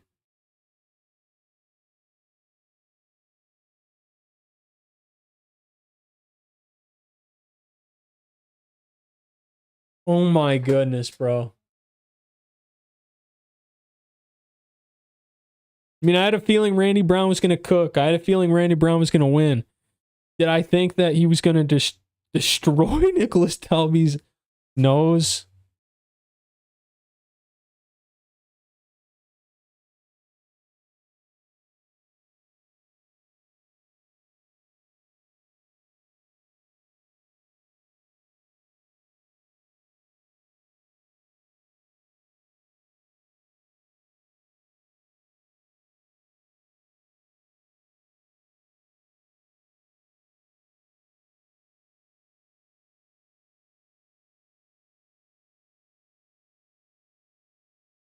He snapped his nose back into place? What?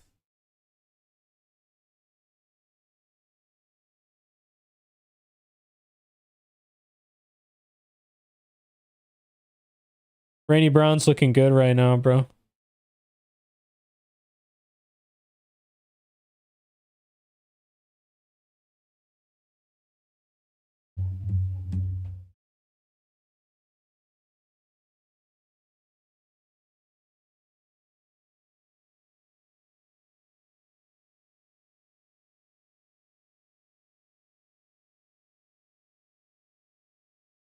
Brown is surgical. That's the perfect term for it. Oh my god. Oh my god. Dalby clips him with a nasty left and then a right.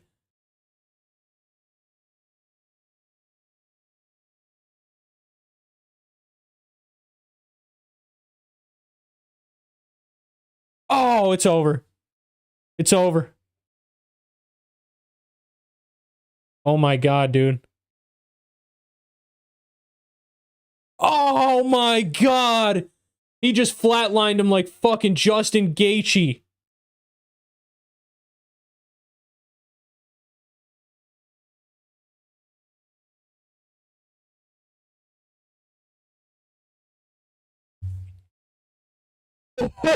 Holy crap.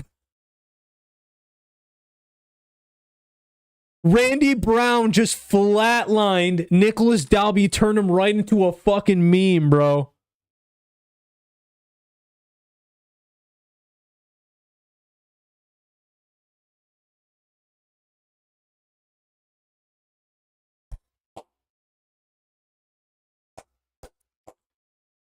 Holy moly. Wow, dude.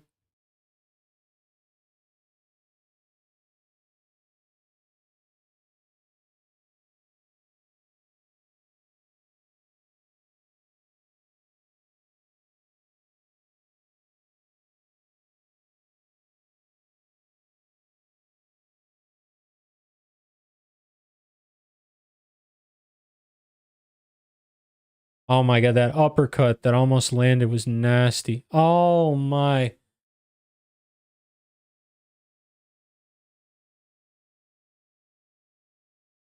Jeez Louise, bro. That was a nasty knockout. Kudos to Randy Brown. That was a hell of a fight, bro.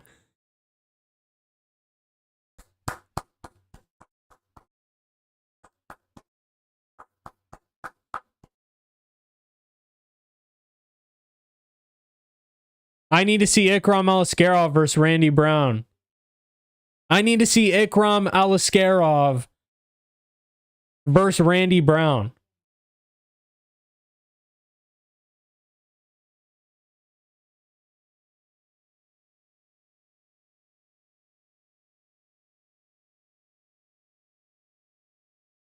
Wow. Randy Brown versus Ikram Aliskerov. Book it.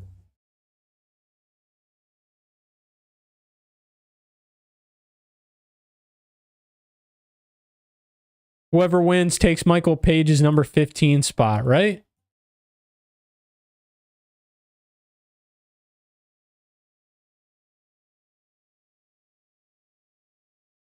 I don't know. I like that fight. I like that fight. Randy Brown, Ikram Aliskerov. I like that.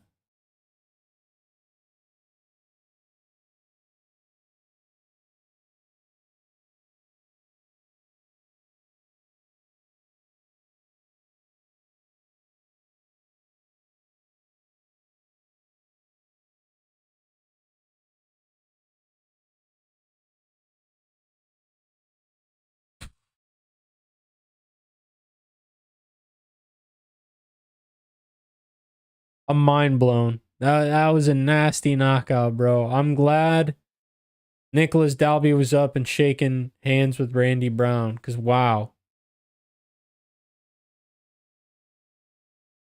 With a broken nose. Wait, what? Premieres May 27th? The Ultimate Fighter? I might watch that in stream low-key while I'm watching.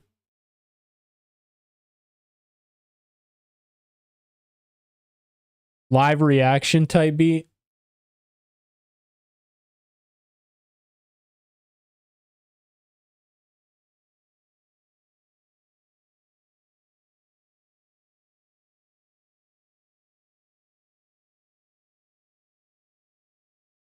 Sorry, I'm tentatively watching to see if Nicolas Dalby takes his gloves off.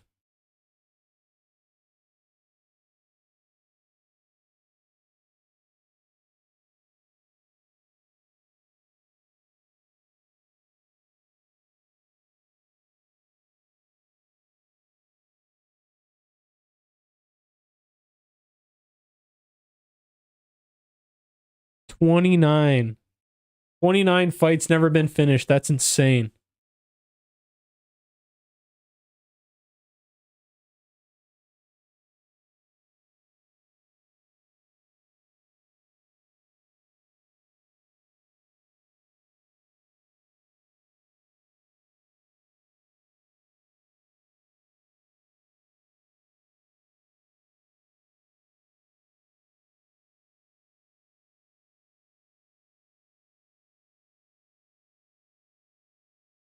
Whoa.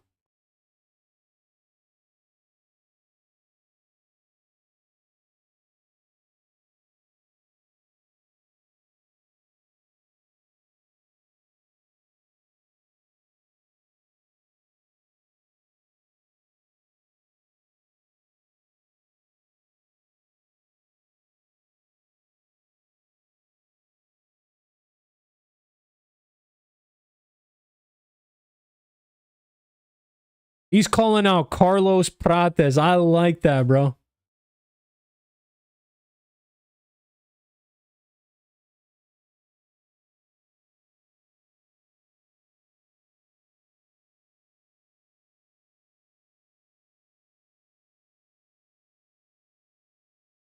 That was Holloway-esque, said Bilal.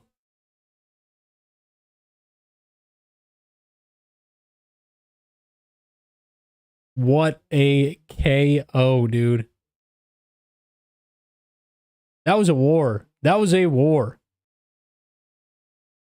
As my Manjiro says, Manjiro, that fight was a war.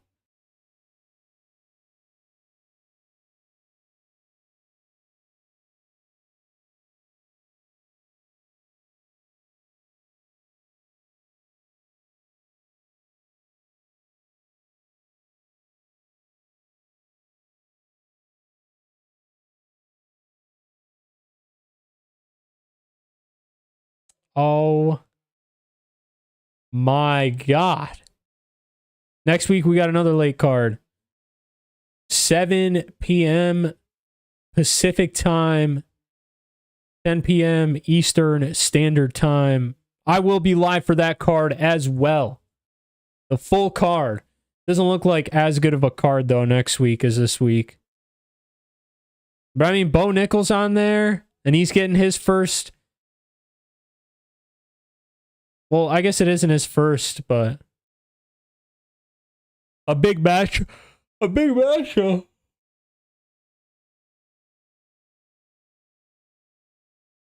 Michel Pereira.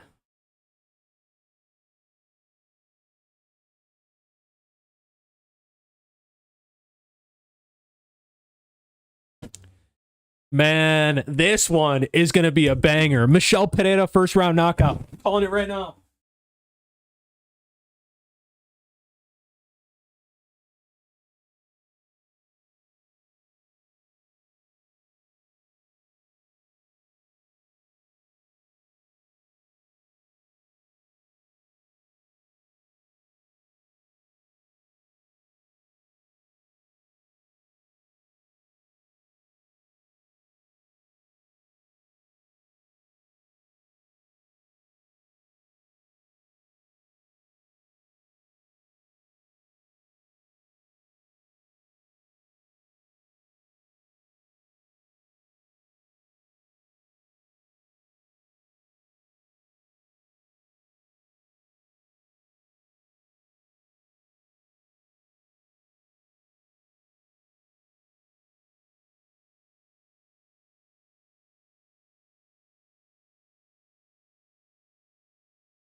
They ain't start the next fight, bro?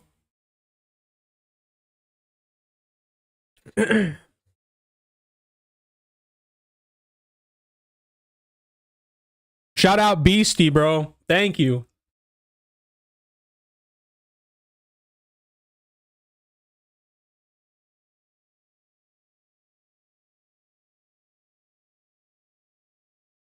Thank you, thank you, thank you, Beastie. What's good?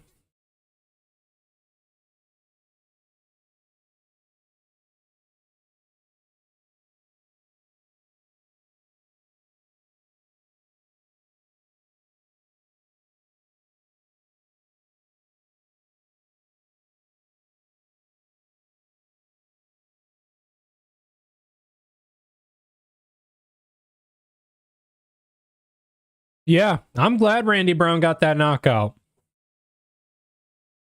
But does he deserve a top 15 right now? That's what's up for debate.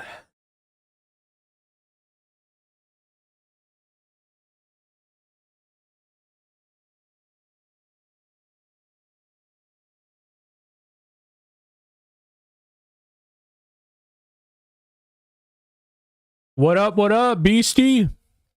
Thank you, by the way, for getting rid of all those. I was about to, and then I just never did.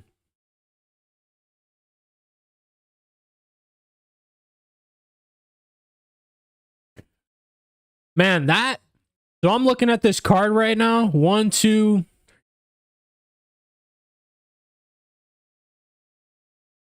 6 fights so far have been finishes. 6 out of the 10 fights that we have seen so far have been finishes. I'm already super content with that. But bring more finishes, bro. Bring more finishes our way.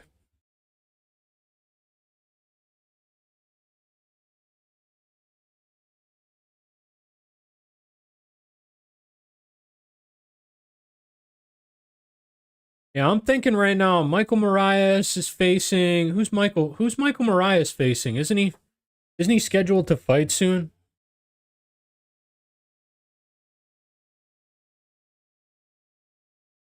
Oh, he's fighting Gilbert Burns still. I thought Burns pulled out due to injury. Maybe they were scheduled earlier to fight.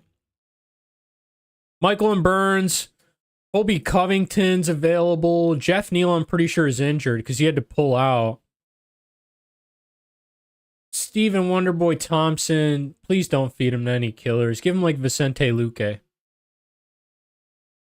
Carlos Prates is obviously fighting Ian Garry right now. What do you do? Yeah, I don't know if Randy Brown gets Michael Page's number 15 rank, but I say Randy Brown, Ikram Aliskerov, that's a perfect matchup. They both just fought. They both came out pretty unscathed for the most part. They fight. Winner gets like number 14 or maybe number 13.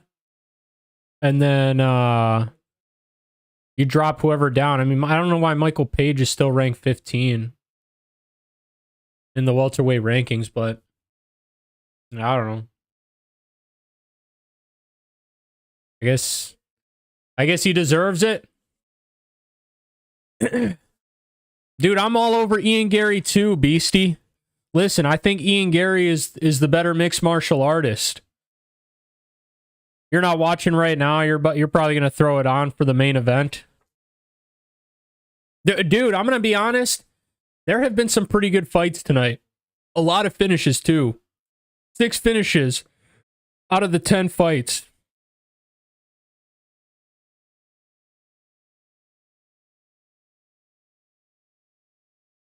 And Michel, Pereira, and Abus Magomedov are next, by the way. This is probably going to be a finish as well. Ideally, Michel Pereira. But I don't really mind. I mean, Abus Magomedov, I guess, is cool too.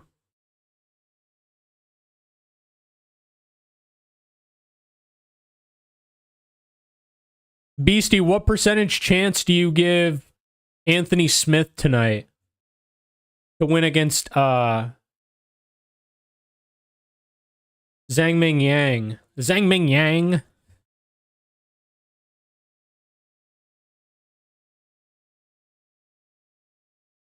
Fighting!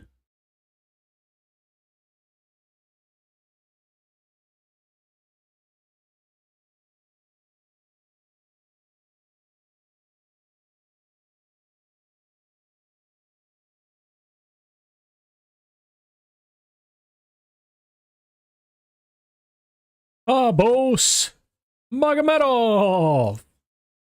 Is that Habib Nurmagomedov? No, I'm kidding. Habib's just randomly in his corner.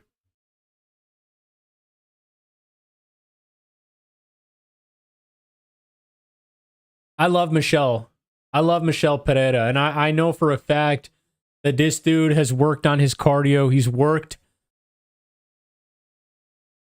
Dude, he lasted 5 rounds with Anthony Hernandez, literally a dark horse killer in this division.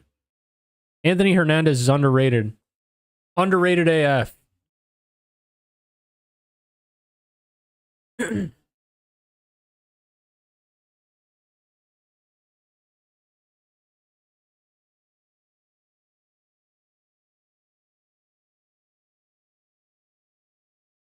It's going to be a good freaking fight, bro.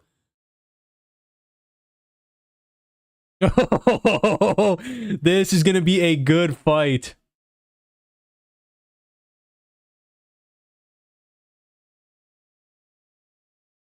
Magomedov in the red, Pereira in the yellow.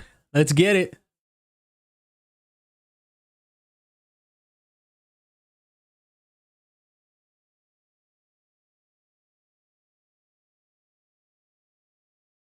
Abus has the center right now. Michel Pereira is gonna throw something nasty here any second now.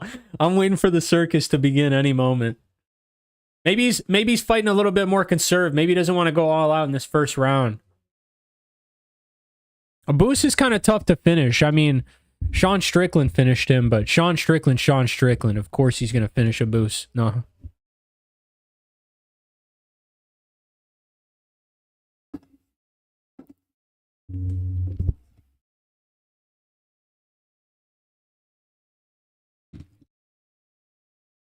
Why is... Whatever. I'll worry about that later. Oh, nasty right hand from Abus there. Michel's backing up. He is not going to win this fight backing up.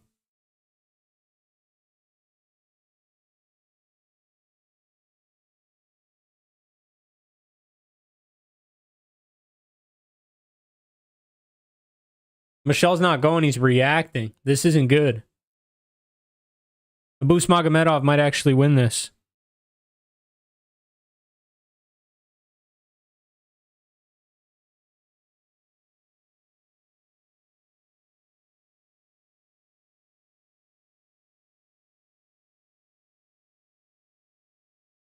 Oh, they both rocked each other. Michel rocked Abus and then Abus rocked Michel. Huge head kick from Abus. And then a left and a right hand. Oh my God.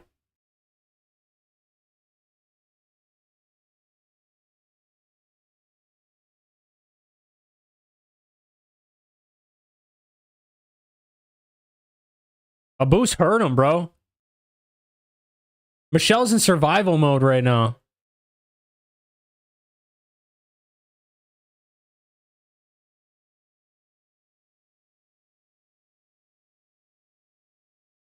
Oh, Magomedov takes him right down in a dominant position.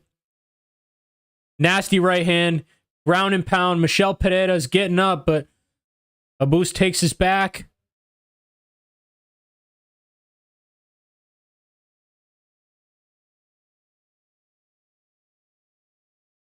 Abus has a seatbelt.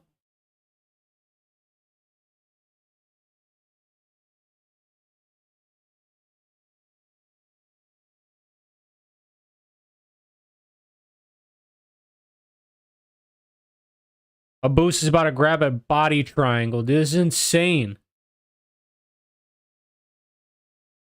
Nope, he's off.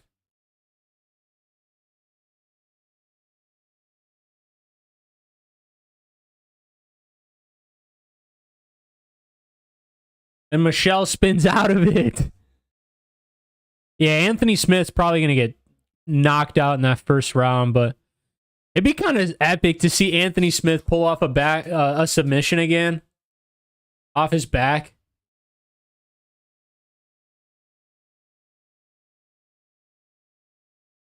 Snatch up a guillotine. The only issue is Zhang Mingyang is not going to wrestle. Zhang is not going to wrestle, bro. Bro's going to keep it standing for as long as he can. And then some.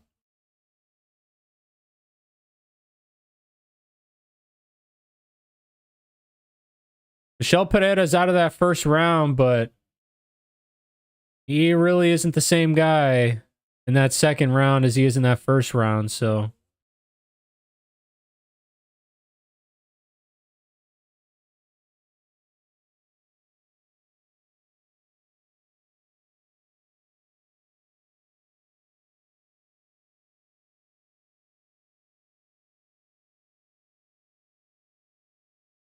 Nasty leg kick from Abus.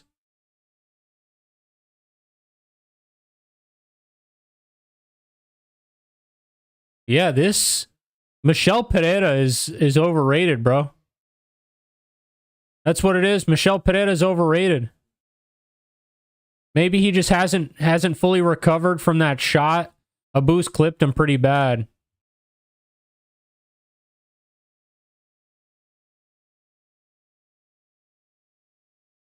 Yeah, man, that's a tough watch right there. Michel Pereira walks in as the favorite and looks like he has no idea what he's doing in there.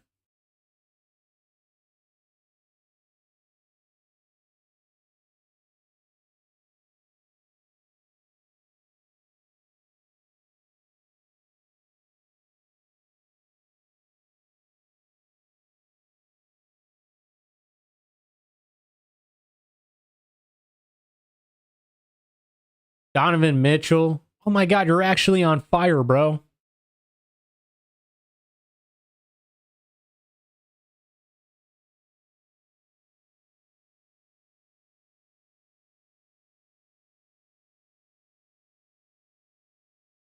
Oh, man. Had to crack my neck a little bit.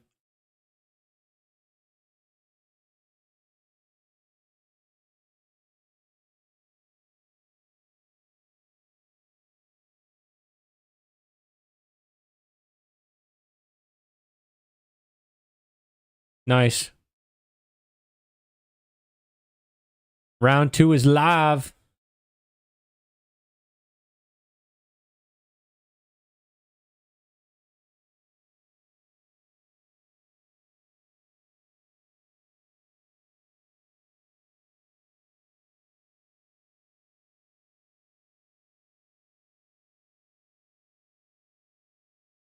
Oh, that was a nasty teep to the freaking knee.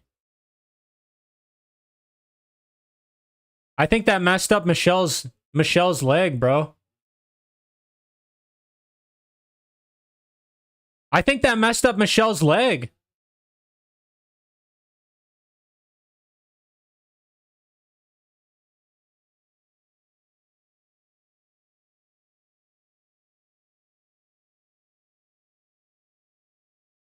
Bro, he looks so uncharacteristic right now. I mean, I know he looked bad in that first round, but the way he's walking, it's almost like with a limp.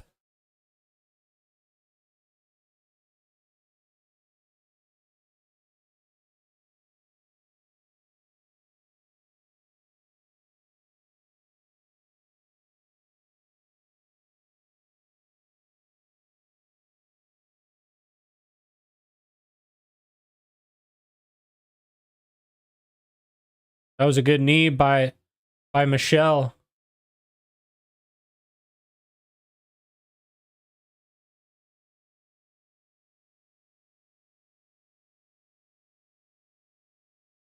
Michel defends the takedown, but it is not looking good, bro. He looks like he's not going to be able to weather the storm that Abus is throwing at him. Oh, nasty right hand by Abus. What is...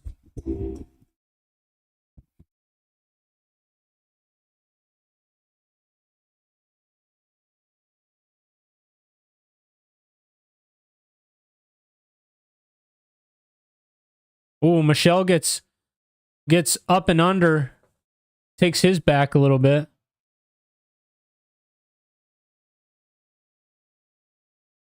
Nothing. Nothing. Abus is out in a second.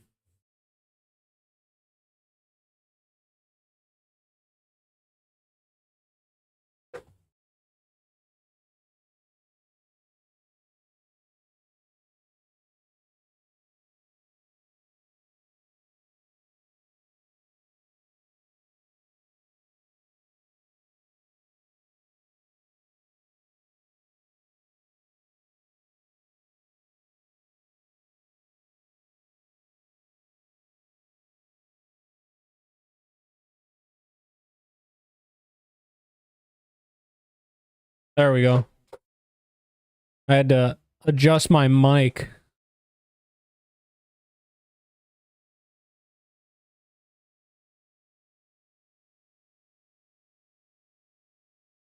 Wow. This is kind of duddy. I'm not going to lie.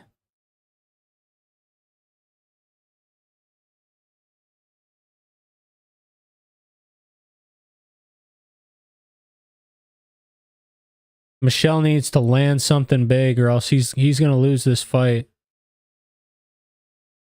Michel needs to land something huge or else he's going to lose this fight, bro.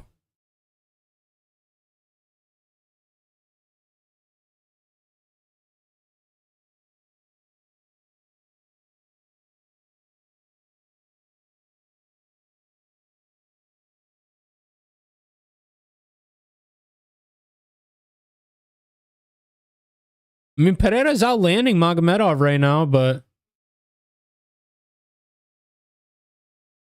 Is that Georgi? Georgi? Yeah, Giga Chikadze is fighting, yep. He's fighting next. He's fighting David Onama. I think he might actually have a really good chance at winning that fight, too.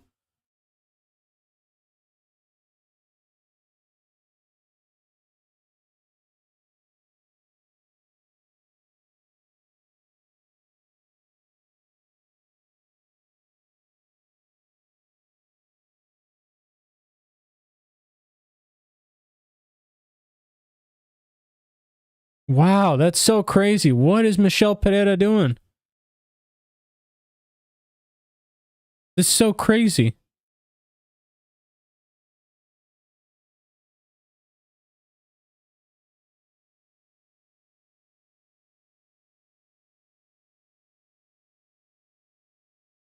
Never in a million years did I expect this.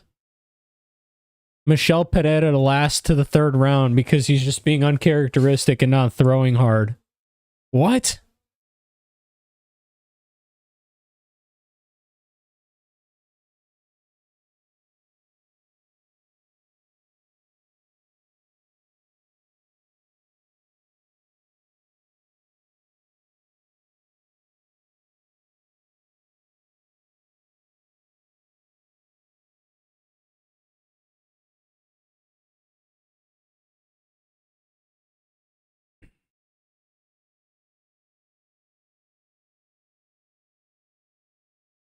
You think Michel is injured? Potentially. It sure seems like he's not fighting like he normally does.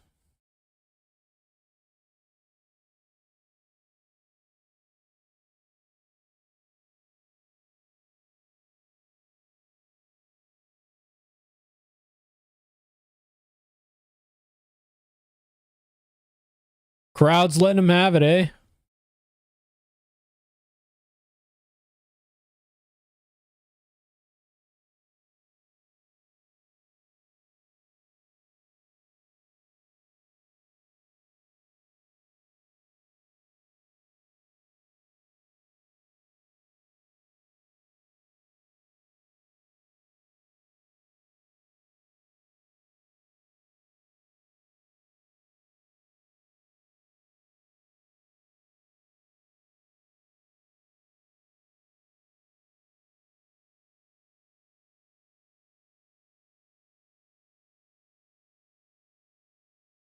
Wow, that's interesting. I guess their plan was to pour it on in the last round, but he's not even pouring it on in the last round. Good right hand, though, from Michel.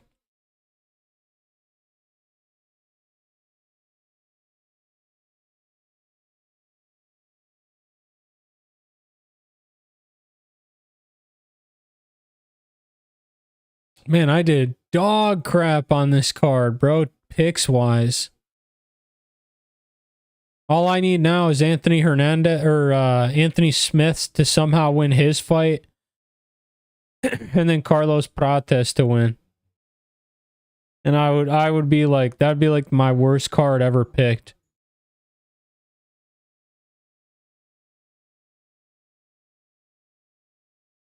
It is almost my worst card, man. I picked Michel Pereira to win this fight. Magomed is definitely winning right now.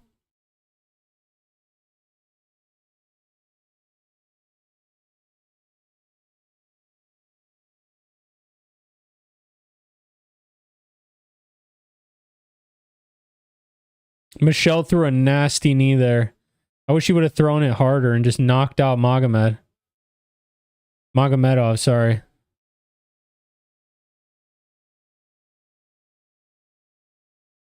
Yeah, not really action packed.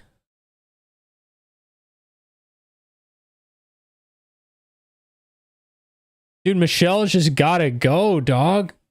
You've been conserving your energy for what?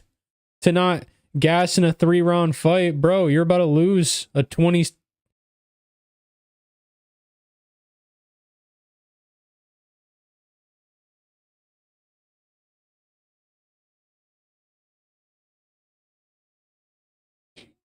Oh, Magomedov clips him.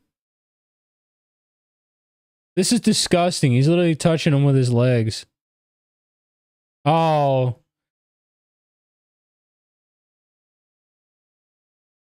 Oh my God. Magomedov just hurt him bad.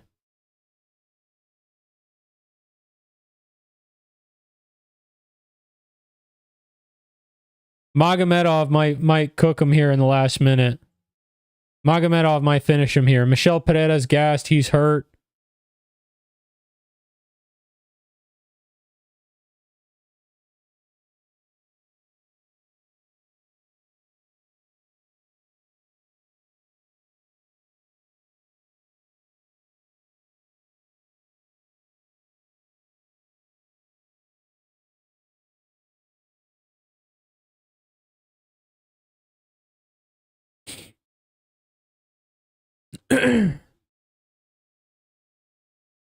Magomedov's labored too, bro.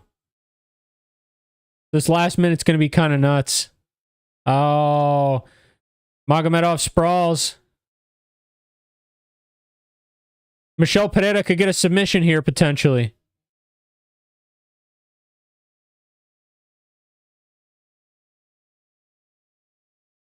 Nope.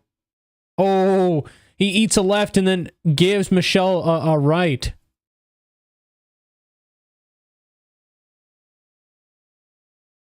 They're so tired, bro. These guys are so gassed.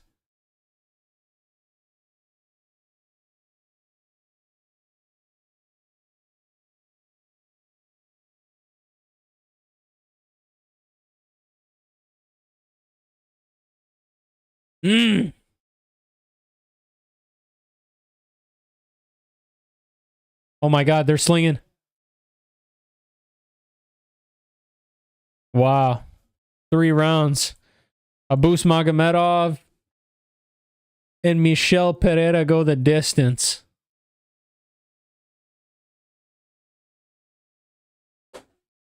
Michel Pereira and Abus Magomedov, Jimmy Flick and Matt Schnell both go the distance. That's insane.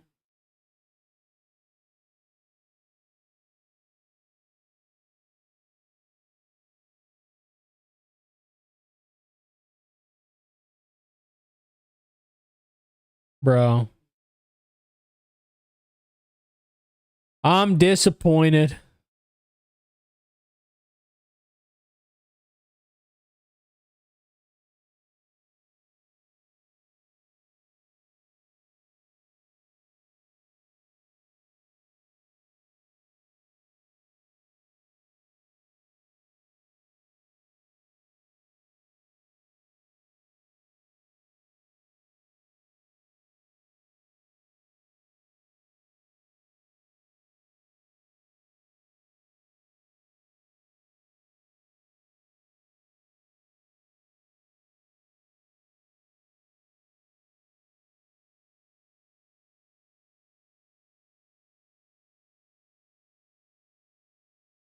Oh.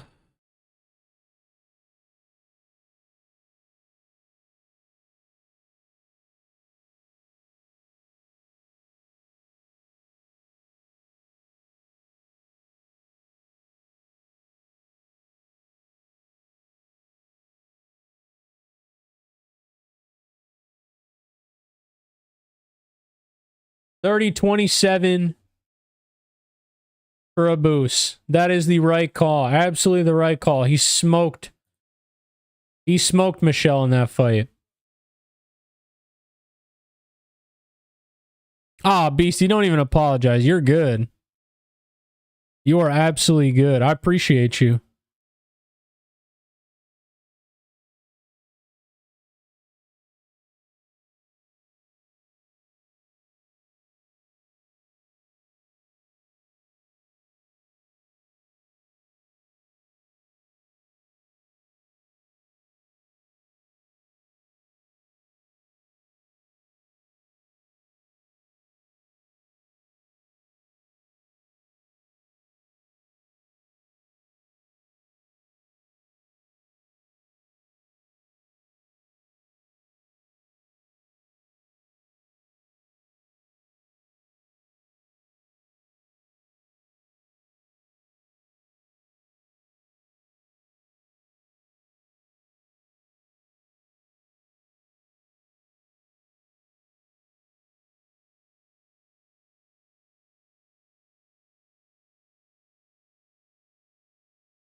Abus Magomedov. I don't know how he's going to fare too well against top 15, but hey, cool to see him get the dub.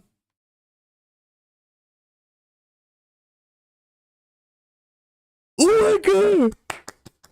Let's go, dude. May 31st, Aaron Blanchfield. Let's go. And Macy Barber.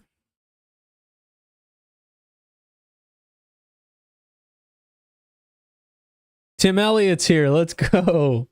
What up? What up? Hey. Joaquin Buckley.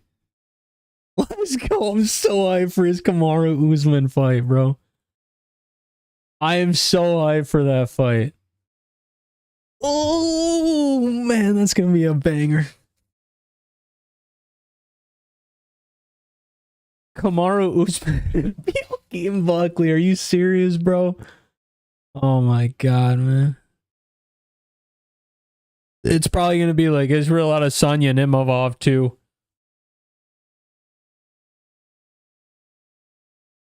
You know exactly what I mean by that. Yeah, David Onama and Giga Chikadze are fighting next. Because they just finished Abus Magomedov and Michel Pereira. So we have 3 more fights. We have Onama and Chikadze, and then we have Smith and Mingyang, and then we have the main event. Machado Garry versus Prates.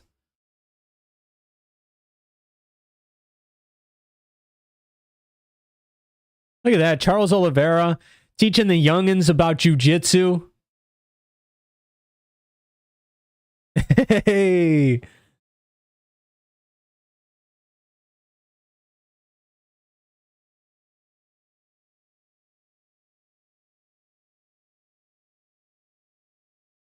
Man, that's sick.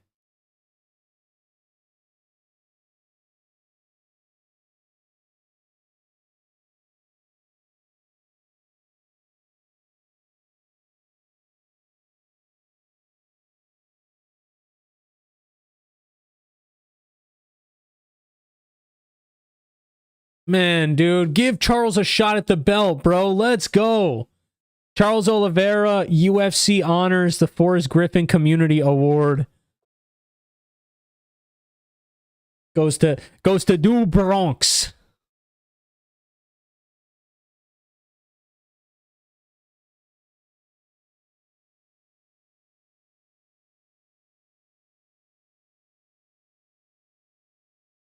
W. Giga Chikadze won this last time around, and now it's Charles Oliveira. Charles Oliveira. They got to glaze Chikadze before the fight, obviously. They got to glaze Chikadze, Giga Chikadze. I get it. I understand.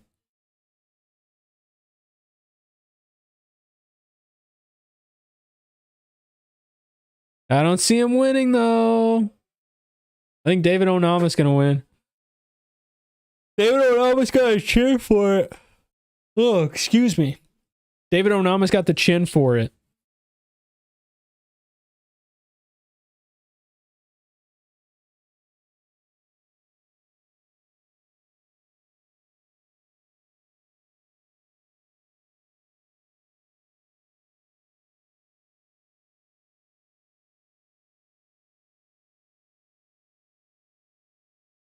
Who was David Onama's last fight? I forget.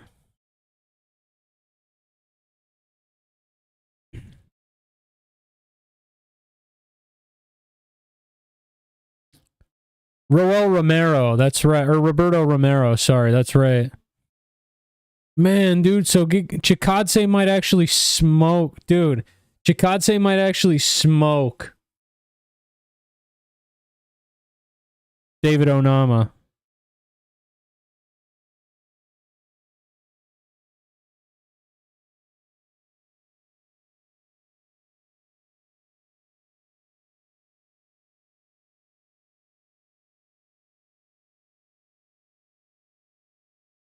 Yeah, Roberto Romero, though, he stepped up on short notice, so...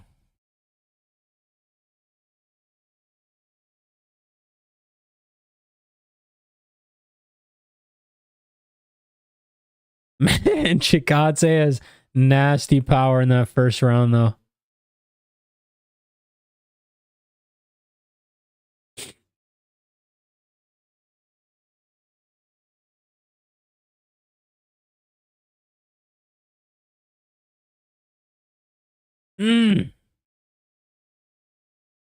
Oh my goodness. David Onama is vicious. David Onama is vicious.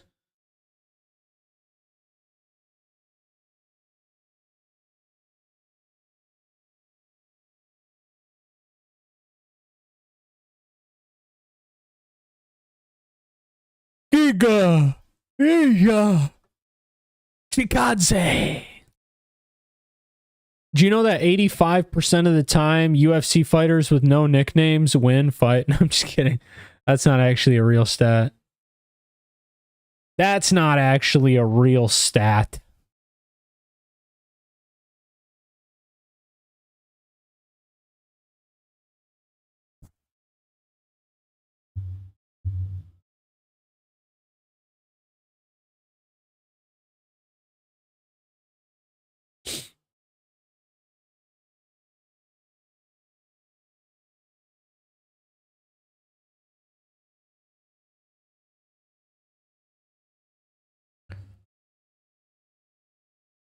I wonder if this fight is going to get finished, though.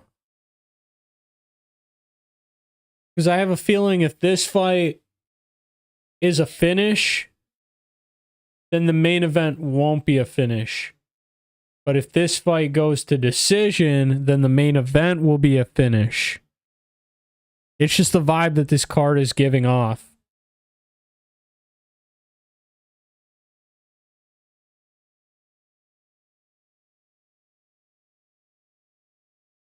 But now I'm thinking Giga Chikadze might actually knock out David Onama.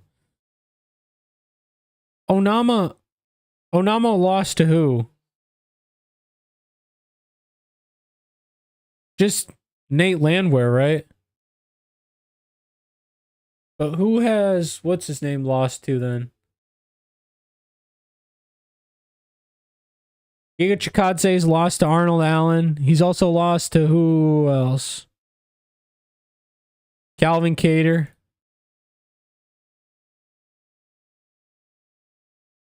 And dude, beats Cub Swanson, beats Edson Barboza.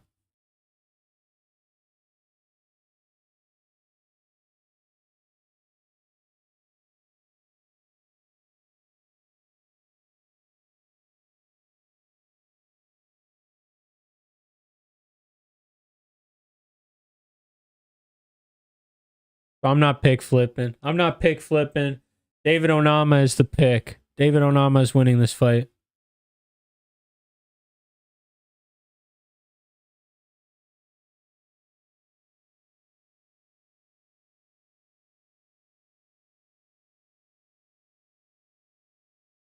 That's crazy. Michel Pereira, Abus Magomedov go to decision. Matt Schnell and Jimmy Flick go to decision. Blackshear and Haley go to decision as well. Insane.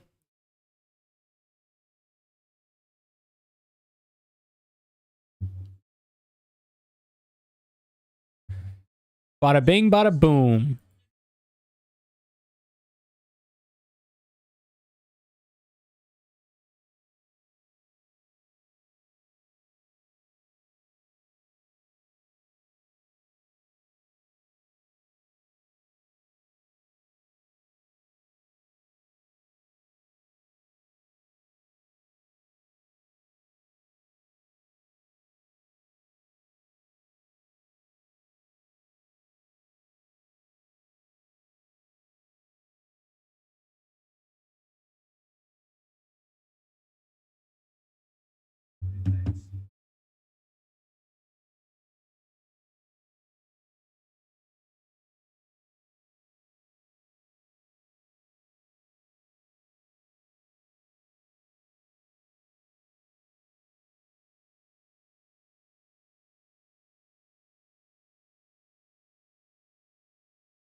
Oh my god, dude.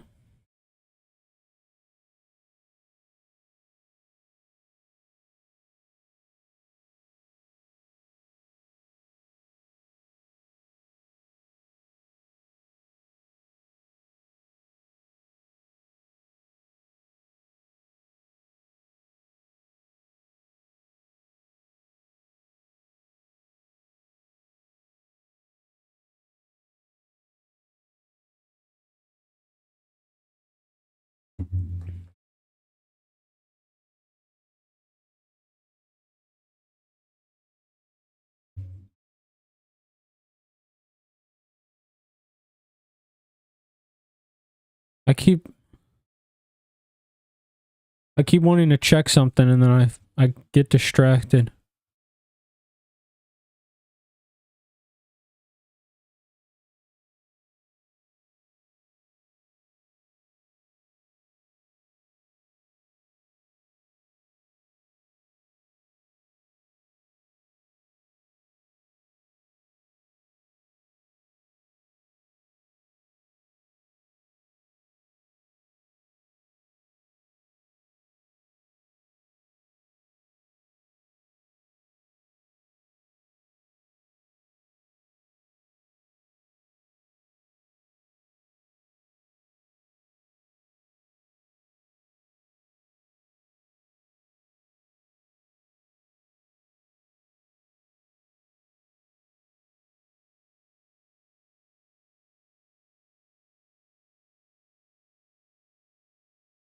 Oh, you're not watching the fights tonight?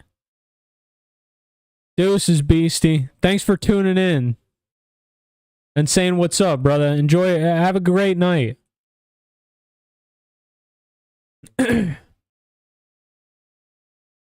Stay safe. Ooh, Giga Chikadze with a nasty right hand. And a body kick.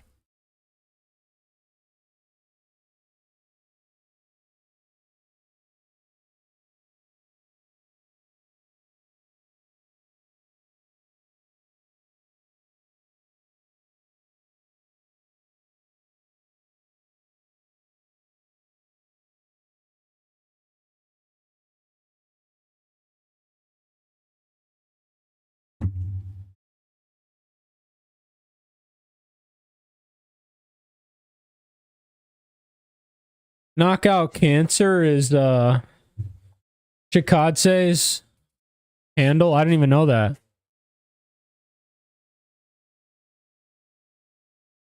All right, I'm fully locked into the fight now, I swear. Head kick from Chikadze. He's winning this first round for sure. He's landing the more vicious shots.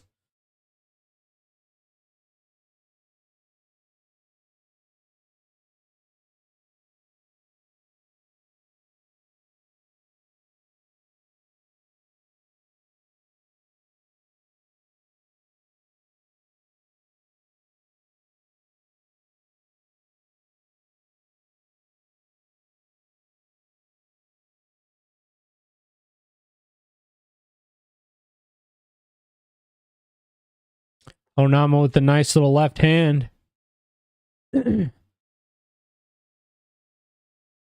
Onama's walking him down right now. He's trying to get the respect back in the fight, but Chikadze's landing.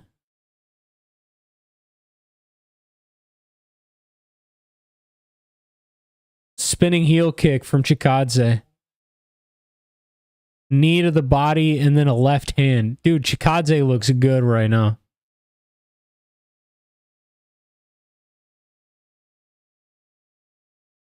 He looks great right now. He looks crispy. Onama's trying to walk him down, but he's not really having a lot of success. And Chikadze just kicked the crap out of his leg, bro. That did some damage for sure. Oh! Onama just clipped Chikadze!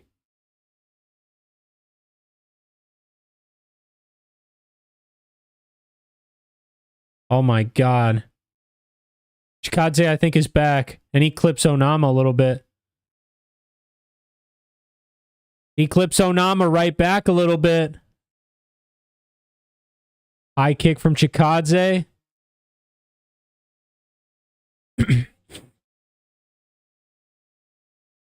Yusuf Zalal's in David Onama's corner. I like that. That's sick.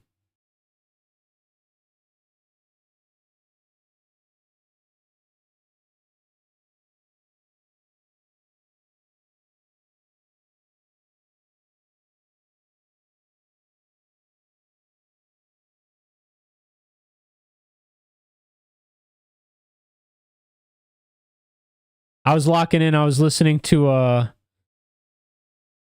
Yusuf Zalal.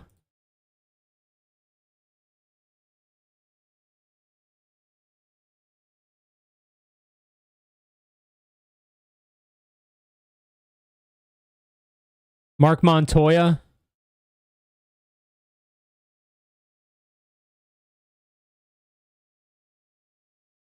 Oh, Chikadze rocked him. Chikadze rocked him bad. David Onama's in the retreat. David's tying him up, though. He's got the back. He might be safe. He might ride out the round here. And he takes Chikadze down. Good work from David Onama, man. Fantastic work from David Onama to get shocked like that. He got rocked. He got clipped bad. His feet almost gave out.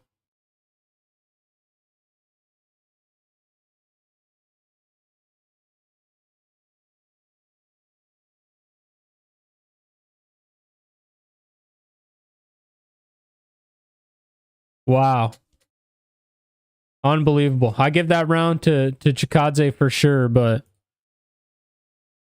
David Onama didn't really do too much damage in the last like 30 seconds. He got clipped. He almost got knocked out. Why would you give that round to David Onama?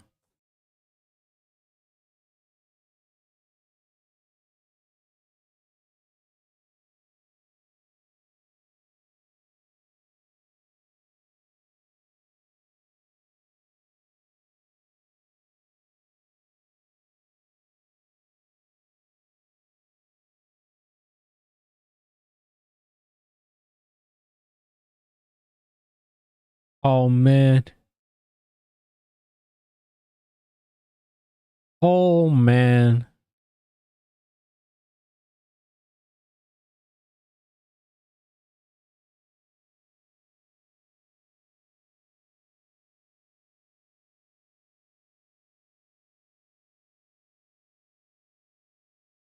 God, dude. My nose has been stuffy like all weekend. It just feels like it's filled up to the brim and just like all this pressure right here.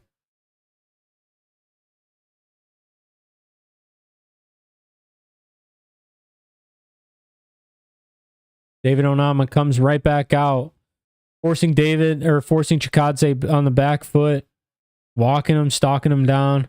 Chikadze definitely won that first round. Looking at the significant strikes, there's no way you give that first round to David Onama. Absolutely no shot.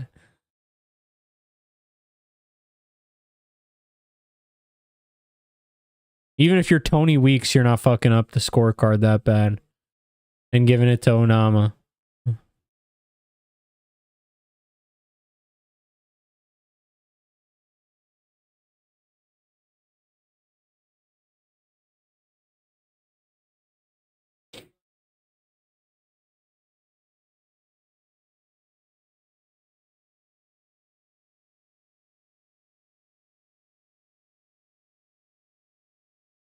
Spinning elbow from Chikadze just misses. That would have definitely sent Onama down.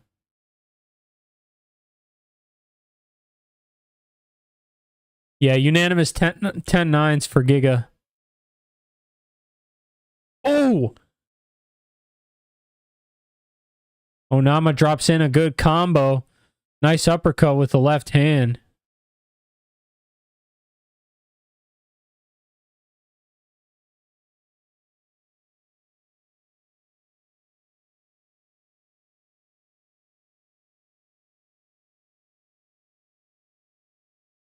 Wow, perfectly timed shot by David Onama. Perfectly timed shot by David Onama.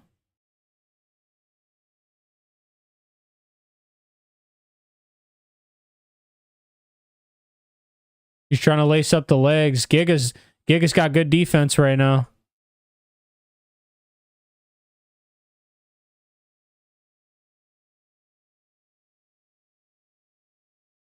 Onama's trying to flatten him out.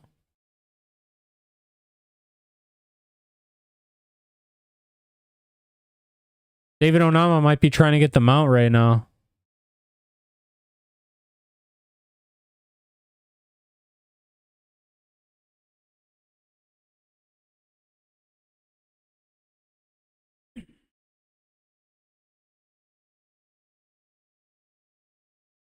David Onama's winning this round. He's got heavy pressure on top, bro. Giga can't do anything right now.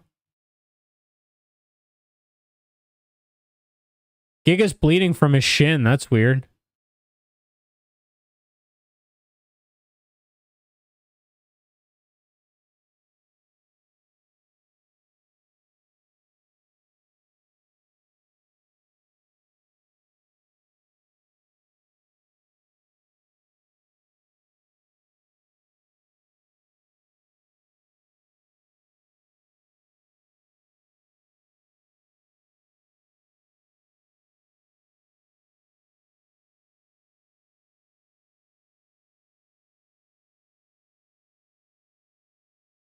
Oh, here comes Onama with the back take.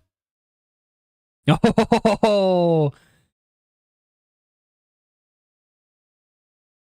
good defense from Giga.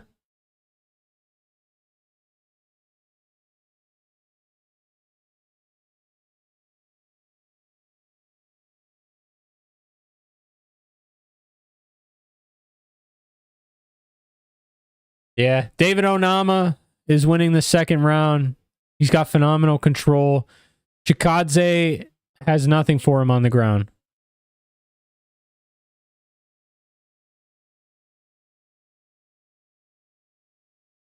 Chikadze has nothing for him down here. He can't even get up. He can't even get up.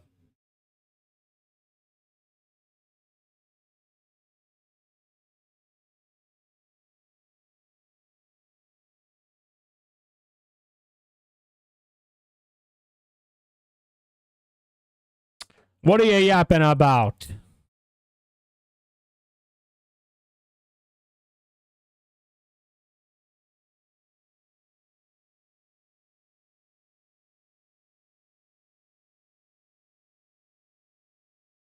Oh my goodness. That was a nasty kick from Onama at the end there. It's 1-1. Easily 1-1 right now.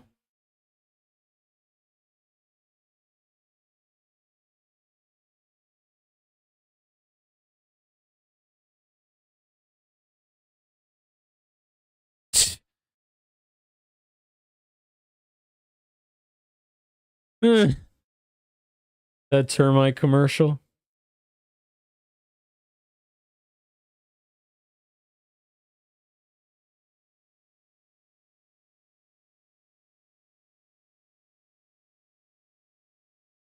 All right, I kind of thought this fight was going to be a little bit more action-packed.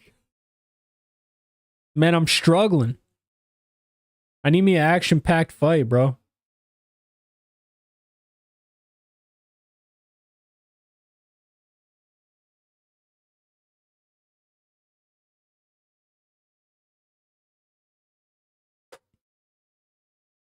I gotta go grab a juice for the main event. Get some sugar in me.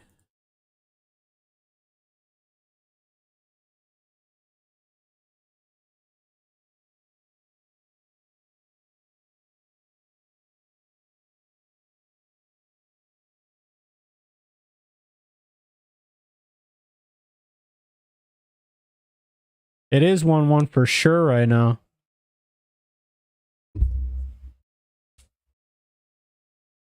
Giga's, I think, slowing down. Significantly slowing down. He missed weight too.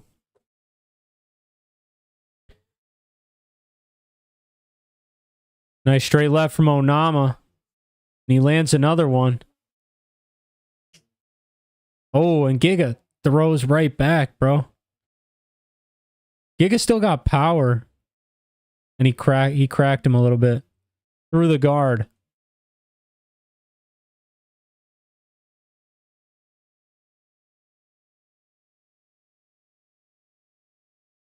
It looked like Keith Peterson was about to jump in for a second.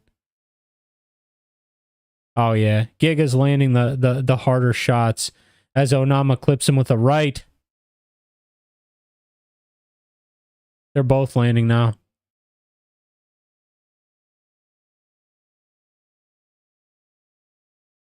This is going to be a close fight. Split decision written all over it. Watch. This is going to be a split decision, I'm telling you. I don't even need to watch the rest of the fight. I can tell you right now it's a split.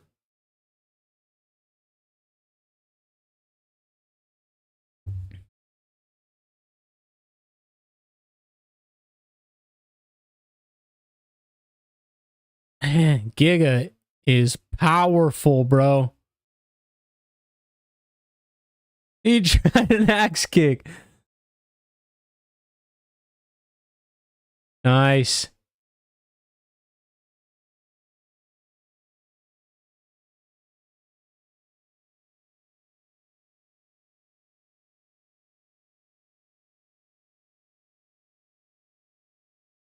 Good left hand for Giga. Giga's kind of walking away with it now. He's not running away yet, but he's walking away with it. Good right hand there from Giga.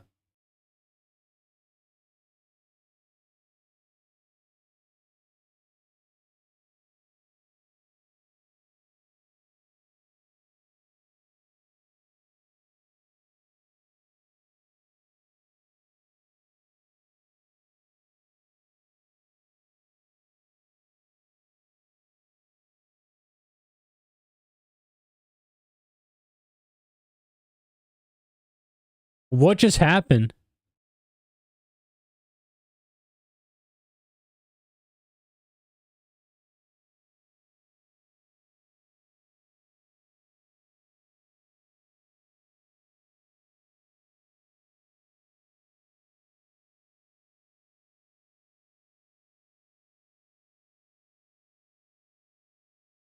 David Onama really isn't going to do anything from the top mount right here.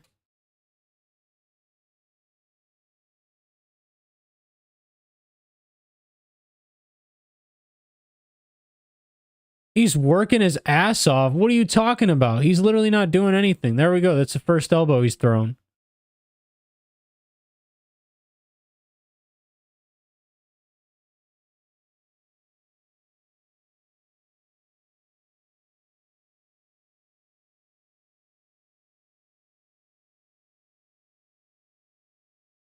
Wow. How in the world did Giga not shake him off? How did Giga not shake him off?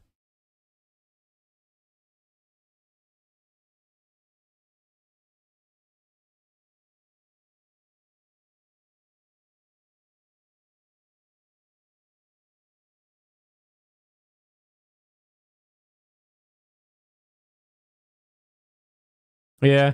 Onama won. 29-28.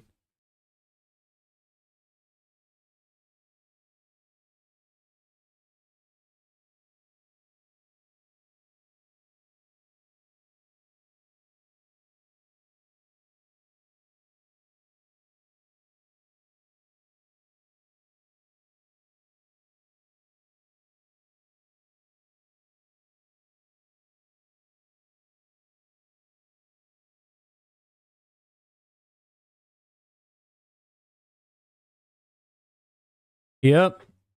Onama wins. Let me turn that.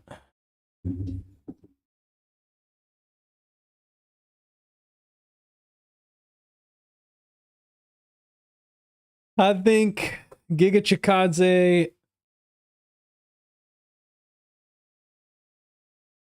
Might have done enough, Loki. He landed the bigger shots. I'm gonna go grab a juice.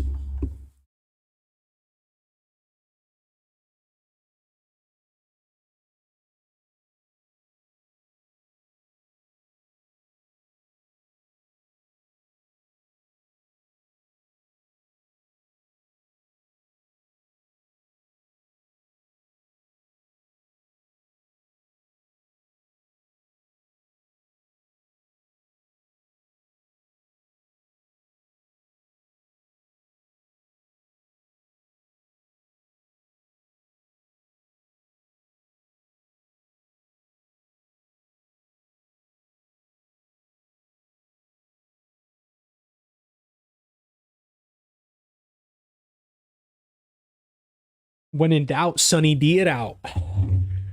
Not sponsored. But hey, Sunny D, I mean, let me know.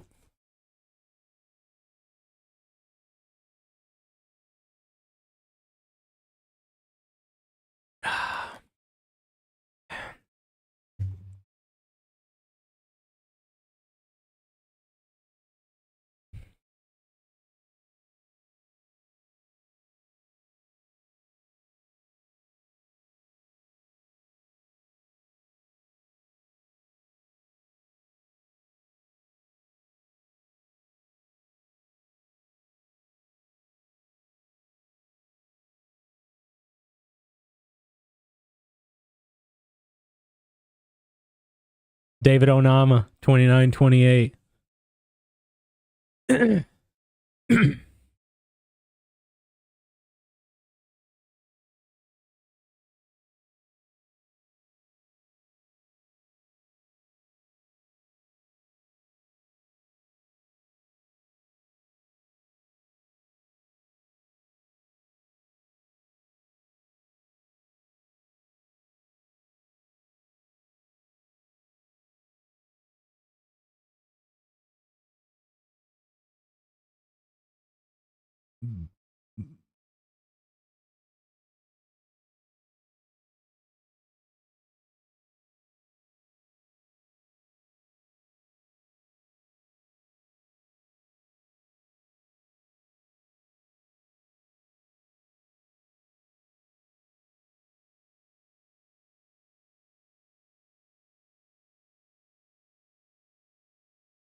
Oh, David.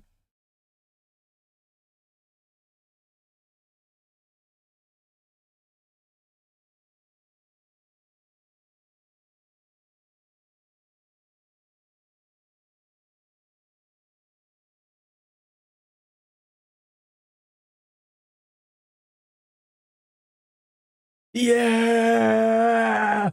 David Onama.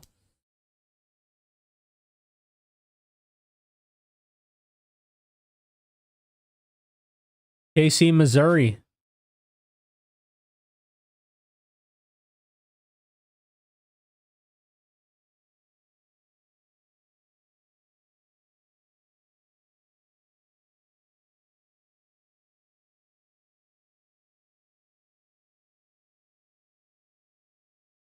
Malcolm Wellmaker's hanging out with Jamal Hill.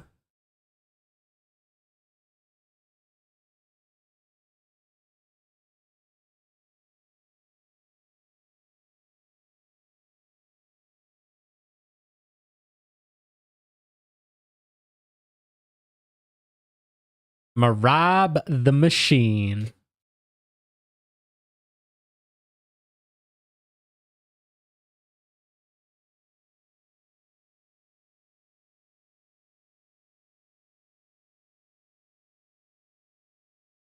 It's crazy, bro. Zhang Mingyang has 18 wins in the first round, they said.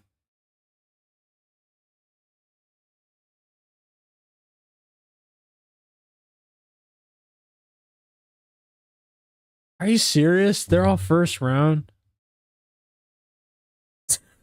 What? Zhang Mingyang is crazy, bro.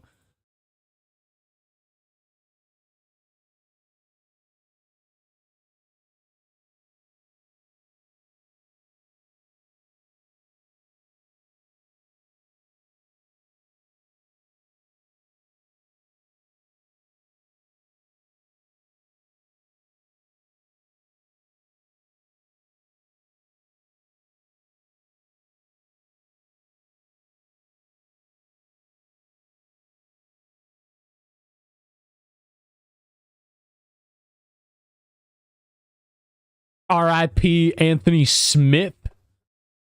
Rip.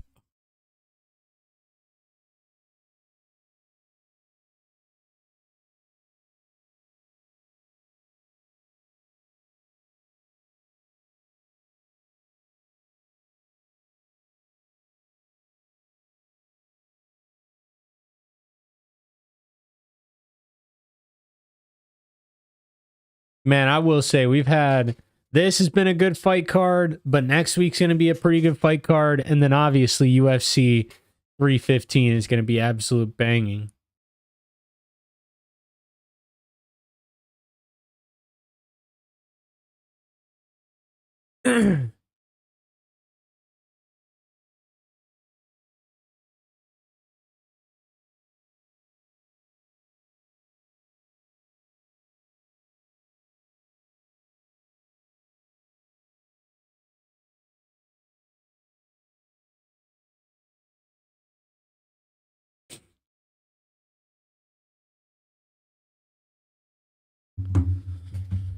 Oh my god. UFC 315 Loki looks kind of mid.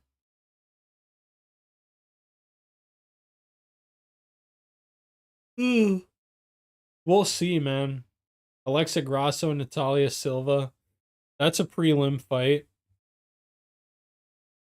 Especially since we have Shevchenko and Ferrara. Why do we have a prelim fight on the fucking main card, bro? Why do we have a prelim fight on the main card? What is going on?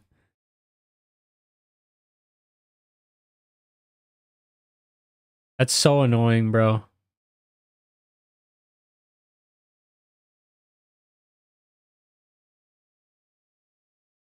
That's actually mad annoying. A prelim fight on the fucking main card. That's not even a prelim fight. That's an early prelim.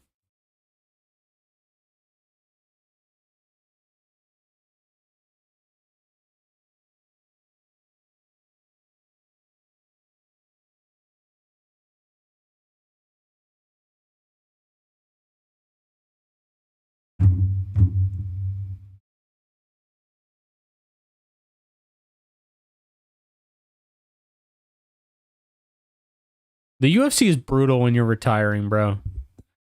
Like, they really are. They'll just feed you to whoever the fuck is coming up. It doesn't matter if he's a knockout artist, a wrestler, or whatever. If he's got a decent name and a potential to be coming up and making the UFC some money, they are sacrificing you, bro. You are a sheep.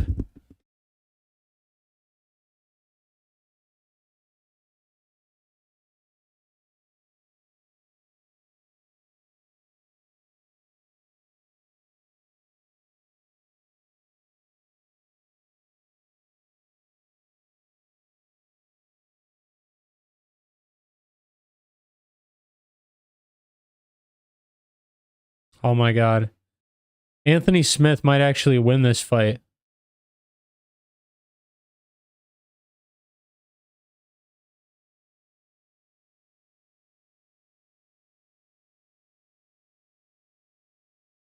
Oh my god, Anthony Smith might win this.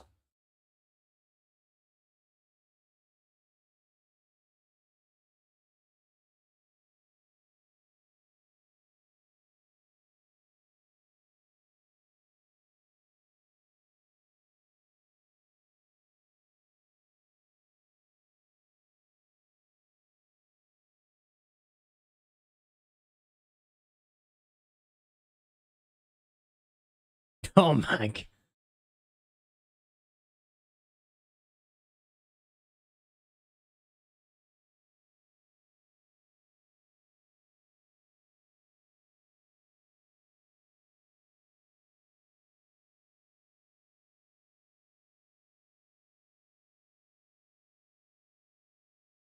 Wow. Anthony Smith.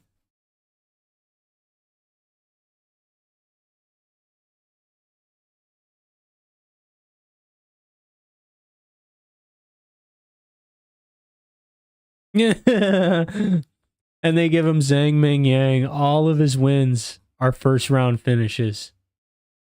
I'm here to show the world that China. I couldn't read the rest. I couldn't read the rest.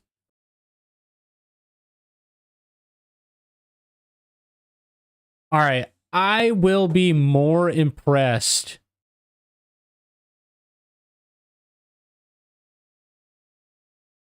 with Anthony Smith getting a submission than I would be if, like, Ian Garry went in and submitted Carlos Prates.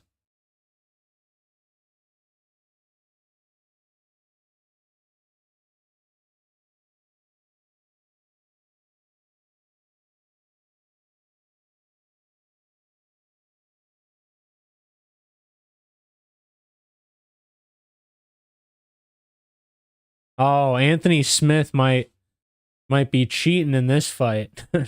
I'm just kidding.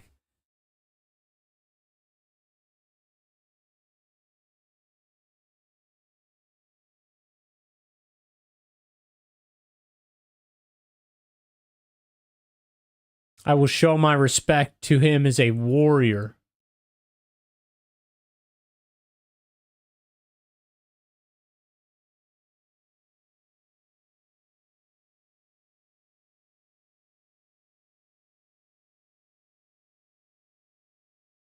Dude, I'm locked in right now. If Anthony Smith somehow gets this win, I'm locked in right now.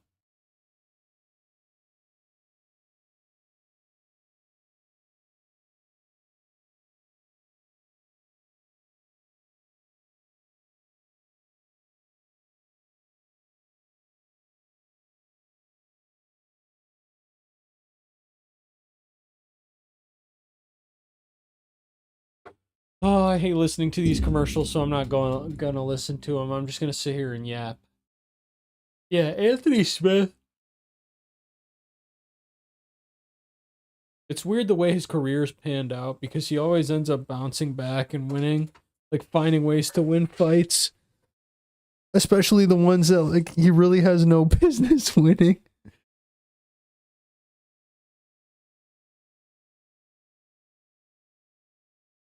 That'd be so epic. Now that I'm thinking about it, it would be so epic if Anthony Smith got the win here. If Anthony Smith got the win against Zhang Mingyang, that'd be so epic.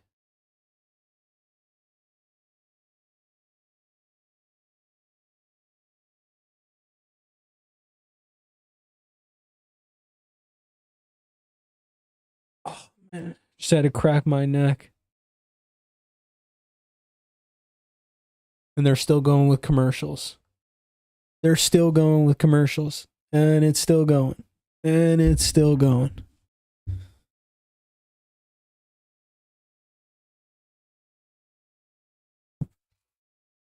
And it's still going.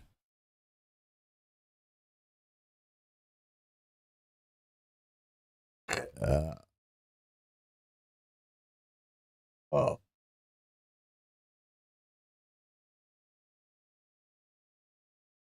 Finally, bro.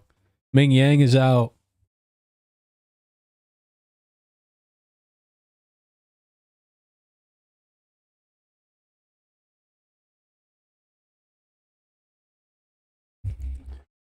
He's out and he's about to walk into that octagon.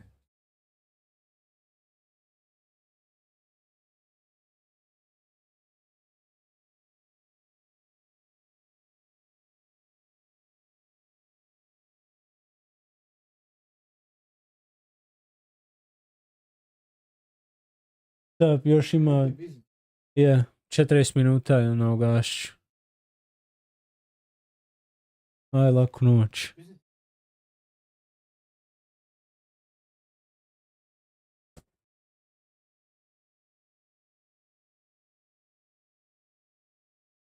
Anthony Smith is the last of a dying breed.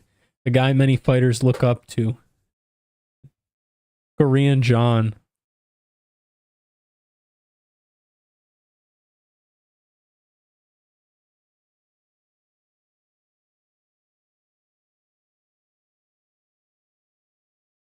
Man, I do not know how I'm going to last for that late card next week. And, oh my God. And then the pay-per-view after. That's probably not going to start until like 10:30 p.m. Eastern Standard Time.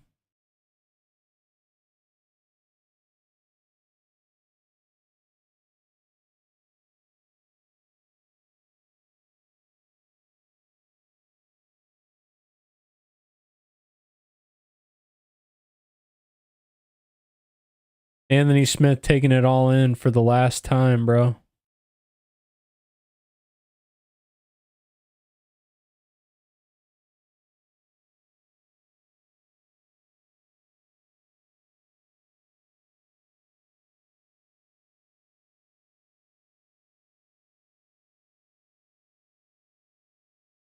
Aww.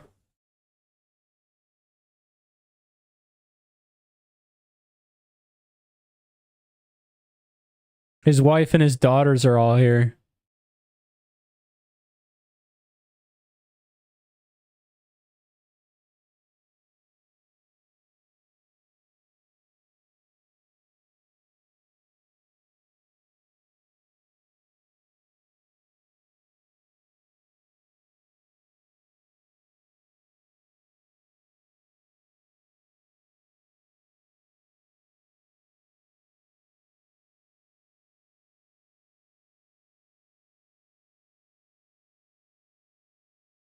Man, that's crazy. Anthony Smith retiring. Who would have... No, I'm just kidding. Obviously would have came eventually, but...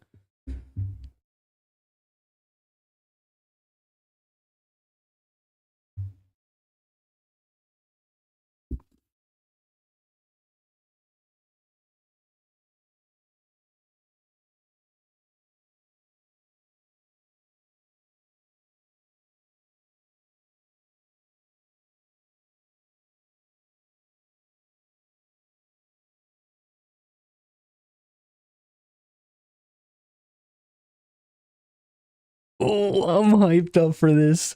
If Anthony Smith can somehow spoil the night, that'd be crazy.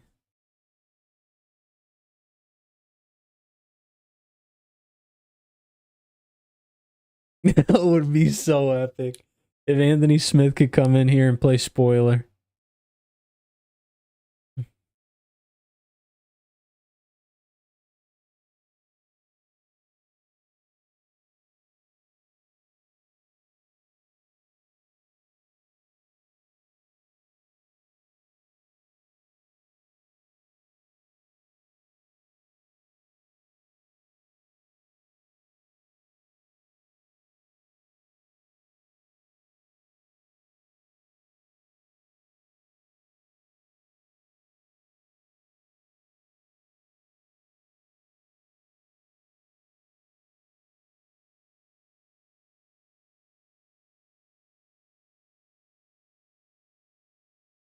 How big is this octagon? I'm like waiting for him to like pass by Zhang Mingyang.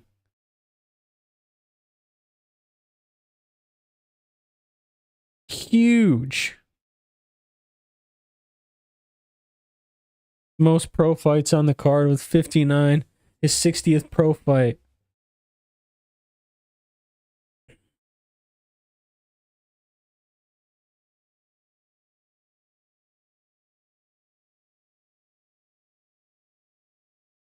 The co-main event of the evening.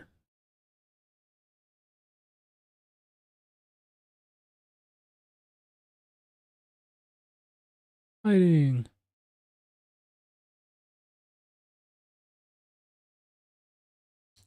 Zhang Mingyang is getting booed.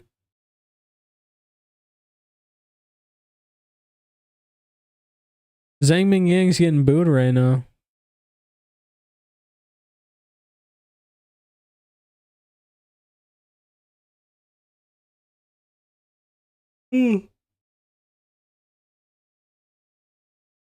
Oh my god, Anthony Smith has aura.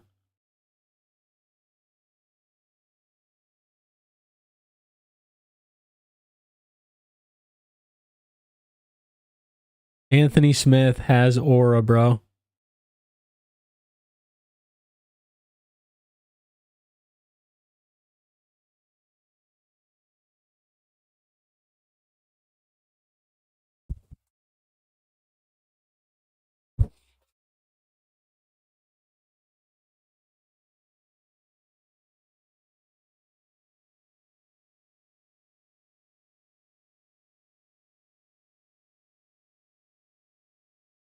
I don't think I've ever seen Bruce Buffer announce a retirement like that.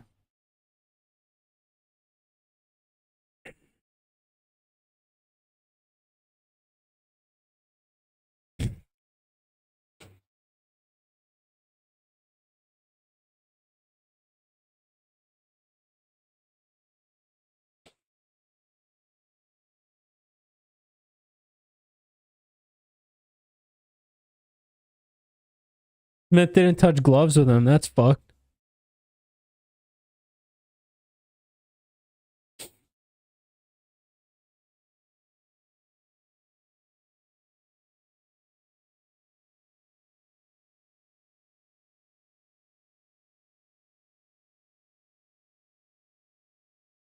Oh my god, these leg kicks are gonna chew his leg up, bro.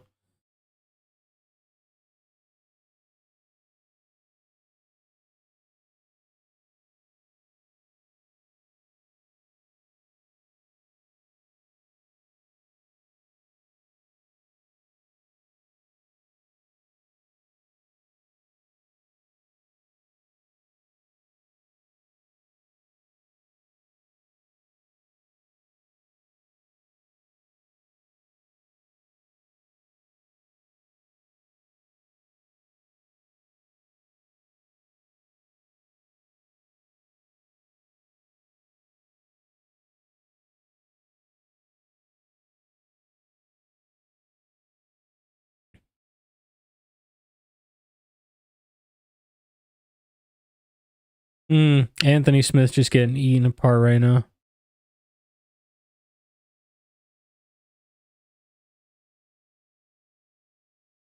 Oh, Mingyang is cooking that leg. Oh, nasty elbow though from Anthony Smith.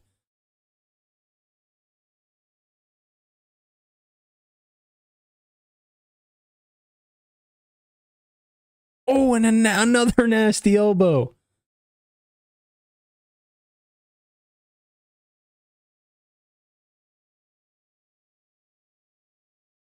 Oh, Anthony Smith is split open.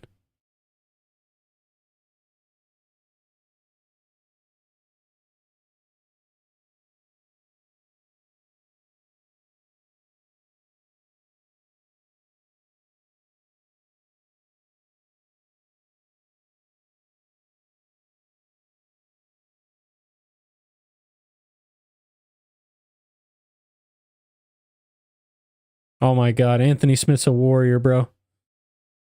Oh, that's bad. He's busting him up.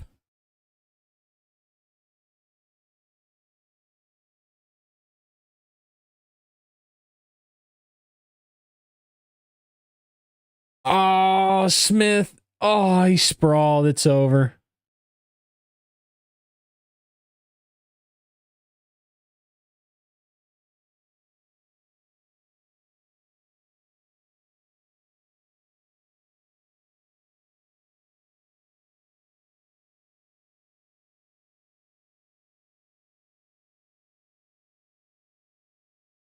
Zhang Mingyang almost soccer kicked him.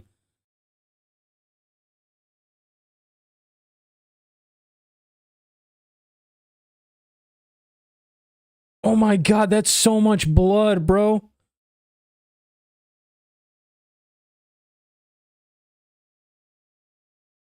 Yeah, it's over.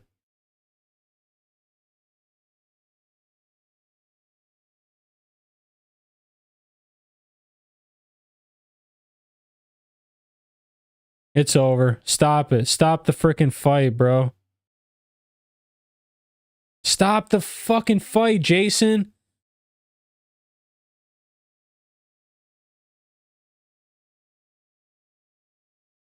What the fuck was that?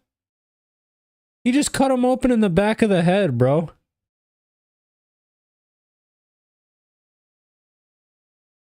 Holy crap.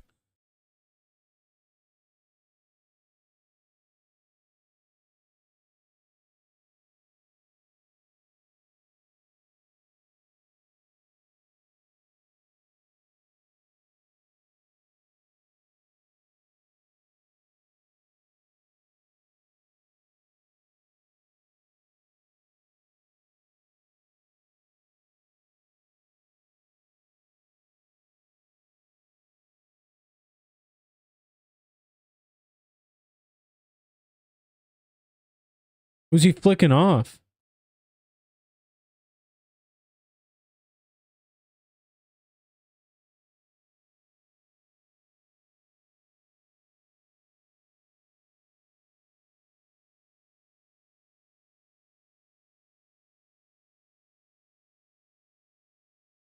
What was even going on right there?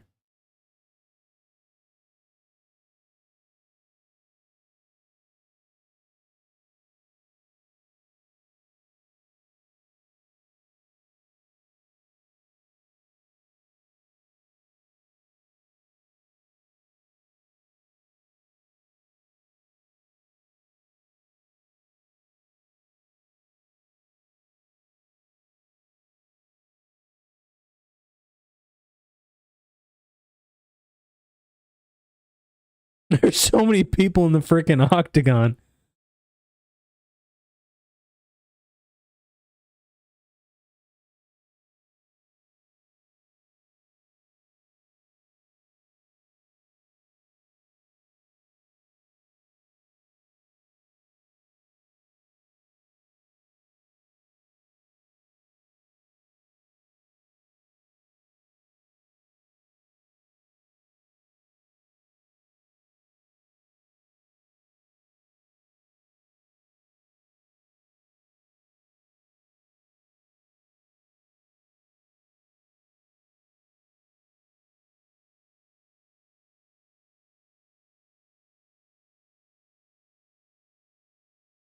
Wow.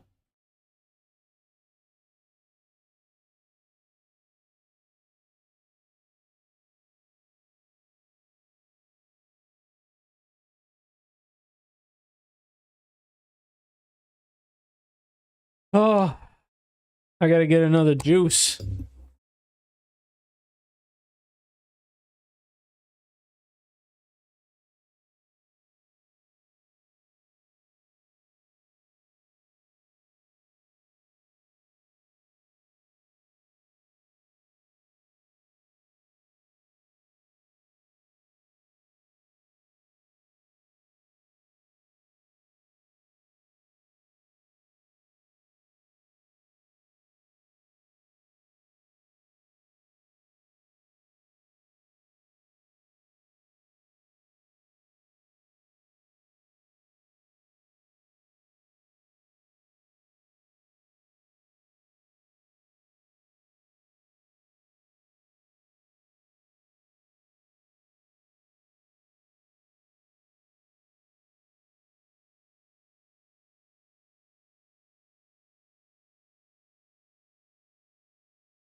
Anthony Smith tribute.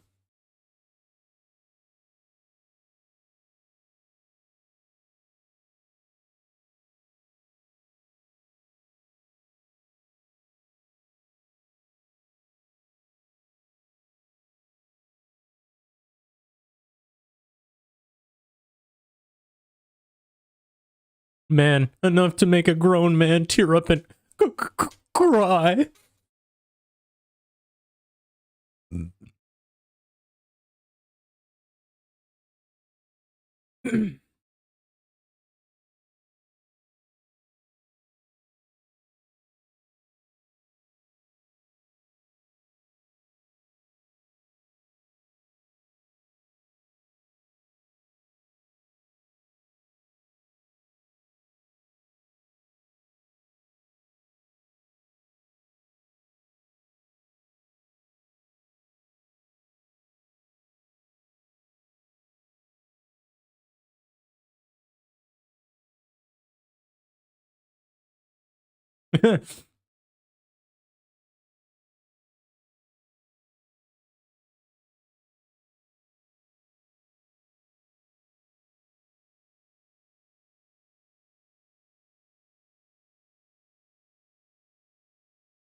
Nice, bro.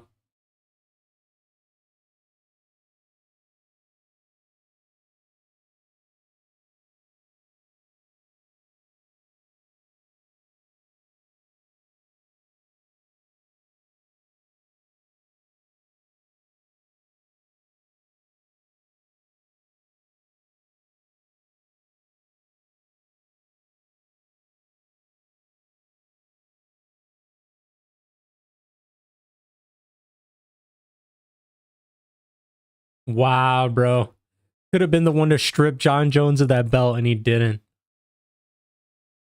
That was probably the biggest mistake of any fighter's career is not taking something like that.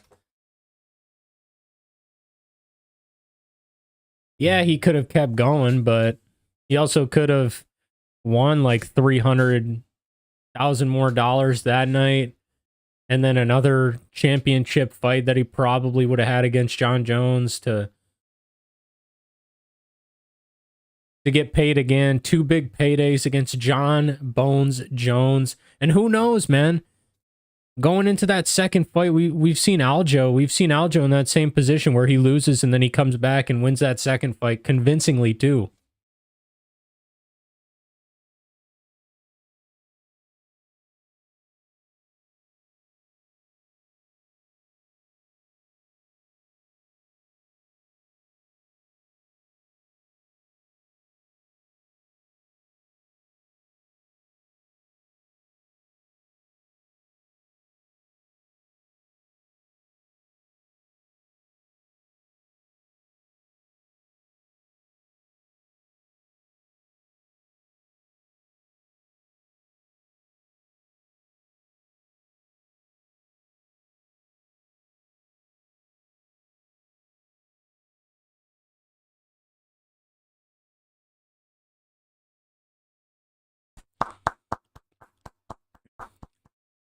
Anthony Lionheart Smith.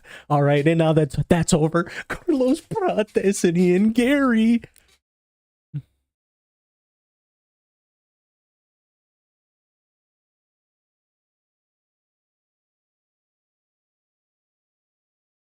Dang, Anthony Smith laid the gloves down and he's walking out right now, but when he laid the gloves down, there was a tear, or there was like a sweat drop or something. It looked like a tear drop. That was kind of sick.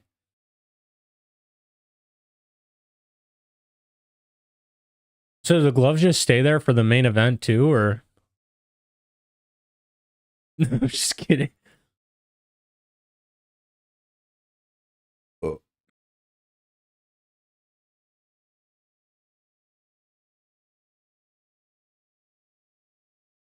Everyone's like, yo, thanks for hitting our parlays.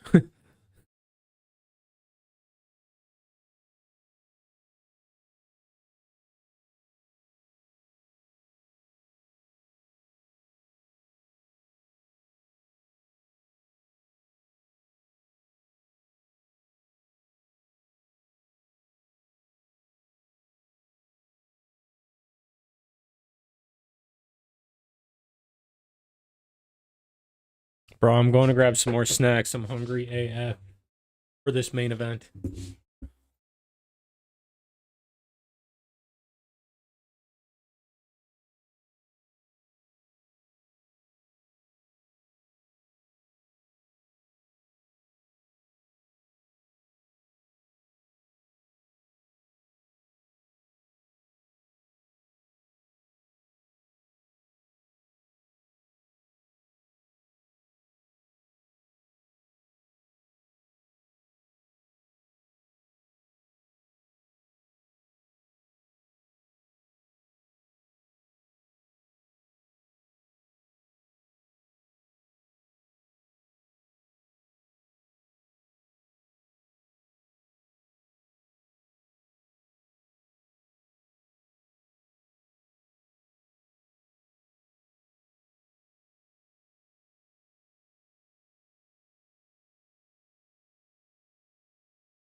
Why did I expect them to already have the fight started?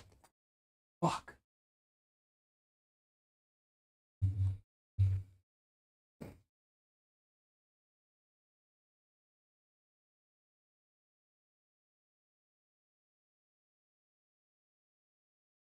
Oh, dang it.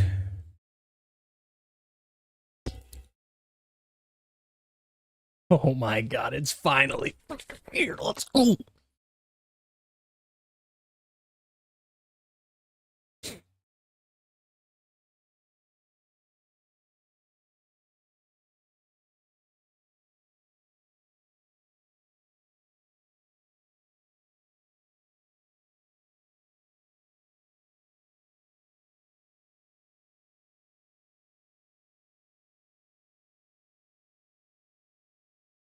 I'm hyped for this fight.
Oh my god. They gotta get on with this freaking fight already.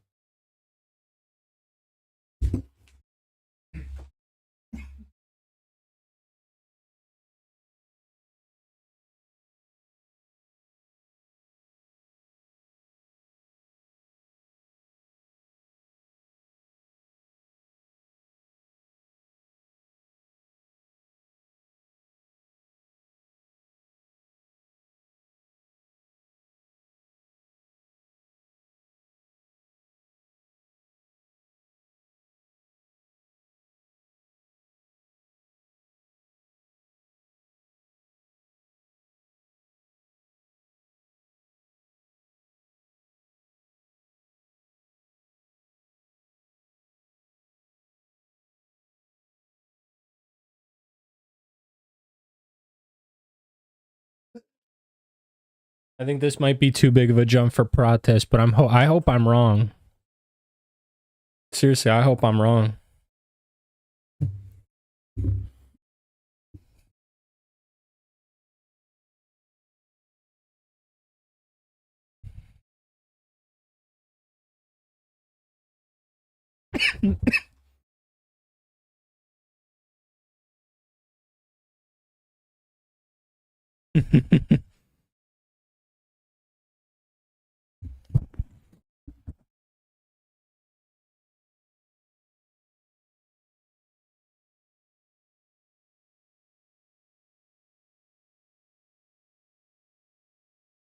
See, this is what I like about Prates. Prates says, I'm going to come in here. I'm looking to hurt him, his head, his mind, his body. Ian Gary, did you hear what he said? Did you hear what he said? I'm going to grab him and hug him harder than he's ever been hugged before. He literally said that.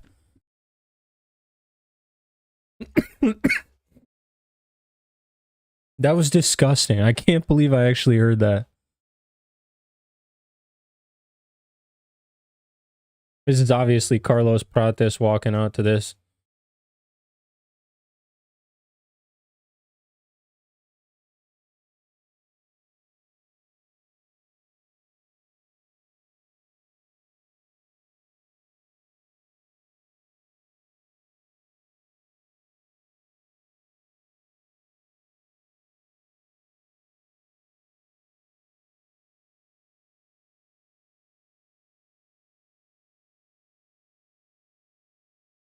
Hey.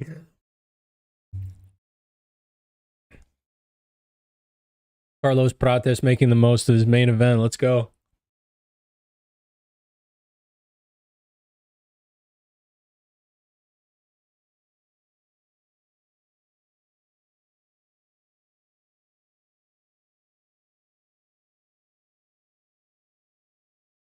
I don't even know who I forget what his name is. I always forget it, but I don't know who's commenting with Laura Sanko and Paul Felder. I can't.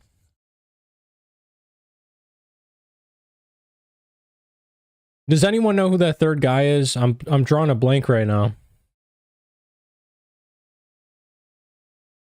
He's on the weigh-in show too.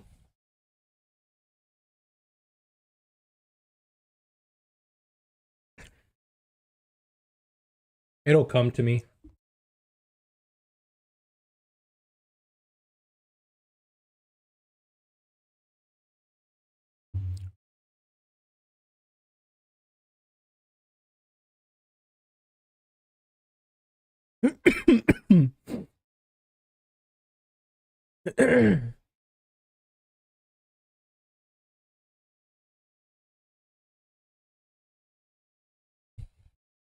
Laura Sanko just said, wait, is it Dan Helly? It's not Dan Helly. No, it's not Dan Helly. Dan Helly's the one guy that does the that does the weigh-in show.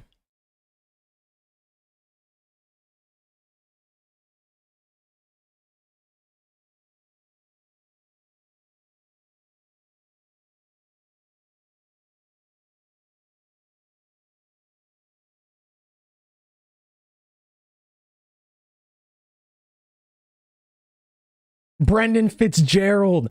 That's who it is. Brendan Fitzgerald.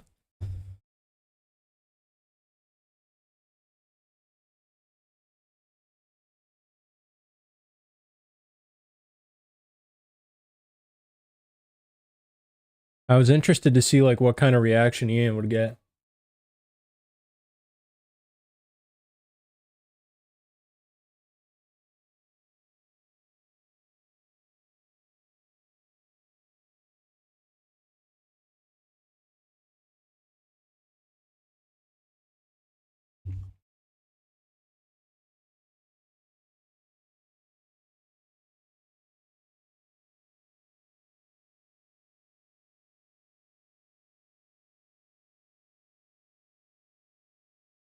It's mixed. It's mixed. It's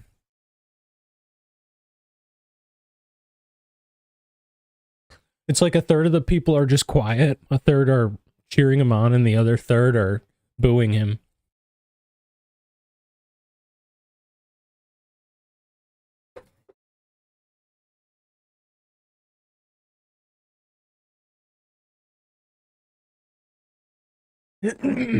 Yeah, Ian Garry is a very good showman.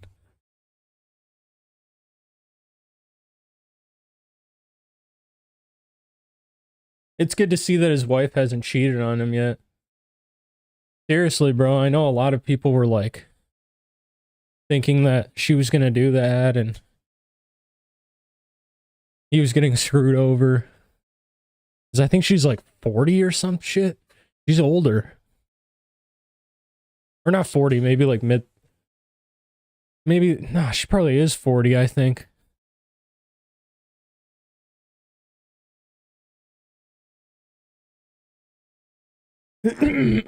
Maybe 30, maybe late 30s.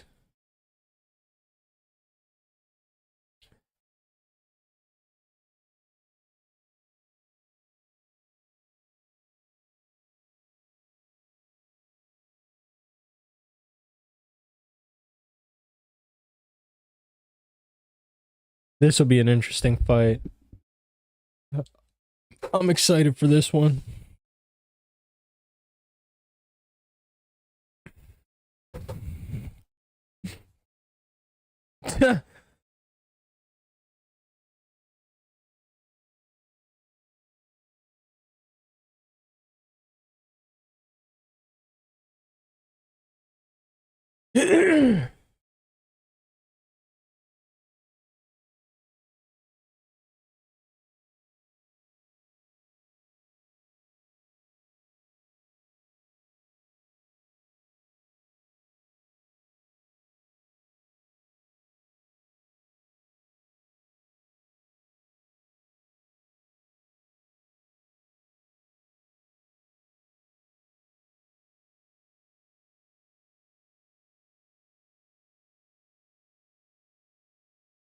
Sorry, I gotta ban some.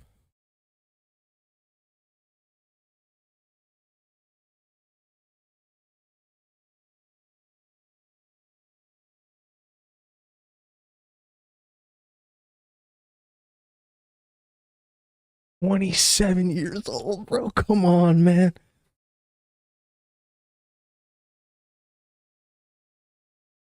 His cut looks a lot better now.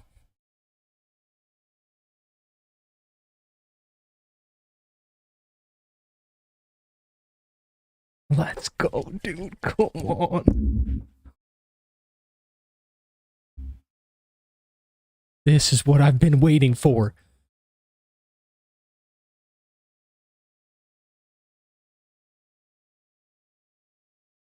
Freaking 1 a.m. We got Ian Garry doing some freaking Avatar Naruto pose. We got Carlos Prates walking around and staring his ass down like a villain, bro.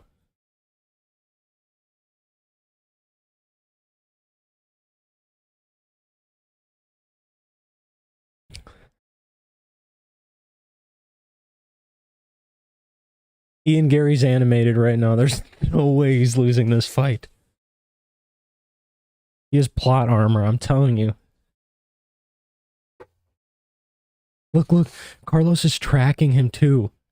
Wherever Garry goes, Carlos walks and stands straight.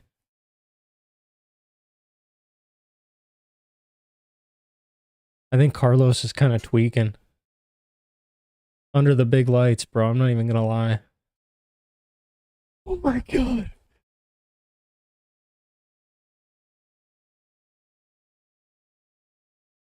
I gotta sit up for this shit.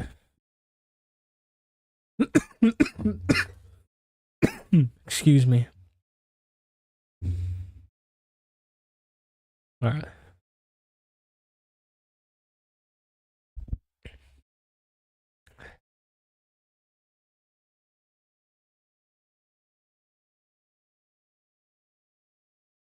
Yes, sir, Carlos.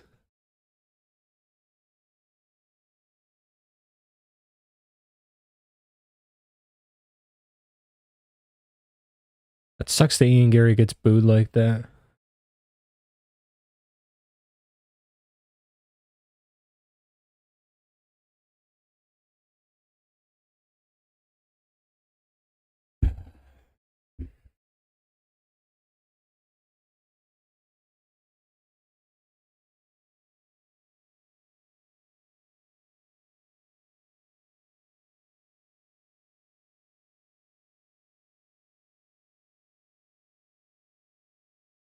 Ian just yelled into the mic. I like that. What the I didn't realize how high that was. Alright, bet. Oh, Carlos looks ready.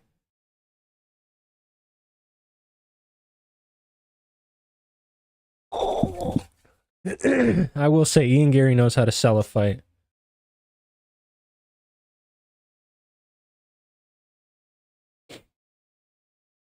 Let's go, dude. I'm so ready for this.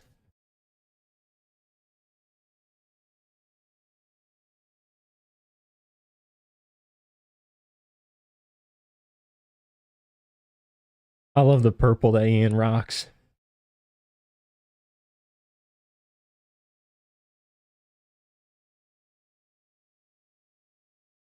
Ian looks so much bigger, bro. Ian looks huge compared to Prates. Is it just me, or?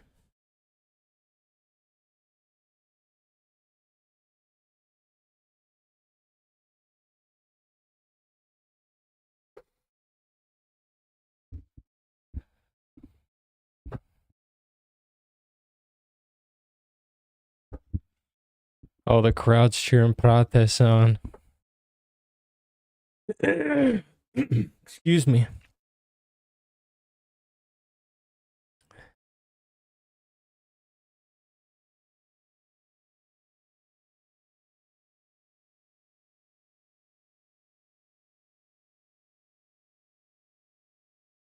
I'm trying to find a comfortable spot in my chair, so I keep freaking moving up and down, left and right. Sorry, I'm fidgety sometimes.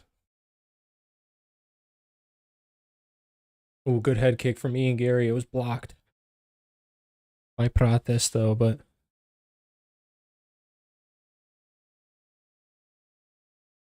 Oh, Prates clipped him. Prates clipped him, but Ian Garry clipped him right back.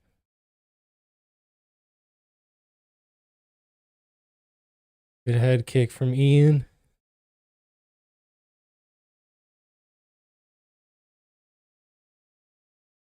Oh my god.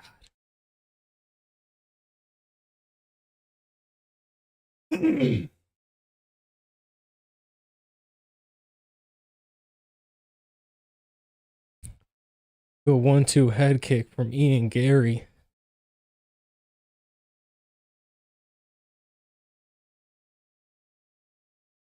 Oh, Prates with a nice stuff.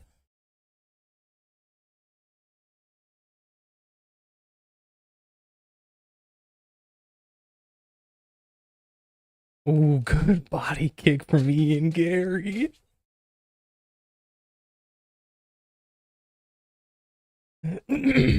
Carlos Prates is a little tentative. Ian Garry's got him biting.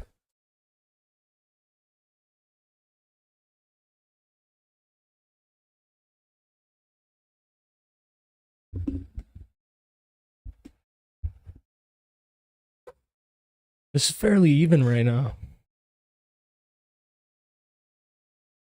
This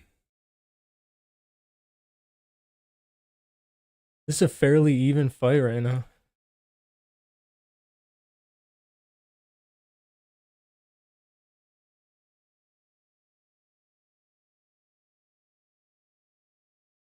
Oh, nice head kick from Ian. Dude, Ian's got the good head kicks right now. He's also got Carlos biting on his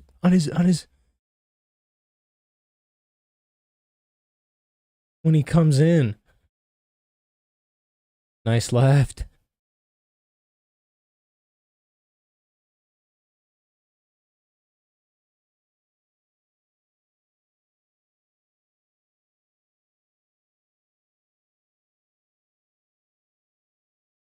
I'm locked in right now. I mean, it's fairly even right now. I don't even know who's winning. I really don't.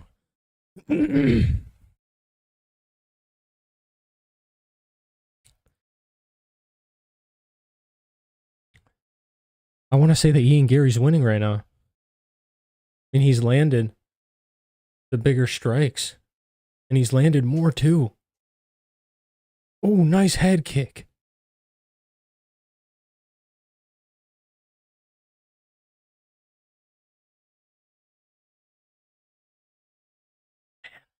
These kicks are nasty and they're winning him the round right now.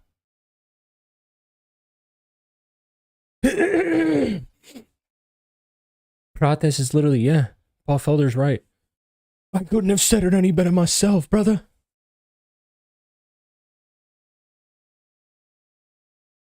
Oh! Oh! Oh!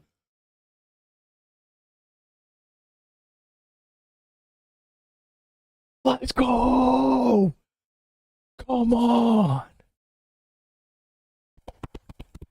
Oh, he cut him! He cut him!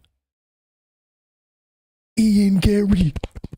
Fucking cut him! Let's go! Come on, dude! Machado! Ian Machado! Bro, Ian Machado. We're talking about Ian Machado here. We're not talking about some random bozo that Carlos Prates is fighting on his way out. We're talking about Ian Machado. Jeez, man. Come on, dude. Get with the program. Look at that cut.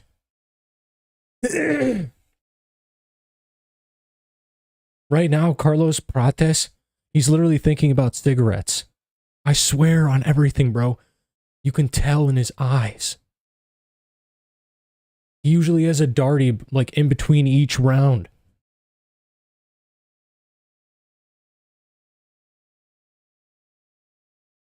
Oh, busted him open with that one.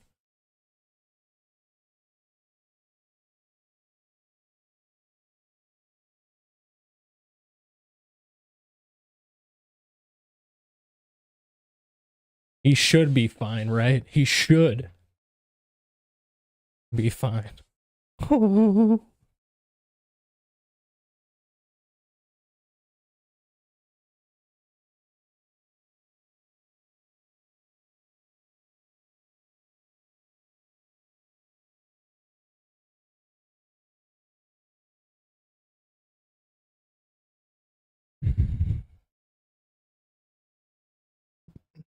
Ian Gary's absolutely cooking.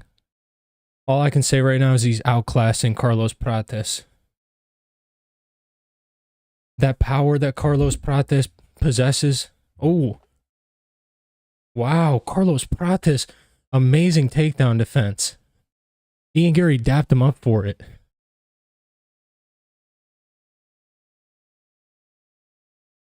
Dude. Ian Gary is honestly winning in the striking battle right now.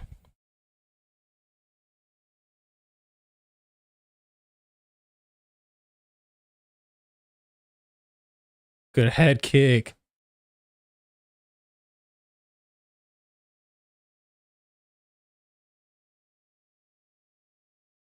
Dude, him having that close fight with Shavkat. Dude, Prates just clipped him. Ian Gary's face went like this, all the way back, bro. And he just ate it.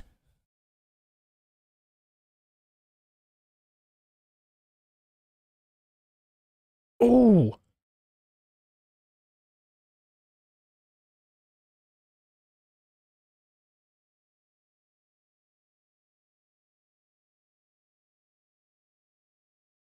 Oh my.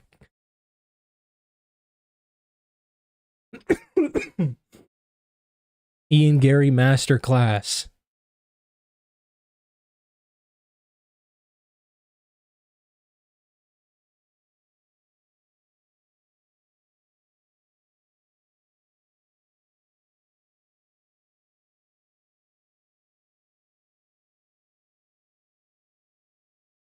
Prates is grappling him now.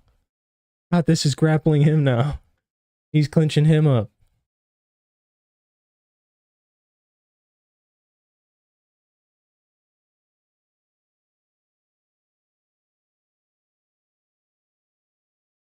Oh, good head kick from Ian Garry. Those are adding up. Even if they hit Carlos Prates' arms, those fucking hurt. Those hurt.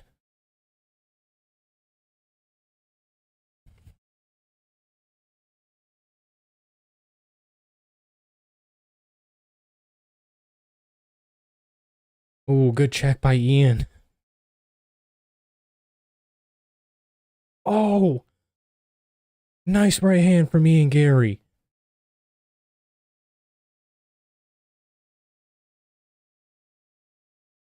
Oh my god. Ian Garry's cooking. Ian Garry's in the kitchen and he's cooking.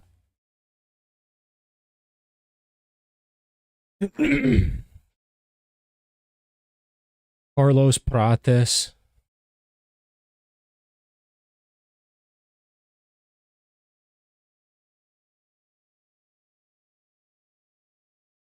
Did they just like hit each other in the shin and then they dapped up? I don't even know who's winning this round. I want to say Ian Garry, right? Or am I glazing too hard? Am I seriously glazing Ian Garry a little too hard?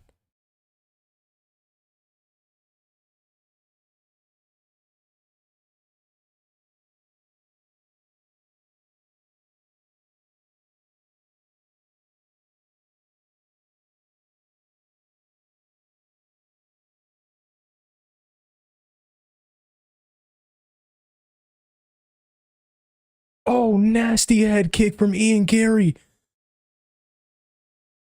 And he followed up with a nasty combo after the head kick too, bro. I gotta go see what people are saying about this. Dude,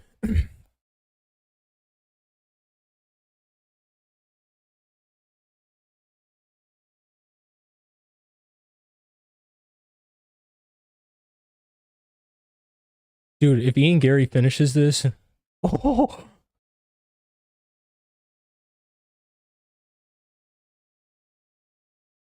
Spinning. That was some Tony Ferguson type beat right there.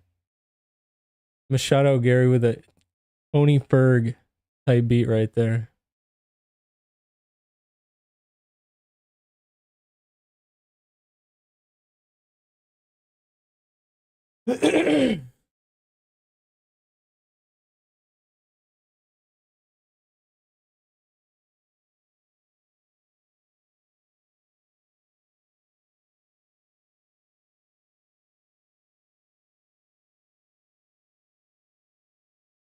I think it's Ian Garry 2-0. I'm a little biased, but I think it's Ian Garry 2-0, bro. There's nothing Carlos Prates has done.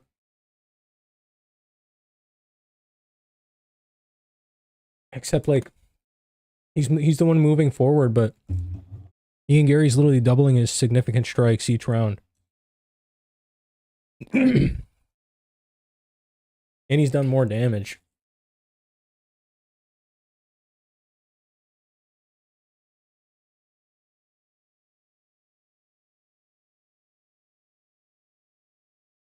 Ew, dude. Dan, you know Dan Merigliotta's gonna be like, all right, y'all gonna kiss or what?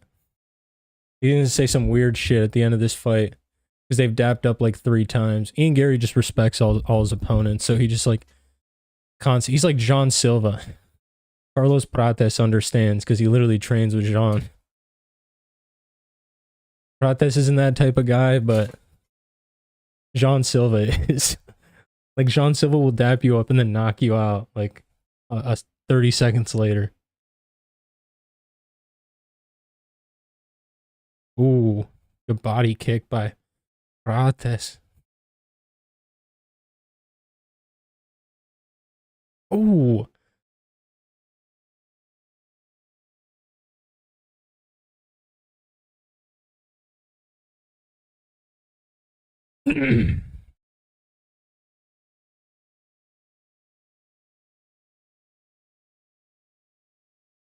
I constantly think about like fighters and the crazy stuff that happens. Like I'm watching like very, very closely. Oh, Prates cracks him with a right. Ian Gary's head kicks are nasty, dude. These are a real issue, bro. Like if you drop your hands, he's knocking you out. It gives me like Leon Edwards, Kamaru Usman vibes. Dude, Prates' defense is insane. How does he even do that? He's so lengthy.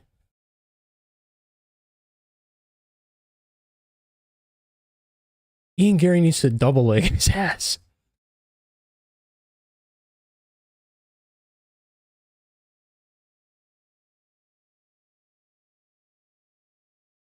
He's got to fake a takedown now and then fucking...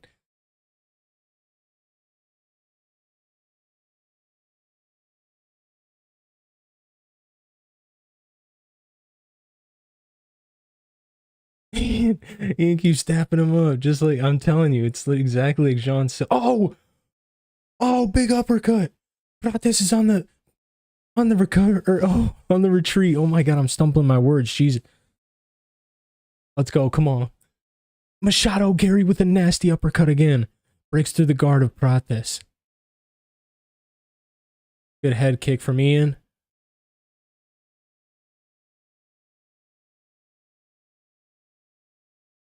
Dude, Prates is landing. Ian Gary just... And he gets him down, bro. He gets Carlos Prates down. Oh my... Who said no grappling? Who said Ian Gary ain't got no grappling? Let's go. Ian Gary by decision. Rack it up.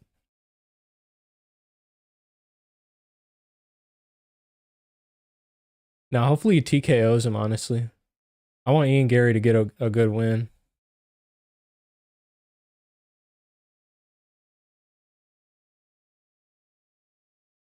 Dagestani handcuff. I thought he had the Dagestani handcuff going.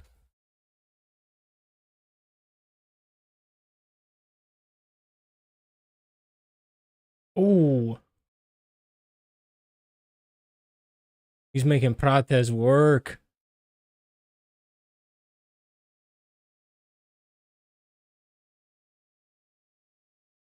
Ian Gary's talking to him. I think he asked him, yo, you tired yet? Prates said no. Or maybe he asked him if he needs a ciggy. A darty. Oh.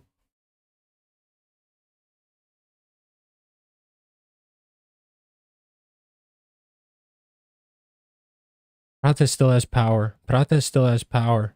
But so does Ian.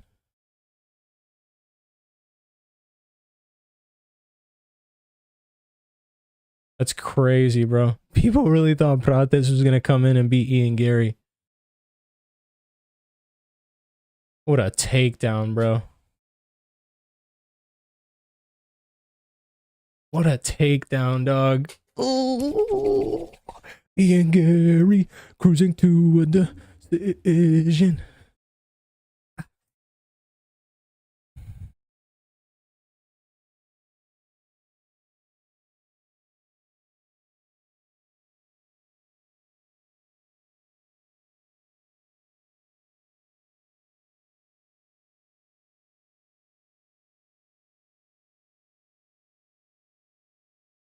So which is it now? Ian Gary isn't that good.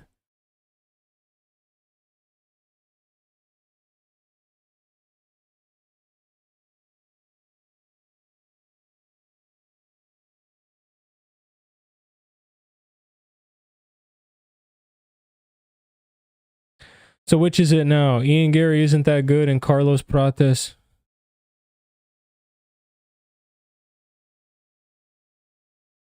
is overrated?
Yeah.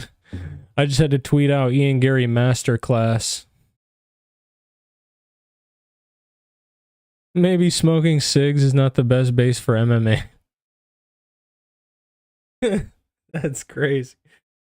That's crazy.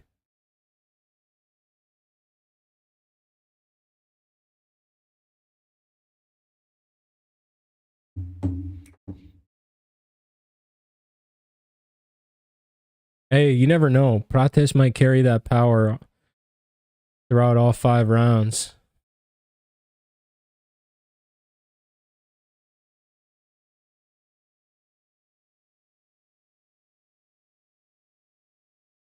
Yeah, I don't know. I think his power, if it was there, it was there in that first, second, and third round.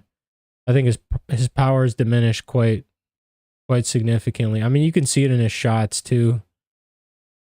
Like, or not in his shots, but in Ian Garry's shots. Like when Ian Garry goes in. Wow, nice.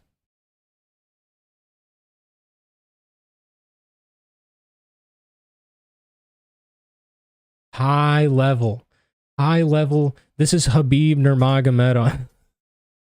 This is Khabib Nurmagomedov. Khabib would be proud, bro. To implement the casual grappling like this. Khabib mauled, but like the way he did it just so easily.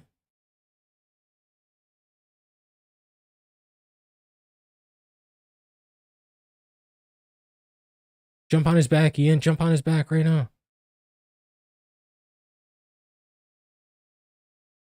He's doing this. He's taxing him to go all in for that 5th round finish.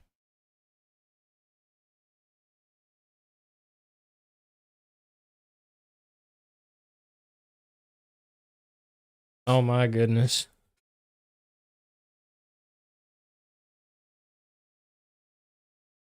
Ian Garry had more damage done in fight camp than in the fight. To him, I mean, like Carlos Prates did less damage to Ian Garry than he sustained in his fight camp.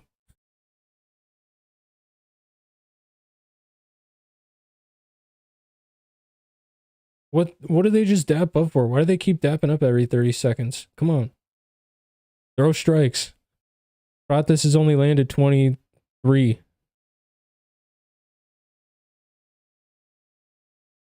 Oh my god.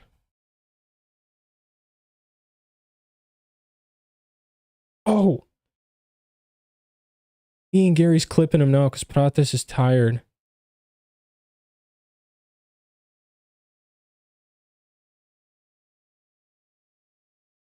Oh! Prates clips him. Ian Garry clips Prates right back. Oh, this 5th round is going to be insane.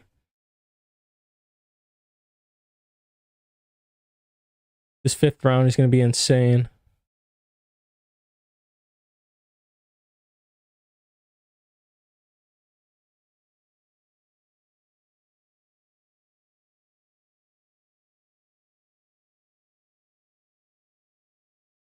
Oh, I think Ian Garry's nose is messed up.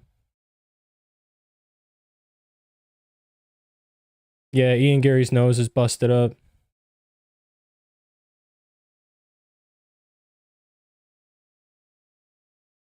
Oh my god, no. His nose is badly busted up. Ian's nose is badly busted up.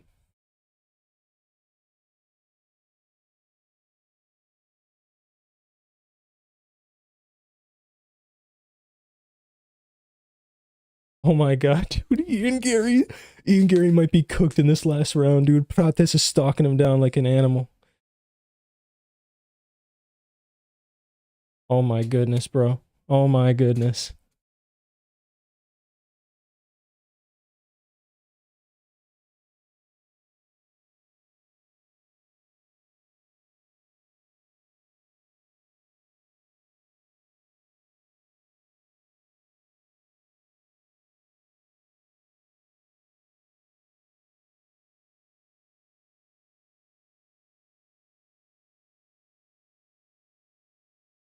Save those takedowns until the end. Oh my god, dude. This is Carlos Prates' Leon Edwards Rocky moment, bro. This might be it, guys. This literally might... This might be it.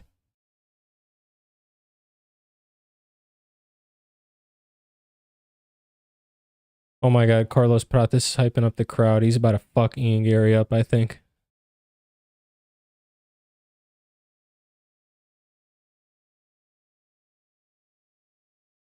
Yeah.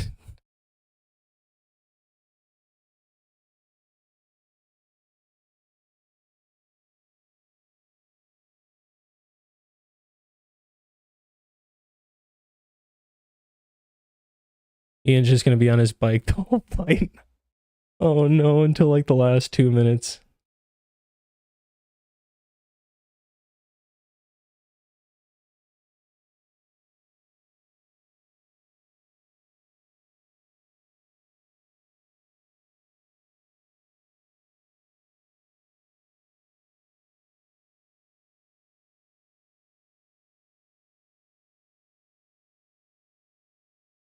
Oh, nasty jab by Carlos and a nasty knee. Ian Gary tries to wrestle, but he can't. Carlos Prates defends. He clipped him bad. Oh, and then Ian Gary clips Prates. Oh.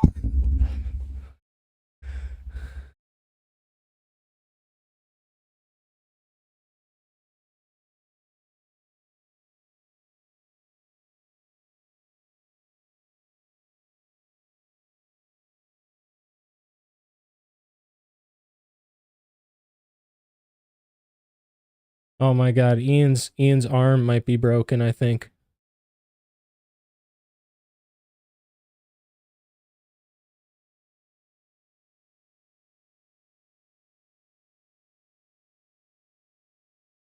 Ian Gary's arm is messed up, bro.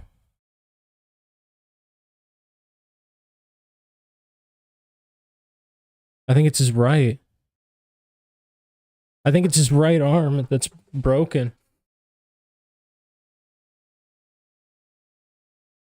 Oh my god, there's 3 minutes left. This is do or die for Prates right here. He has to know that. Oh my god, Ian Gary's arm is fudged up, bro. It's over. That arm is cooked. He isn't even defending the leg kicks anymore because it's like it's destroyed.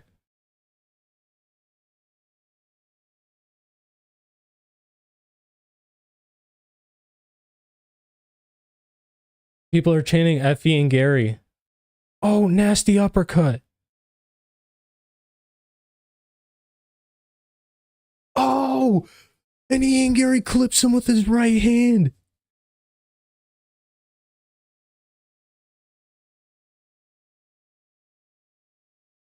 Ian Gary keeps shooting. Oh my god, he's literally just chewing seconds off the clock.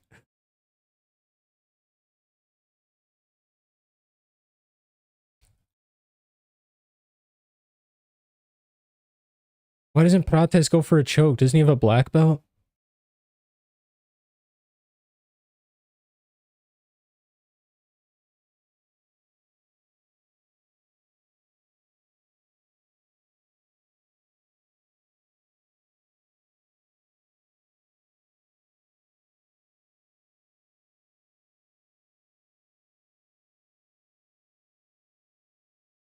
Ian Gary, nasty head kick. That was a crazy kick by Carlos Prates. If that would have landed, that would have knocked Ian Gary out for sure.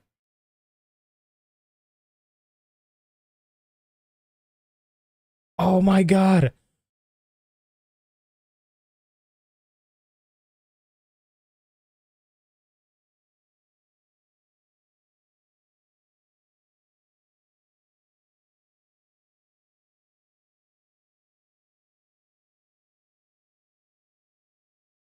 Oh my god.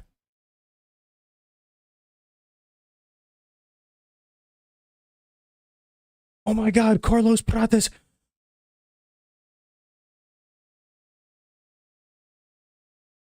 Oh my god, how did he not finish him? Why is Carlos Prates not landing hammer fist right now?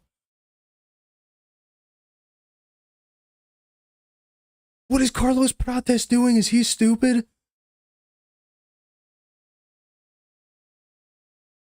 Oh my god. What is Carlos Prates doing?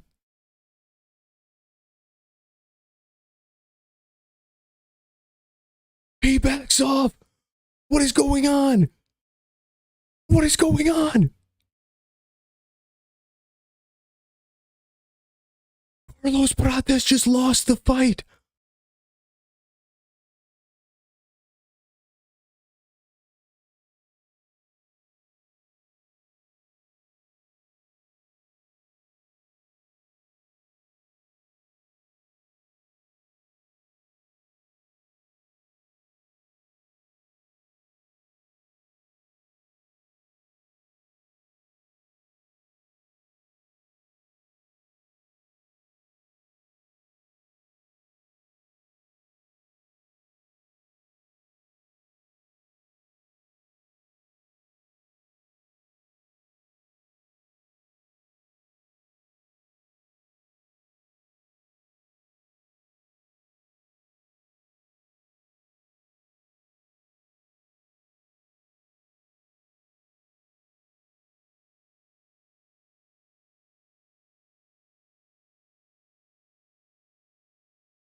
Wow, bro, that's insane. Carlos Prates could have finished that for sure.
That's crazy, bro. Inches away. Inches.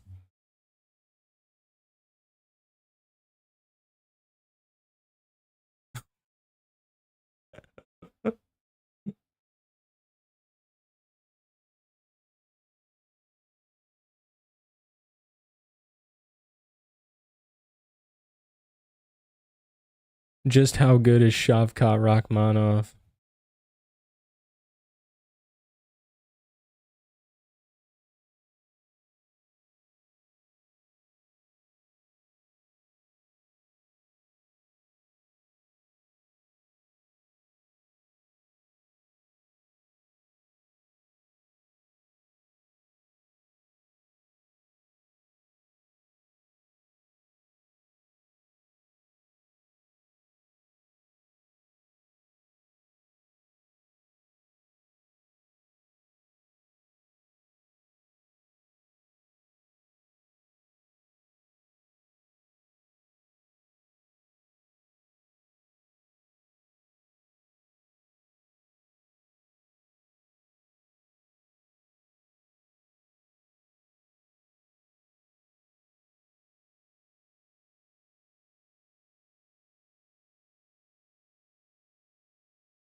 Unbelievable. That's crazy.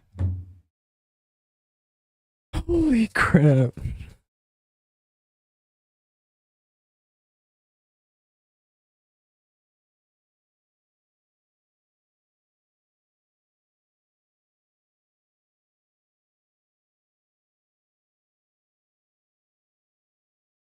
Carlos Prates could have just done that, like, I guess the first round or the second round, and that would have been a totally different fight, like completely different fight. But what are you gonna do, man? What are you gonna do? Next week, I'll be live for Figgy and Sandhagen. I think it starts at 7 p.m. But I'll probably hop on and like chill and chat. I don't know, maybe like an hour before, like 6. And then I will be live 110%. Excuse me, for UFC 315. I'm so absolutely hyped up for that card. I haven't looked at the confirmed card yet, but I'm about to right now. And give some picks out. Or at least what I'm leaning toward right now. So next week's card, Biggie versus Sandhagen, Julia Miller, and Ivana Petrovic. Bro, y'all already know the answer to that. And this is a biased ass pick, but we're going Ivana. We're going Ivana Petrovic. I know she lost a split decision, right? Yeah. To Jamie Hort. That's... Well, we're about to find out and see. We're about to find out and see.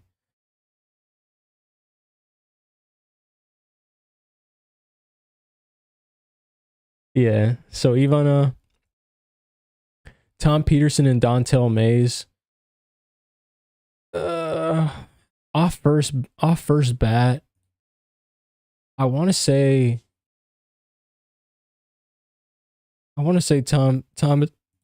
Thomas Peterson.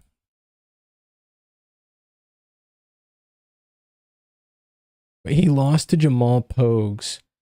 And Dontel Mays almost reminds me of like a bigger Jamal Pogue, like a taller and lengthier Jamal Pogues, essentially. So I'm gonna say Tom Peterson. Dude, that's crazy that fucking Carlos Prates was right there, bro. I still can't comprehend that. What the fuck was that? He literally had Ian Garry out. He had Ian Garry out, like just sitting there eating fucking shots. And he just like didn't do anything anymore. That was insane.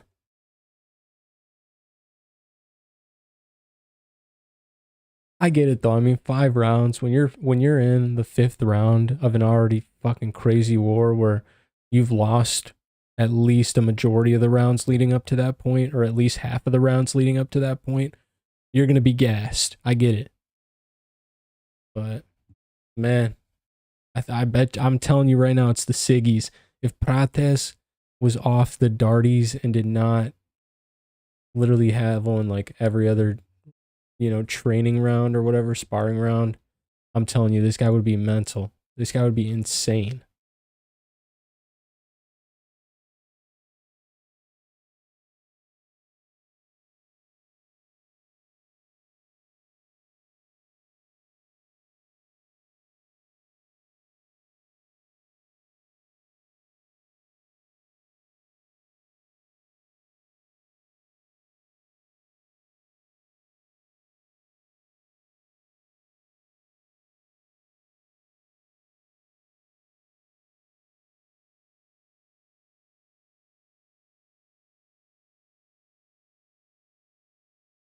Sorry, I was honing in and listening to Anthony Smith.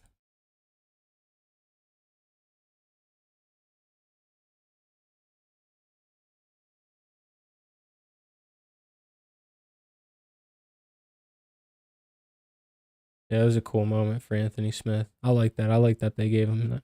They gave him that. Anyways,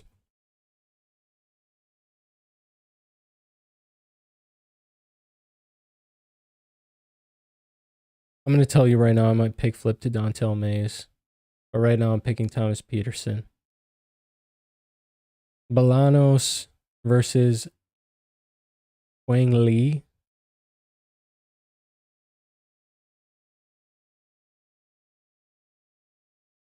Gaston. I'm picking Gaston Bolanos, dude.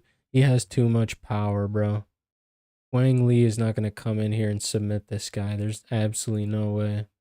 And you guys may be sitting here and thinking, well, Quang Li's the prospect. Gaston, he's been in the UFC for a few fights now. Well, Wang Li is actually older. So awkward. Because, yeah, that's what I thought, too. I thought Quang Li was like 30 or 29. The dude is 33 and Gaston Bolanos is 32. Gaston's got way more power. Wang Li is coming off a knockout, dude. A knockout loss. To Yao Long.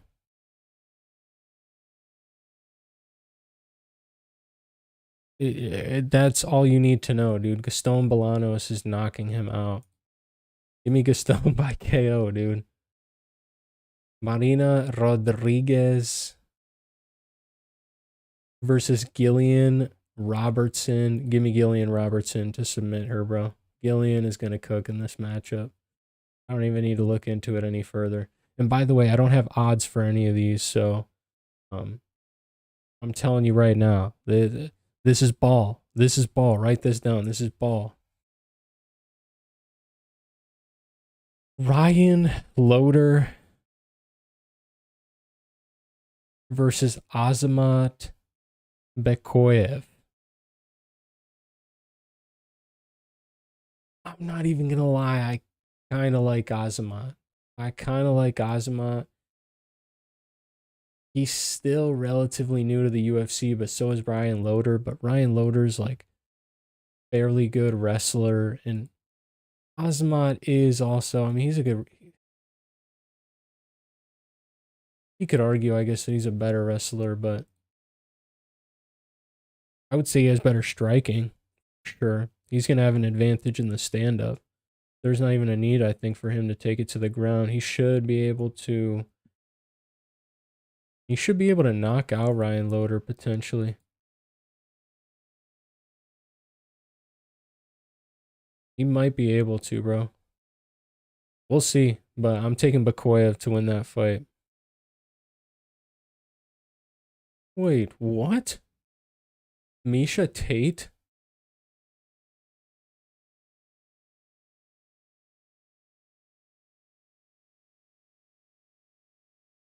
Miesha Tate is fighting Yulia Santos? Yana Santos? Miesha Tate, I guess. All right. Jeremy Stevens? What is going on, dude? What is this card? Jeremy Stevens is fighting? How did he get back into the UFC?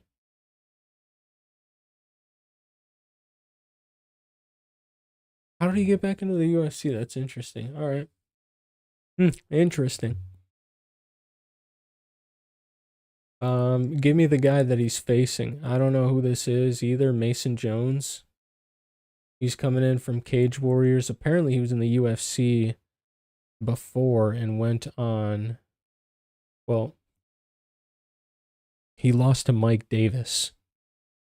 No contest against Alan Patrick.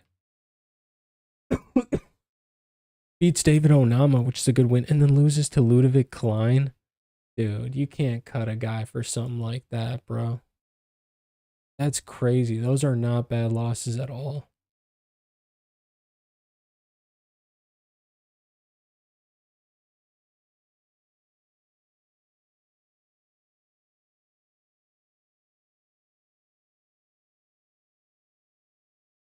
That's crazy, bro.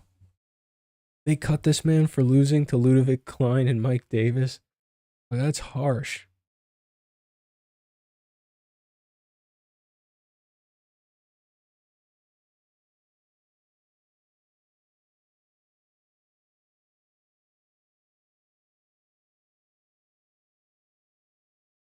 Bro, Mike Davis fought Gilbert Burns in 2019. Why the fuck was he fighting Gilbert Burns? What? What was Gilbert Burns' UFC record? 3-1, 4-2, 6-3, 7-4. Dude, Gilbert Burns was 7-4 when he fought Mike Davis. What? That doesn't even make any sense at all. He lost to Sadiq Youssef, and then they gave him Gilbert Burns in his first UFC fight. Maybe he came in short notice. That'd make more sense. I don't remember. I don't even think, yeah, I wasn't even watching UFC actively in 2019. I didn't start like watching actively until maybe 2021, 2022. I've rewatched a good amount of fights, but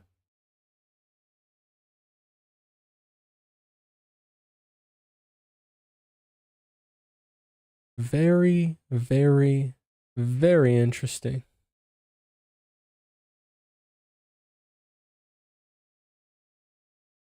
I'm actually interested to see a 74-inch reach for a lightweight. That's pretty darn good, dude. He seems like a good striker, but he also seems like he's got a nice submission threat. Dude. I like that they're giving him like a easier matchup for him back in the UFC now. You know, they're making sure they're not giving him a freaking up-and-coming killer. God forbid this guy gets matched up with Ludovic Klein again or some shit.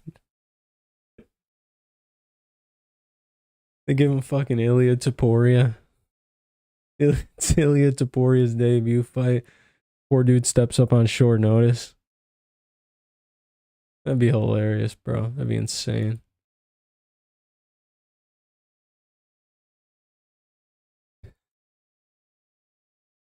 Cameron Smotherman. I do remember watching this guy fight. And I don't know, I like Cameron Smotherman. He fought Jake Hadley, beat Jake Hadley, and then Jake Hadley, I don't know if he got cut or if he just decided to go to the PFL, but he went to the PFL and he just got a submission in his last fight, so he's competing for 500K, I think. Which is like significant money compared to what he was probably making in the UFC, so.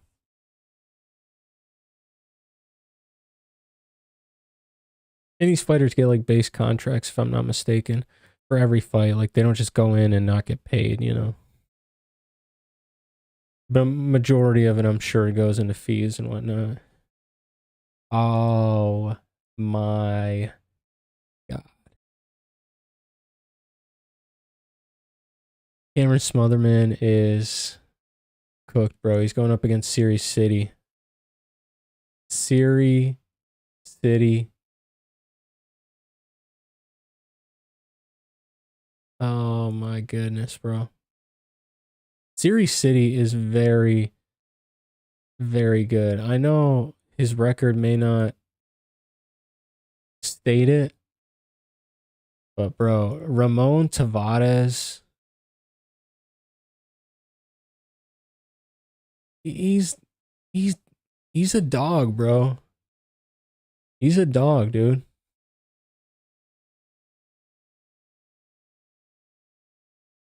And he also got a split decision win over Garrett Armfield, who, in my opinion, you know, yeah, he's been on a rough last 5 fights, but he's lost to killers too.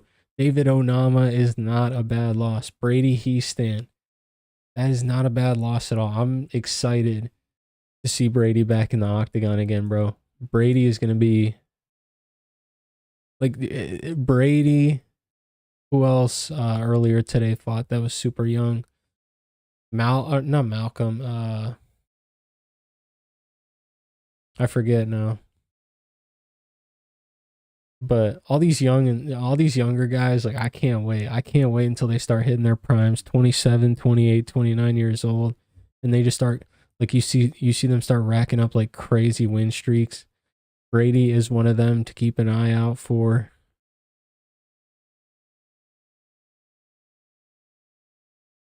Montel Jackson is another one. Montel Jackson is on fire right now, bro. He is secretly racked up a phenomenal UFC record. What is he? 3-2. He's 8-2 in the UFC. Coming off of 2 knockouts, 2 first-round knockouts, but he's on a 5-fight win streak right now. Dude, Montel Jackson is slowly creeping up the division. He's a little bit older. He's 33, but if he wins his next fight against Daniel Marcos here, dude, and he's the favorite too. A lot of people are gonna sit here and say, "What?" But Montel Jackson, bro, he put Damon Blackshear down and out in a second, bro, with his power. Like Montel is not to be messed with. With that being said, Daniel Marcos looks like a great dog. A split decision win over Adrian Yanez. I don't know how well that is looking. You know, I mean, I would even argue that Adrian Yanez won that fight. So I don't know how much you can rate a win like that when he really didn't even win. He did on the judges scorecards, but I remember watching that fight and thinking that what's his name, won and did a little bit more. Obviously, we saw what Chris Gutierrez did to John Castañeda today. So John Castañeda, on a rough little run. Split decision is kind of crazy. I do think that was a unanimous decision for Chris Gutierrez. And then, I mean, man, I don't know. I think Montel Jackson's going to find a way to win this. I think he has more power. I think he has just as much experience. Daniel Marcos is undefeated, but that really does not mean anything. You know what I mean? That just gives me more confidence in Montel because I know he's been there. I know he's taken loss. The good guys, too. Brett Johns, not a bad guy to lose to, bro. I mean, he went on. He did pretty good over at Bellator, and I don't know what he's doing now, but Brett Johns, I mean, he's fairly good. He's fairly good. He's savvy. Brian Keller, another pretty decent win. He lost to Ricky Simone, but another decent win, by the way, at the time.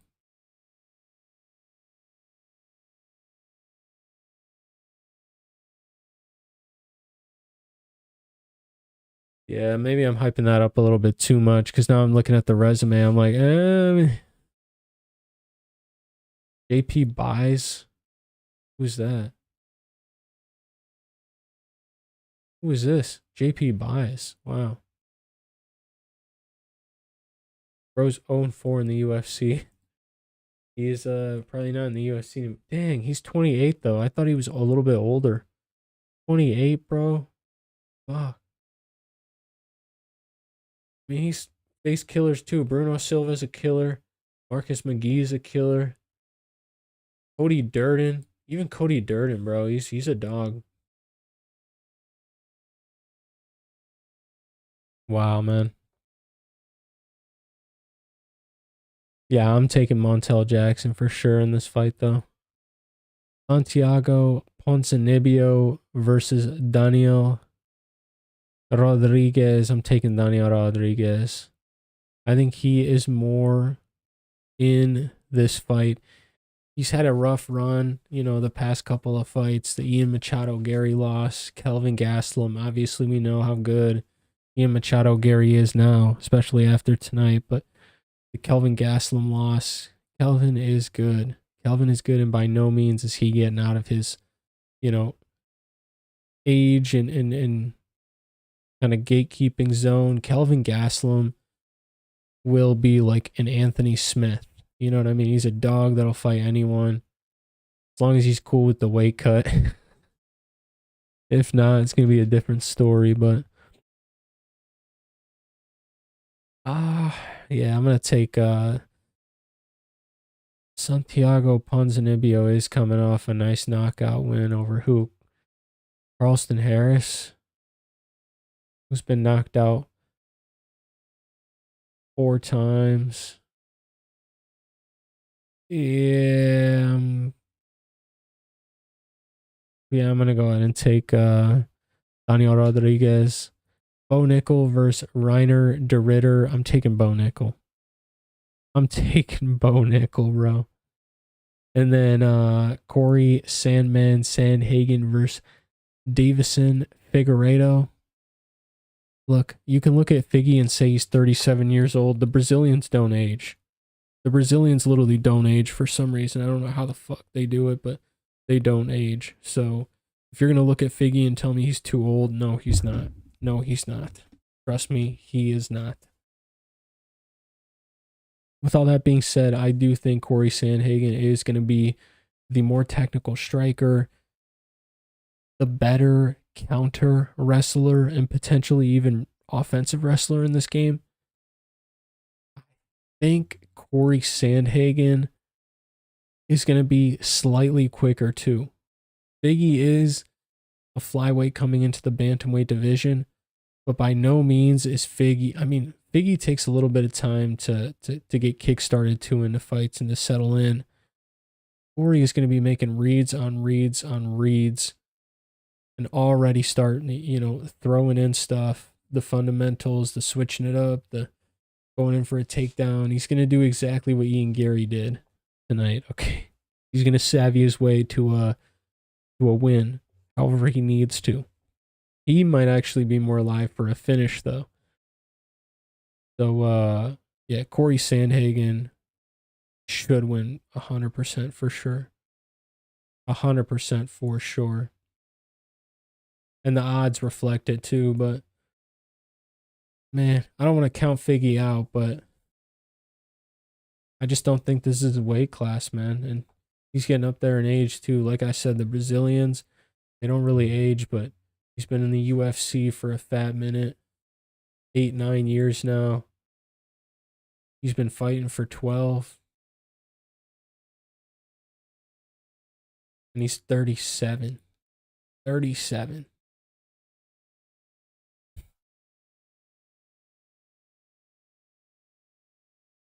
Wow, that Malcolm Wellmaker knockout was insane. Yeah. And then, I mean, I'm going to post videos for the next 2 fight cards, prediction-wise. I didn't get a chance this week. I've been super busy. But,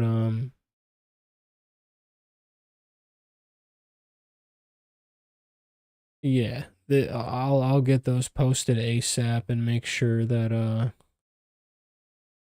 that those are up, and then obviously update those throughout the week.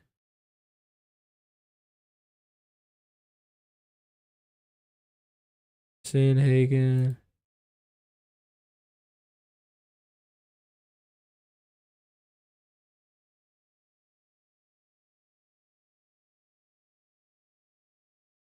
Bilal versus Jack. I'm taking Bilal. Valentina versus Manon Ferro. I'm taking Valentina.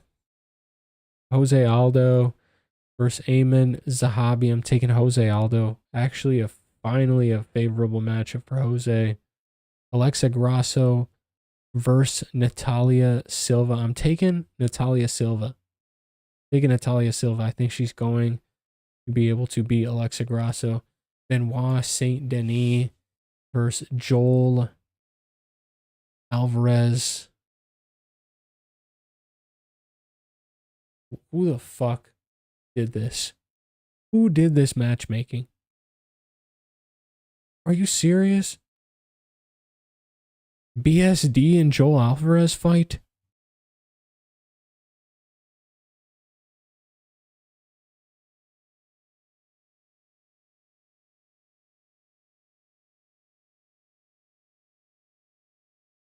I have to pick BSD, right? I have to pick BSD for the sole sake of him bouncing back. That is unbelievable. I can't believe that they gave BSD another killer. Can't believe they gave BSD another killer, bro.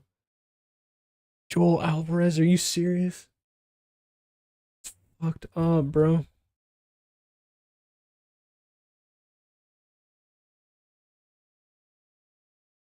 I'm taking BSD. I'm taking BSD. I don't give a shit.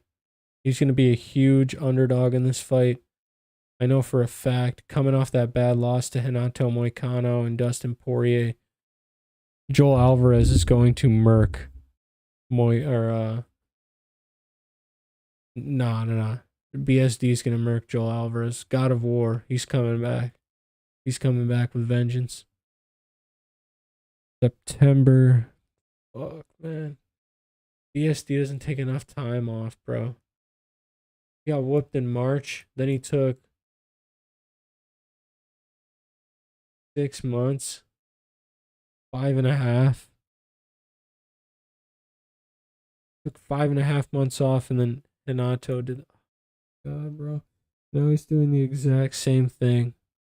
He took 6.5 months off this time.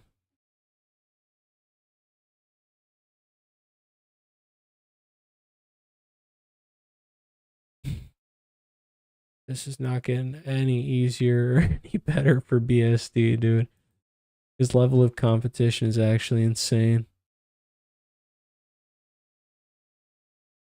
Zaleski dos Santos. He comes in and faces Zaleski dos Santos. Gabriel Miranda. Ishmael Bonfim. Thiago Moises. Matt Frivola. All by finish. All via finish. Unbelievable, bro. Wow. BSD has time, but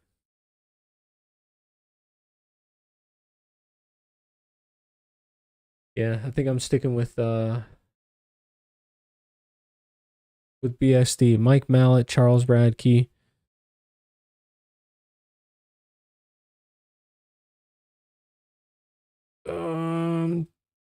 Taking Charles Radke. I'm taking Charles Radke. Not even a biased pick. I think Charles Radke is the tougher guy. Then again, maybe Mike Mallet, actually. Maybe pick Mike Mallet. I don't know. That's a coin flip fight. I'm going to have to come back to that one. Jessica Andrade, Jasmine Judavicius.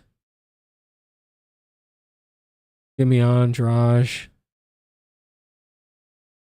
Ian Kutelaba versus Modestus Bukauskas. Give me Ian Kutelaba, bro. Give me Ian Kutelaba. Nahavo Sterling versus Ivan Urslan. Nahavo. I think Nahavo's going to come in and get it done. Marc-Andre Barrieu versus Bruno Silva.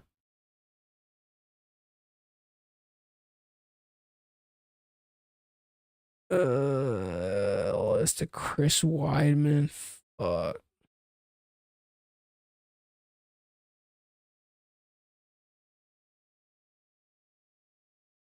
I'm going to trust Marc-Andre Barrieu's chin, and I'm going to say Marc-Andre Barrieu is going to come in and win this fight. Actually, no, I'm not. I'm taking Bruno Silva to win this fight. He's never been knocked out. He's only been submitted. Bruno Silva's winning this fight, bro.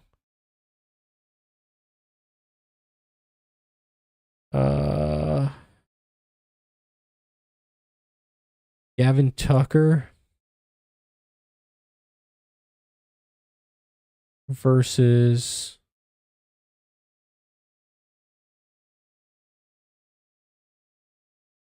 Zhang Li.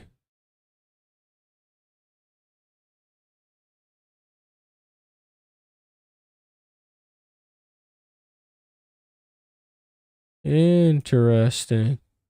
I'm going to have to do a little bit more research, obviously, on these fights.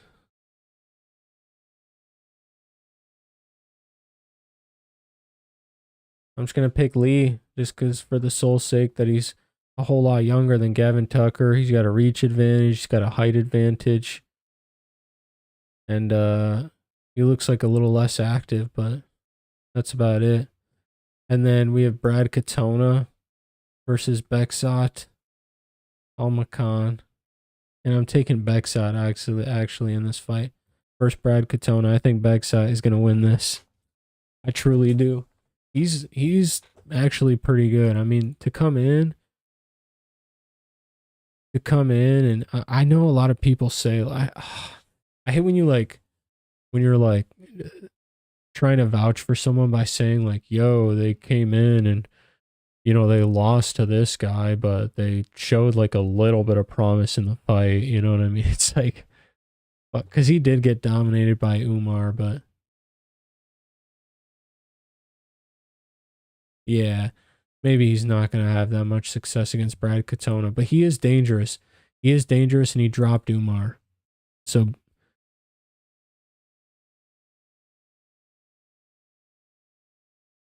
yeah, got to be aware of that.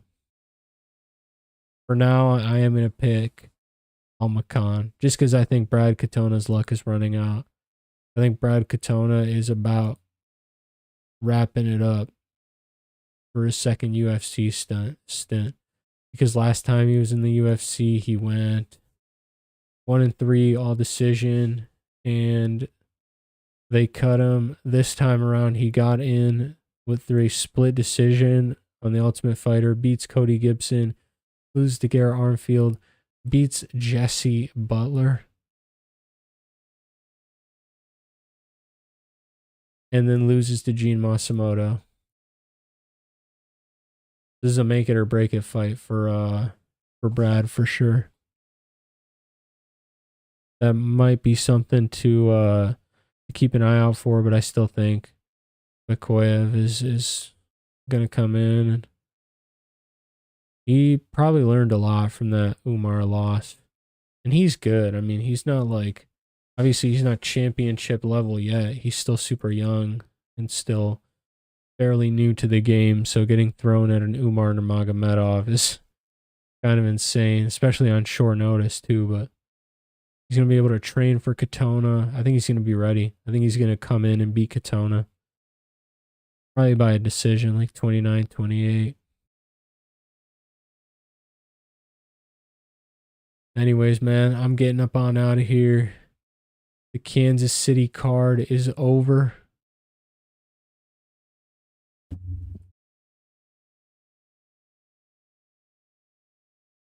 Oh, man, the Kansas City card is over.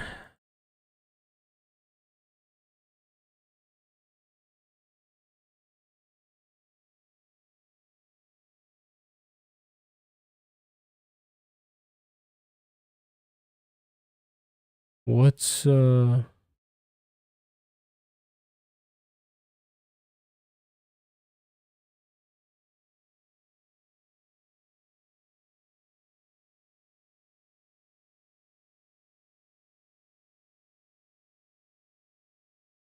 I'm just now like listening to my mic, and for some reason it sounds all echoey. I don't know if it sounded like that the whole broadcast, but or the whole stream broadcast, the whole stream. I'm trying to listen into it right now, but my stream's like behind what I'm talking.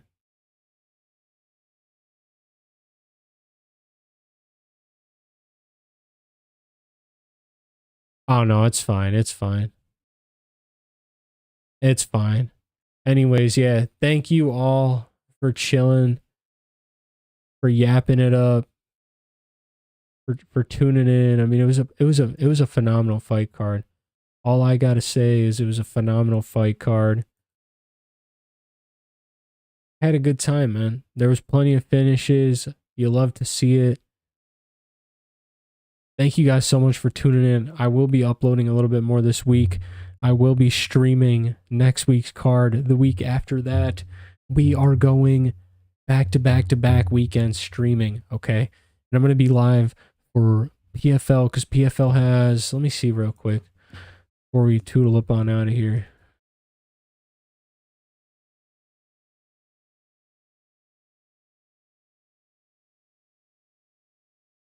PFL schedule results. Let's see here. Yeah, PFL has an event on May 1st, 7:30. What is that, a Friday?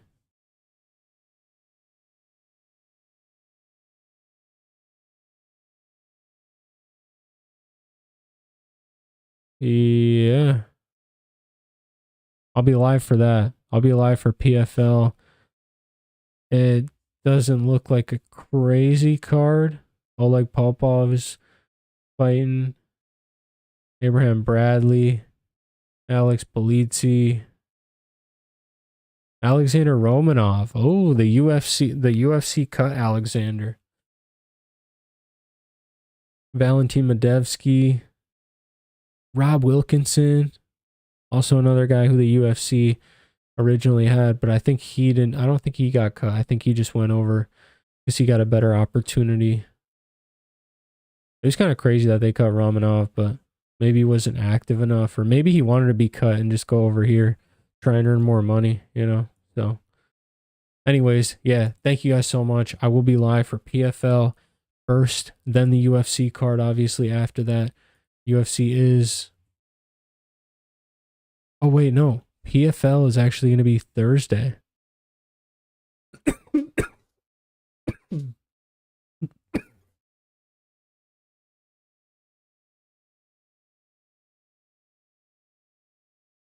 Yeah, PFL is going to be Thursday. So I'll be live Thursday for PFL. Then I'll be live Friday night for post-UFC weigh-ins. Then I'll be live for Sandhagen Figueiredo. Probably like 6 o'clock because the card's going to start at 7. And then I'll be live next week. There's a PFL Mania on May 9th. Yeah, I won't be live for that. That's at noon. I'm not going to be able to be live for that, but I will be live for May 10th. Because that should be a Saturday, right? Yeah, May 10th is going to be a Saturday. I'm going to be live for the entire day. I'm going to be live for PFL, Belfast, and then UFC. Oh my God. Paul Hughes fights. On that note, you guys have a great rest of your night. Thank you so much for tuning in. I'm going to be live for so many upcoming events. MMA has so much going on. Belfast is going to be epic. Mark your calendars. Adios. Stay safe. I'll talk to you guys soon.